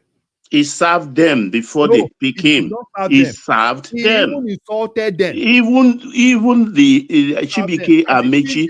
Chibike Amechi, how did he get to power? No. Baba, has it been the Jonathan family that done what Wike is currently doing? Will they not run Wike out? Wike is just basically, I don't understand. That guy, I don't see. If Tinubu is not careful, that guy will be the genesis of the end of Tinubu's government. Because now he has grown rogue. Now is everybody, APC, everybody wants to insult everybody, believe that he's the most powerful. Nobody is saying Wike is a virtue of righteousness or anything. But you are not even situating any of this problem at the doorstep of Fubara. You are making it 100% Wike. That is where your analysis is wrong. They or faulty. Severally. They did everything. This guy has basically, I don't understand. In short, who started the fight? Who picked the fight? That guy is taking. Go back to the beginning. The starting block. Okay, how did the problem start? How did the problem start? The problem, as far as I know, before power was wait now, you asked me a question. Power was supposed, the next governor was supposed to come from Ogoni. Wike betrayed the Ogoni people or begged them using people like Magnus Abe. Okay. Listen, calm down and pick, for whatever reason, pick a civil servant who is wanted by EFCC, shielded him, brush him up, and campaign for him. Okay. He was always standing behind Wike. Okay. If Wike speaks for 1 hour, he will speak for just 10 minutes. Okay. He rode on that wave to the governor's house. Okay. We are not kids. Okay. We know definitely that there was an agreement. Let me finish my point. We all know that there must be an agreement. Okay. Wike is not talking. Fubara is not talking. Okay. We are just the people in the middle. We don't know what the nitty-gritty of what between them, what it is. Okay. All of a sudden, Fubara reneged. Okay. Okay. And Wike came after him. Okay. That's the genesis. Okay. Did he even know how much the form cost? Did he pay for the form? The PDP form? Did he know how he won the primary? Okay. Now, Baba, let me tell you something. Number one, you said Wike helped Fubara to be governor. The reverse is the case. Fubara helped Wike. You said the FCC was looking for Fubara, right? What was Fubara's crime? Fubara was just an accountant general now. Wike was basically the one approving the money. Why were they not looking for Wike then? No, because Wike had immunity then. Okay, why was Wike not arrested when they finished? When he finished, are they not the ones in government? Wow, what are we talking about? Are they not the ones in government? Basically, then why was Fubara not arrested? No, wait now. The same thing that is happening to Bala Mohammed now is the same thing that happened to Wike then. They were basically, because Wike had immunity, the next person they could look for is probably they look for the accountant general of the state. And that was exactly why they were looking for Fubara. And Wike knew. And why did Wike intentionally make Fubara governor? Because he needs somebody to clean his house. An accountant that can clean everywhere, clean the books. Not because Wike loves Fubara. Wike needed somebody to clean the books. Then why did he allow himself to be used? I don't care. Okay, no problem. Now, Fubara got to be a governor. Wike basically got almost all the commissioners. This guy did not even have any commissioner of his own. You brought all the commissioner, you brought everybody. This guy was just there, just as a governor. Even the commissioners were even disrespecting him. Was Abba Yusuf not in the same in this same situation in Kano? Was Ododo not in this same situation in Kogi? Is not as Wike. Is they having any problem in Kano? They do. They have problems. Do they have problem in Kogi? Yes. As in the same dimension, same dimension as that of Rivers State? Why is it different? No. Because it's different because Wike is just too greedy. Baba, Mr. Larry is unyielding, so let us move on, please. Baba, tell Baba. No. I'm just shocked that he's not looking at the problem in a proper perspective. Baba is unyielding. I don't expect him to yield, but all I just want is to acknowledge that Fubara is not a saint in this situation. I'm not telling you that Fubara is a saint. Oh, that's exactly what we are saying. I've not heard you put 1% of the blame at Fubara's doorstep. Baba, I asked Mr. Larry if Fubara is a bystander in this, and he's refused to answer. So I guess that is concluded. You've done enough for this guy. Let the people of Rivers State, let them enjoy governance. Basically, for almost 4 years, you want to run those people out of enjoying anything governance. That is exactly what Tinubu and Wike are basically doing. The people of Rivers State have not even enjoyed governance for straight.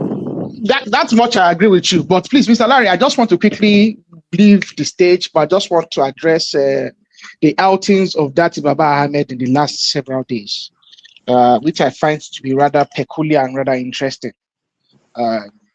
He has made it very clear, and he did some mental gymnastics to try and rationalize why he did this kind of mental gymnastics. It's because he was asked about the North-South argument, and he did some kind of mental gymnastics, and he rationalized why it'd be okay for him to contest in 2027, and I don't even know where he stands, because in one breath he's saying, Obi can return to Labour Party. In the other breath he's saying he's going to, is going to, go out and try and secure the Labour Party ticket. I really don't understand it. He has, you know what? You have to say, I have to give it to him. He cuts a very nice figure when he speaks to the anyone that is not politically savvy. He comes across as a gentleman, as a very decent person. But No, I think think anyone. I disagree with you, Aro. I think he belongs to a mental institution. Yeah, that's what I'm saying, Baba. That to be politically savvy, anyone that is not politically savvy, he seems like a gentleman. But anyone that can see deep, he's a bloody news. Not like Baba, as bad. I know it's a terrible thing. I was thinking when I was looking at him, all I was thinking about, look at this bloody Mauritanian telling us about our country. That was everything that was coming in my head. This bloody stupid Mauritanian. I mean, you came and you told us you want to contest, that when the time comes, you will announce your candidacy. 1, 2, you promise to pay double, quadruple people's salary, civil servant salary, including the military. You're making some campaign promises, and within 36 hours, you came back and said, no, you were not contesting. You didn't say you are contesting. In fact, also, Obi has not resigned. He only went into the coalition. Yeah, he only went to the coalition. ADC. And that if they think he has not resigned from APC, if they have LP, they should show us his resignation letter. There is a process before you leave a party. Blah, blah, blah, blah, blah, blah. And I start to wonder, in the same vein, you say you've contested before, Atiku should. He has never lost an election as well. Place open. If they don't give Obi president, don't give him vice, he will run back to LP. So that means Obi actually doesn't want to go into the primaries. He's going to stay there for as long as he thinks he's going to get automatic ticket. The moment he sees he doesn't have automatic ticket, he will move. He doesn't face primaries. So were you expecting him to do primaries? But they judge these people because I don't understand. I said they are just making things easy for Tinubu. On them. They are just making things easy for Tinubu because now they are fighting. The article come. Who doesn't know in Nigeria, even a baby born today, knows definitely that the ADC is a special purpose vehicle, SPV, for article to run. I mean, Dele Momodu was out there yesterday. Dele Momodu has been saying this since 2024. Okonkwo has been saying this since 2025. That Atiku is running. Atiku is the main man that can challenge Tinubu, and you went there head first to do what? That of Dati. After his first speech, I believe what happened is that they called him, sat him down, and said, "Come, you shouldn't rule out Obi because Obi is the engine of LP, and that LP is their money making machine. You understand? LP is just money making machine, and he shouldn't just condemn Obi like that. That's why he came back to give the second speech. But I think it was actually very decent to Obi. I think it was very decent in the way he spoke about Obi in the first. So when Obi comes back, they know that the obedience, everybody will donate to LP. He was not kind to Obi, but it's this amendment one he came back to make 36 hours later that he was trying to adjust. But we are all seeing through the rules. I just know that eventually they are likely to settle and Obi is likely to run alongside Atiku. That's a very likely ticket that we should not try to rule out. The APC must put that into their calculation. They should not. They put that into the calculation because let me tell you something. I think I said it here on this platform when I first heard of it about 2 years ago, when a top politician, very, very top, told me the obedience are there to be bought when the time comes. And at the point at the point where Atiku appoints Obi as the VP, obedience will split. They will follow the money trail. And that's what they are waiting for. Actually, Baba, you see, when you say obedient, who are the obedient? You see, Obi and the obedient is a personal brand. Oh. Forget about Aisha Yusuf. Who's Tabi Aisha Yusuf? No, the obedient said they are an organic organization that adopted Obi, that Obi did not form the obedient movement. So they are asserting their independence. No, wait. The people like to deceive themselves. If Obi decide not to run again today, obedience ceases. You understand? I disagree. Because if you listen to them, they look at themselves as a force for change, like it's happened elsewhere in other climes. They are looking like the orange movement in I think Hungary, like the yellow something in Indonesia, and a host of other countries. Movements like that have shaped policies and changed government. Who are the people? Aisha Yusuf, Tanko. No, you have to look beyond that.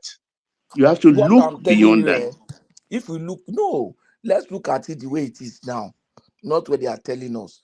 You know, they can talk and make mouth and brag and say yama yama and say Obi is the number one, Obi is the best thing. We will not be deceived, we will not be carried away.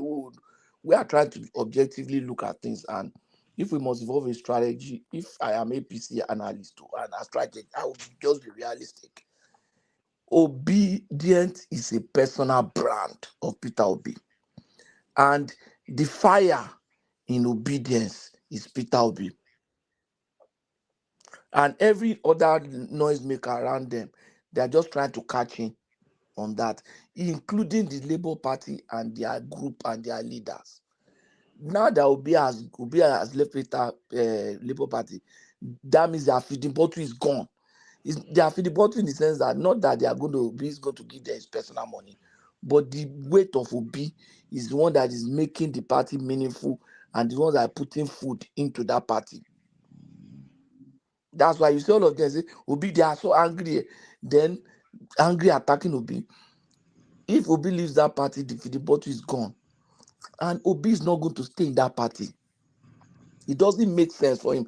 In short, if he stays in that party, I'll be disappointed in him. That means all the things people have been saying about him is true. That means he doesn't have sense. If I am the one, I'm still young, and to be pragmatic, he has to stay back in Labour Party and coalesce. If he cannot get, if he can get 70% of his followers to join him and rally around Atiku, then that they will get, I'm not saying with that Tinubu is gone, they will be able to give Tinubu a good fight. That's just the truth. This coming election, we can't say it is a done deal for anybody. Depending on Obi and how Obi is able to mobilize his people and how he's able to spin the message. I'm sure by now the APC strategists are really panicking. And that's why they cannot mess up Rivers State. If they try, that will put them in a very terrible situation. They need to get Wike. That Fubara is not going to give them anything. No. Can I ask you a question? Panicking because of what? They are panicking from what I can see. No, panicking. You have to point out something. They are panicking. One of the things that really got them panicking. Hold on. Calm down. I will tell you have asked the question. The word panicking is broad. Yes, they are panicking. Pinpoint what is going on now that can panic them. They are panicking. Wait now. Let me finish now. You are not integrating me. Are you? You have brought your point. Let me explain to you. The way they have responded in recent time to Peter Obi moving to ADC, and I think they are giving the wrong message to the opposition. They are not supposed to be overtly reactive like that. They are worried. You see the way they are trying to sing the song that Obi made the wrong choice. They have suddenly become the advisor to Obi. That's not how to play it. They should therefore just leave him and not give him that push. They are also Keyama and the rest say no. Look at him. He's not supposed to be vice. Can you go and become vice president? You've not answered my question. So what you are saying in essence, That hold on, signal, please, suggests What you that are, hold they are on, panicking. hold on. The word panicking you use, you are pinpointing it that APC in general is panicking because will be moved to ADC. I said the filler. No, let's not run out. Will be everywhere. Don't put Hold let me on. tell Let's you not what I've go. said Let's now. not be on about everywhere. What you are No, I'm saying not is on that about everywhere. APC is panicking because Obi moved to ADC, right? If that's what you heard, yes. What I've Okay. said, hold on. Okay. What No I've said problem. is because Obi moved to ADC, immediately after Obi moved to ADC, the recent message that is coming from APC and these people that are speaking to APC suggests that they are overtly reactive to that. That's not necessary. Let them not give him that brand push. Let them not. But the point is that the father is there. I don't know the kind of strategies you think they have, but to me, No, I'm just let for me finish me, now. if I'm Let me finish. Tinubu Let me land it. strategist, Let me listen, land it. let me finish. If No, I'm I'm Tinubu talking now. You were strategist, the one that brought. Obi moving to ADC to join forces with Atiku is actually a gift to But me. they are not reacting that Hold way. on now, Abba, you are not in their mind. It's actually a gift to me as a strategist. So I don't know where you got that panic, but I wish you luck. No, I'm not playing for luck now. I don't have a dog in the fight now. What's my business with them? But I'm just reading the scenario, the kind of message I'm getting from them, and the way they are speaking suggests that they are not comfortable with I that think you are arrangement. one of them because you're So already talking like why are you obedient. attacking me? What's your issue now? We're Pato is an analyzing obedient. here. What's your this thing now? What's the Pato, obedience. No, the point is that no, Patu, look, Baba, I've Patu, never had to on feel this this way about platform, Baba, if you've been Baba. listening to me, it's Mm. like what the ticket Ashwaju will welcome most is the Atiku Obi ticket. I've been saying it here for over 1 year. It is the ideal. It makes it easy. They don't have to add another string to their bow. They just shoot one bullet to kill two birds. It's as simple as that. No, And it's that is not. the idea, because if they are different places, it will be a little bit difficult I If they are because said different places, that you have to ticket apply go different anger strategy. people, eh? Baba, That ticket go anger people, if they are die. different places, Obedient, you people are I feel funny, more. sha. You know what? I feel more comfortable with if they Who are is going different. to be the presidential candidate? Wait Atiku or now. Obi?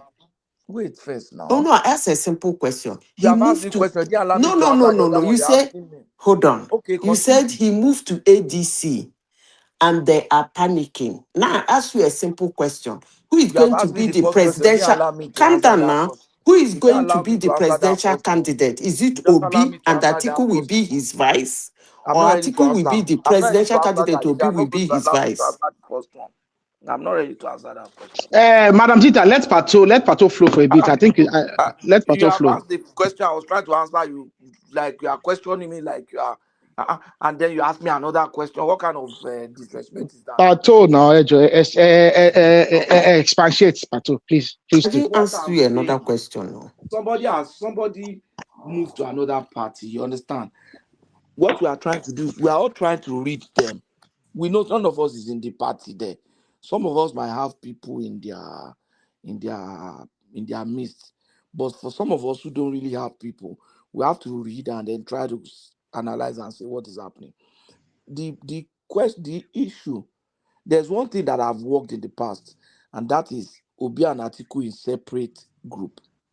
It has worked in 2023, and now that Tinubu is in power, it will work more for Tinubu.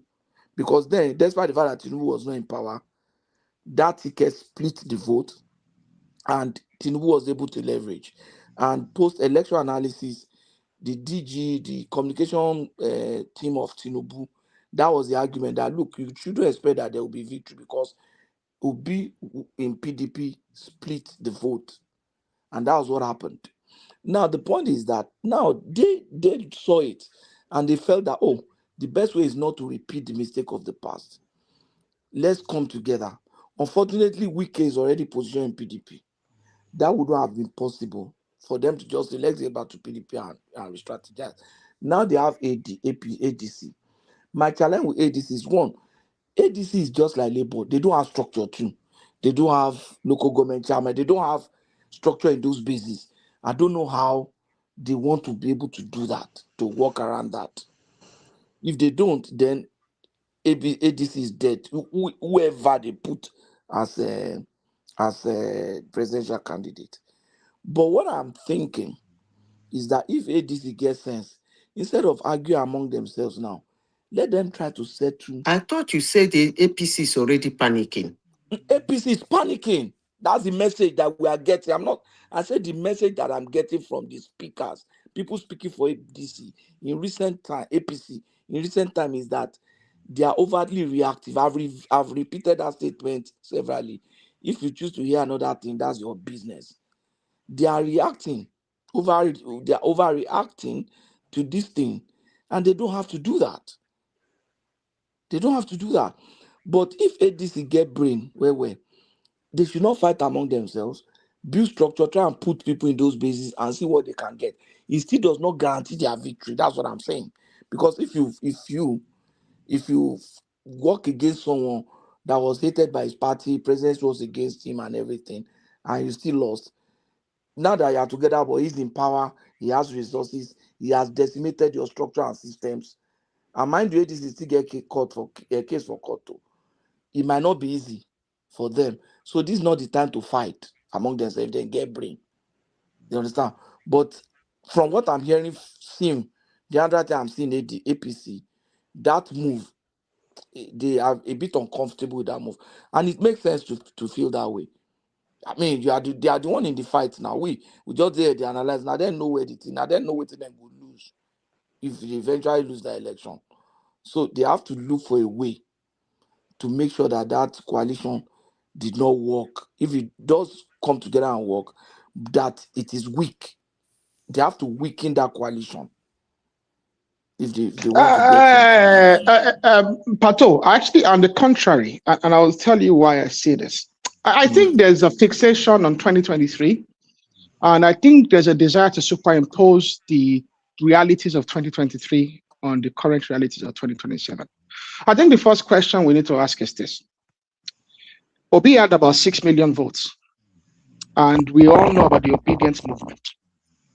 But I think there's a correlation, there's a confusion, and there's a notion that Obi's 6 million votes is an obedient vote. And also, we have Obi's 6 million votes is not an obedient vote. We have to look at what made up Obi's 6 million votes. We have to look at the Muslim ticket. We have to look at the North-South question.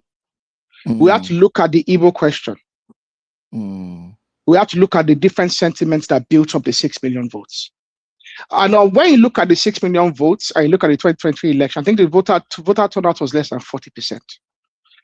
Okay, even if we say that the electoral register is very much overinflated, I still think there's still possibly another 10 million votes out there to be won by all candidates, at least.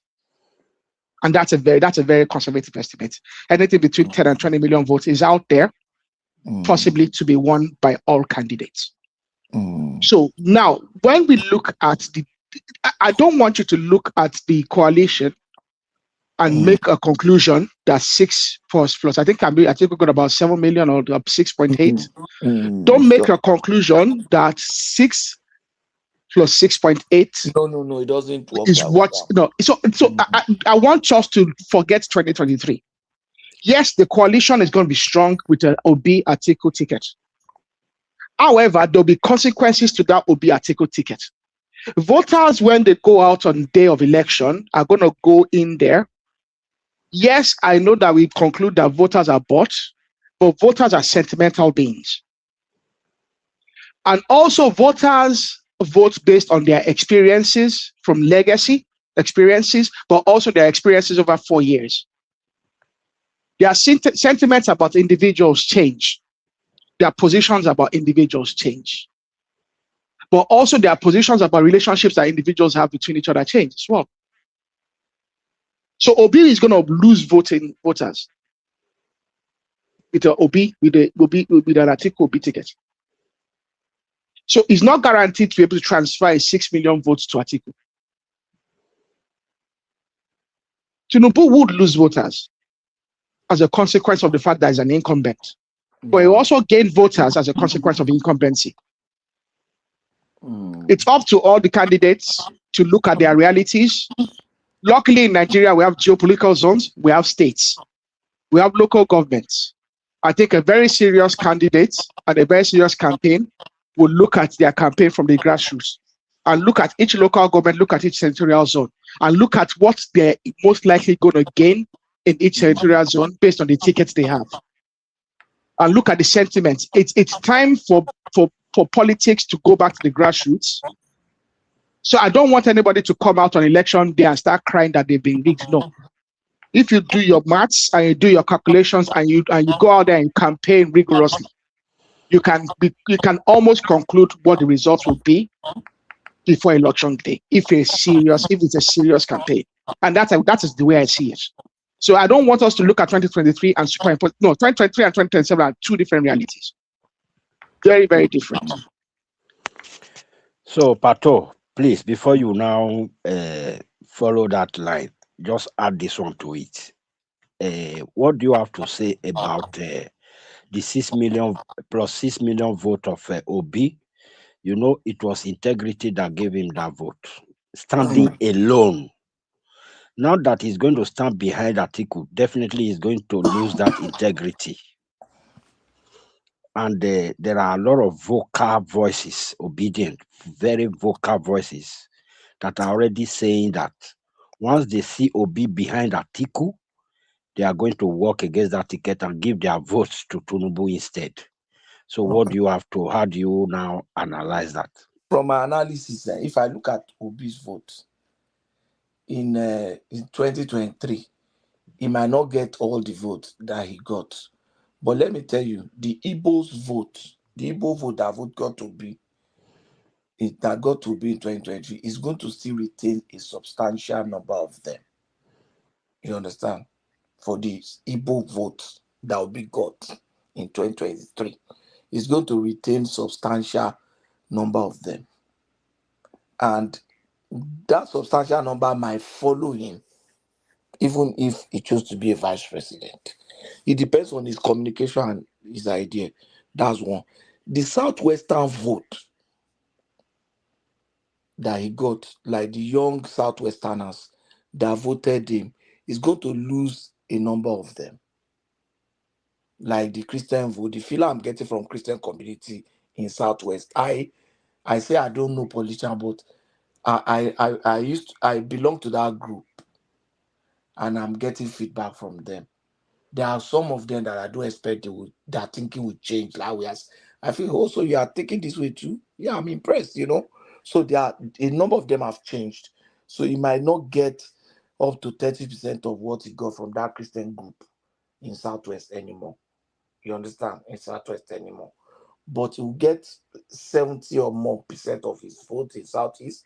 Still going to get about 30% of the Christian group in Southwest. What about the South and the North Central votes, which are very powerful votes? The South is going to get the vote of the Igbo communities in South,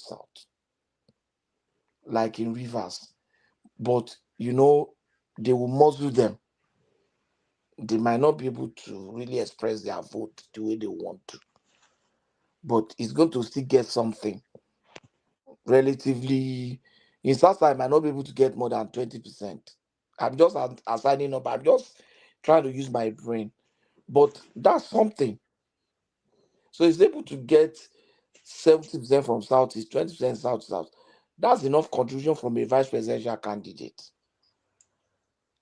If Shetima can contribute that much, then Tinubu will just go and sleep. You understand? So that's a big one for him.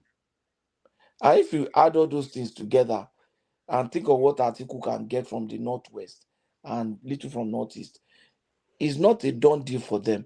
But Tinubu would have to still work as hard campaigning as he did in more than he did in 2023. Even though he's a sitting president, he's going to win. The way I analyze, if things continue like this, he will win. But it's not going to be an easy win. It's still going to be very close, just like 2023. It's going to be very close. But before now, it was looking like a walkover for him. But with this change, so it depends on his performance between now and the election time, then the social context within Nigeria around that time. What is the loudest message and the sentiment around that time? But the way ADC is looking, the ADC does not look like So you think they performance don't look like a usually group. give people They, vote? they don't look like the people who can speak to sentiment. You understand? You said performance. Now I'm not talking to you, so I'm not even listening to what you are raising. I'm just continuing to speak. The sentiment, you So you understand? said performance. They will speak to sentiment. So what Tinubu is doing, it depends on what happens between now and the end of towards the election. If, for example, insecurity increase, you understand? If insecurity increases, if inflation increase, if you understand, they will now have a message, and all those things that can affect people that are not objective. You understand? They are not objective in their analysis. They just begin to say, "Oh, things are tough. Things are tough." You understand? That message can get people who are not analytic and very objective. It can sway them. You understand? It can actually sway them. Politicians ride on that. APC did ride on that in 2015 as well. So I see these people as somebody, if they get brain, but the way they are working and the way they are doing now, they don't look like someone who can really ride on existing emotion that easily. Or even if it does not, even if they don't have that sentiment, they are not the kind of who can create that kind of sentiment, who can get the national sentiment to get stirred up and then sway it in a particular direction. They don't. The political and intellectual capacity to get those things happening, they don't. That's why they see Erufa as the brain of the party. As if Erufa is the brain of it, that means ADC is dumb. Because what's the big deal? Say, oh, Erufa is intelligent, is the brain. Say, that means they are dumb. Because they are not doing what they should be doing now. They are not doing what they should be doing now. That's just the challenge that is there. But it's going to be a Tinubu win, but Tinubu himself knows that it's not likely to be easy if Obi move. But if they are able to split their vote like 2023, then Tinubu makes it, because Obi has lost some follower already, even before the merger or consolidation. So if they run separately, it makes his job easier for him. Or even all Obi needed is to just go to Kwakwanso or go to Atiku. It makes the job easy. But you don't think the APC prefer a joint ticket? I think the APC would prefer a joint ticket. No, If I were the APC, I'd prefer a joint ticket. 3 tickets is better. 3 Kwakwanso and Obi and Atiku then Tinubu. That means they scatter everything. But Tinubu people, they are the kind of people that will stick with him irrespective of whatever is happening. Their own, when they are moving, they are splitting and losing. When Obi move now, he will lose some people. Atiku move, he has lost some people. But Tinubu stay in one place, you understand? Which is okay. You get what I'm saying? But if they come together and Kwakwanso join them, I bet you Tinubu no go travel like they travel again. He go stay. All they will not need to do is continue to provoke Wike and Fubara, get them to fight. Then, at the end of the day, we know the result.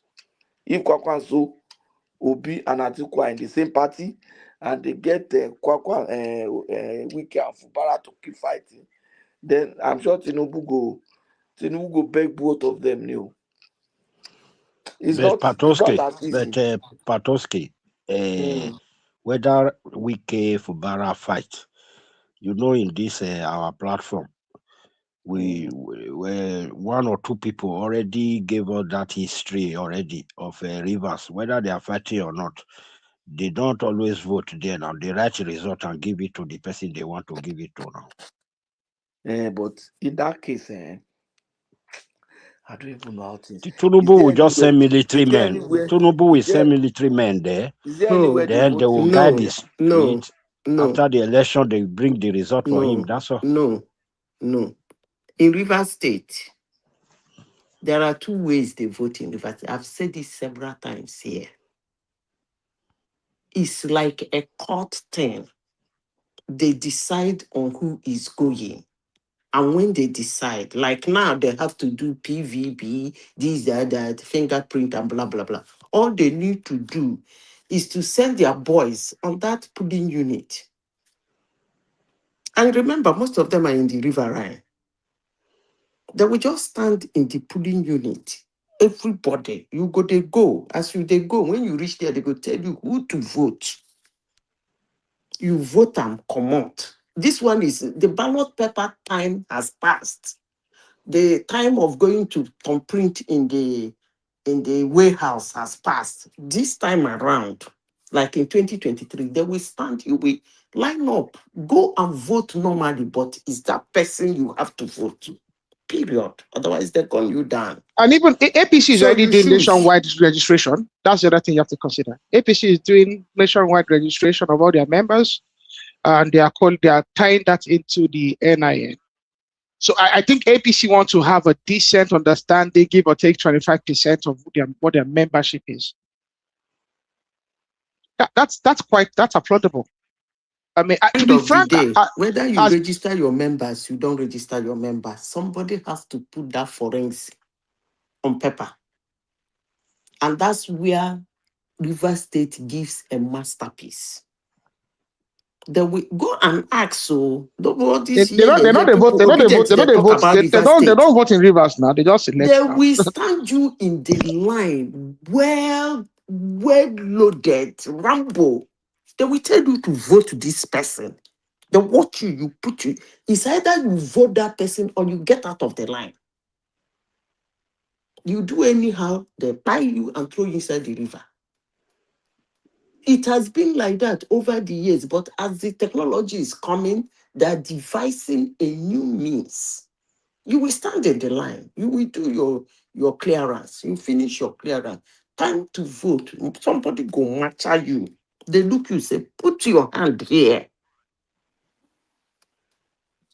So we could not leave Rivers State out of that place. So who they decide that they are conglomerate. Madazita, when I said they don't vote in that state, you said never vote in Rivers now. They do selection in Rivers now. They never voted in Rivers. It's a madhouse. So because now you better tell us, say they don't vote for that river.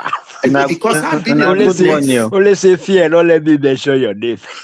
See, I have been a witness to it. And the annoying part of it is that when they do that shit, the same people they deprive the right to vote their choice, will be celebrating them. You need to see what will happen in that polling unit that day. That's why I'm saying that Wike and the Fubara fight will not even have effect on the presidential election. They are only fighting for the state. They are fighting for the state, I think so. Yeah, you want to be the master of the state. That's all. Let me put my own earlier when Patrick was talking. It's like we don't even understand. We are overrating the power of Kwankwaso. Every time people will be talking about Kwankwaso, anybody that aligns with Kwankwaso will win the election. And let me tell you, if people don't know what is going on in Kano now, and if you look at even the last election, Kwakwaso and Ganduje has been having problems since 2019. This same guy that is the governor now, contested in 2019, he lost to Ganduje. In 2023, he won by a whisker. But Ganduje has been the one financing Kwankwaso elections in Kano State. Go and verify what I'm telling you. Now he has lost the governor now. So who's with him? Who's the financier for Kwankwaso in that state? The governor now is not with him. Ganduje is not with him. That election, if you look at that election, even APC got more than 500,000 votes in 2023, when even everything was still working for Kwankwaso. But you always look at, and Kwakwaso influence in the north, it doesn't go beyond Kano, probably some elements in Jigawa. So I don't know why when people look at Kwakwaso as if is the de facto that would decide whichever party he joins, that party But will I've win been the saying election. this here now, they're abusing me. Kwankwanso is an unstable politician. No, He because can't that give you was what Pratik was Kwankwansoya just if virtually he's not on saying. the ticket. He can't give you Kwankwansoya if he's not on the ticket. If he's on the ticket as vice or president, then the Kwankwansoya might vote him. But as a member of any party, he's not giving you Kwankwansoya. Quote me. But if you people doubt me, continue.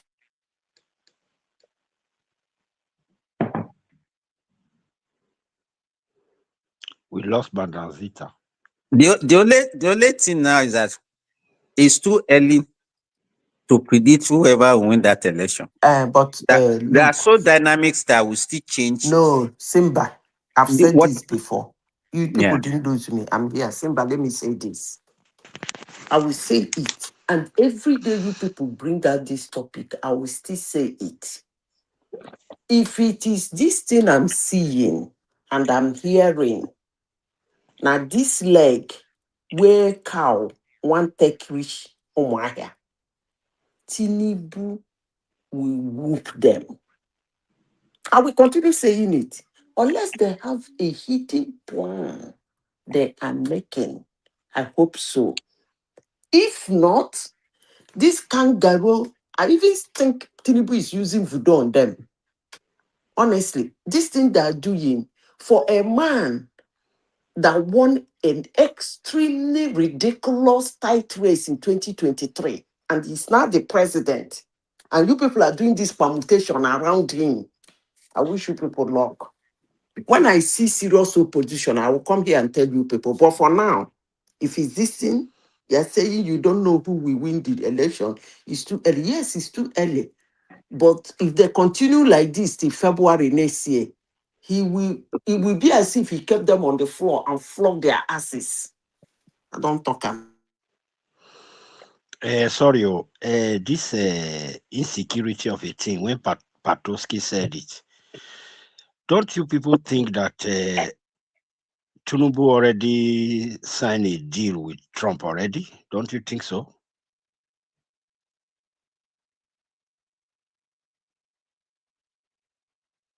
To me, no, I don't think if Nigerian voters are wise, then they should not be using insecurity to actually determine who they vote for an election.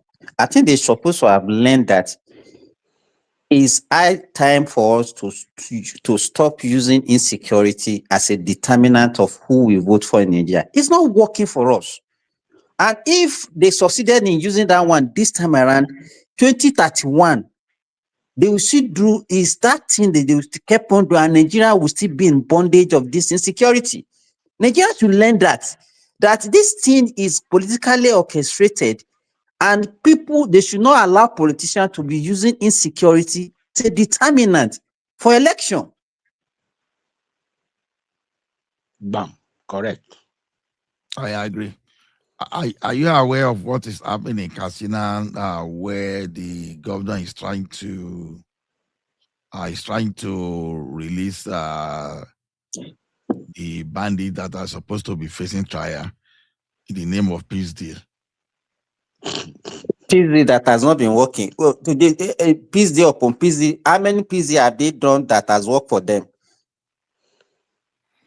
Honestly, I feel like Nigerians don't deserve some of these northern He government. wants to release them for his election. It's not because it's any peace deal anyway. Because it's becoming difficult to live with some people, because then how we soldiers, how would they go to capture Let me bandits? tell you something. No, let me Ola, land the question. How will soldiers fight? You understand? How would they fight?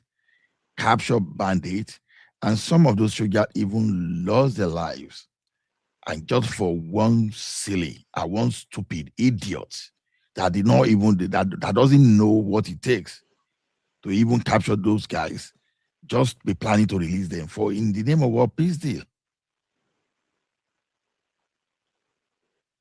I don't know. Maybe I'm the only one looking at that. Madam Zita, you may just continue, please.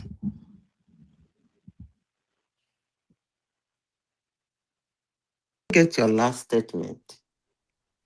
I said, how will is it not ridiculous when the military guys they risked their life, some of them lost their lives, and even their family not yet compensated, and some idiot governors, they are using the same energy they never used to put measure in place to be asking for peace deal with bandits.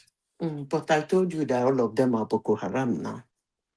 Shebi, I came to this platform, I said, do them OD. Una abuse me, curse me, tell me I'm insensitive, tell me how inhuman I am. But you are bringing out some of their inhumane nature. But when I say in the military, when security become too complex to handle, and you are losing ground, and you are losing lives, and you are losing ammunition, you are even losing your face, you give them Odi or Hiroshima. Una say no, I be wicked woman, I be rich. I beg. No, Wait it's till una talk unfortunate we say this don't guy Dele we don't have Momodu talk. Obasanjo. Let's move this thing. Wait till Dele Momodu talk, I beg. Yeah, I mean, let me address that. he's just Dele supporting. Momodu, sorry, sir. Dele Momodu, I saw him on the media complaining that the obedience are saying that the right man must be Obi, that they don't have that right to come and be telling ADC that the ticket must go to Obi. That was his stand. Dele Momodu talk like that. Yeah. Well, From his mouth. Did the obedient keep quiet on his issue? But no, they wouldn't. Okay. So you see. Well, everybody has a right to their statement. I mean, even in the commentary over here, you see individuals with different comments. Everybody has a right to their commentary, and I mean, irrespective. So the obedient will shout and will, and Dele too will say what he wants to say. See, the thing is that the obedient people believe that I don't even understand their argument. That their principal is the right person. No, not and even that that. ticket must Not even that. They believe that, not that alone, sorry, not only that is included, but they believe that the primaries is so corrupt that if their candidate goes into primary, that he doesn't have that enough money to muzzle out the ticket.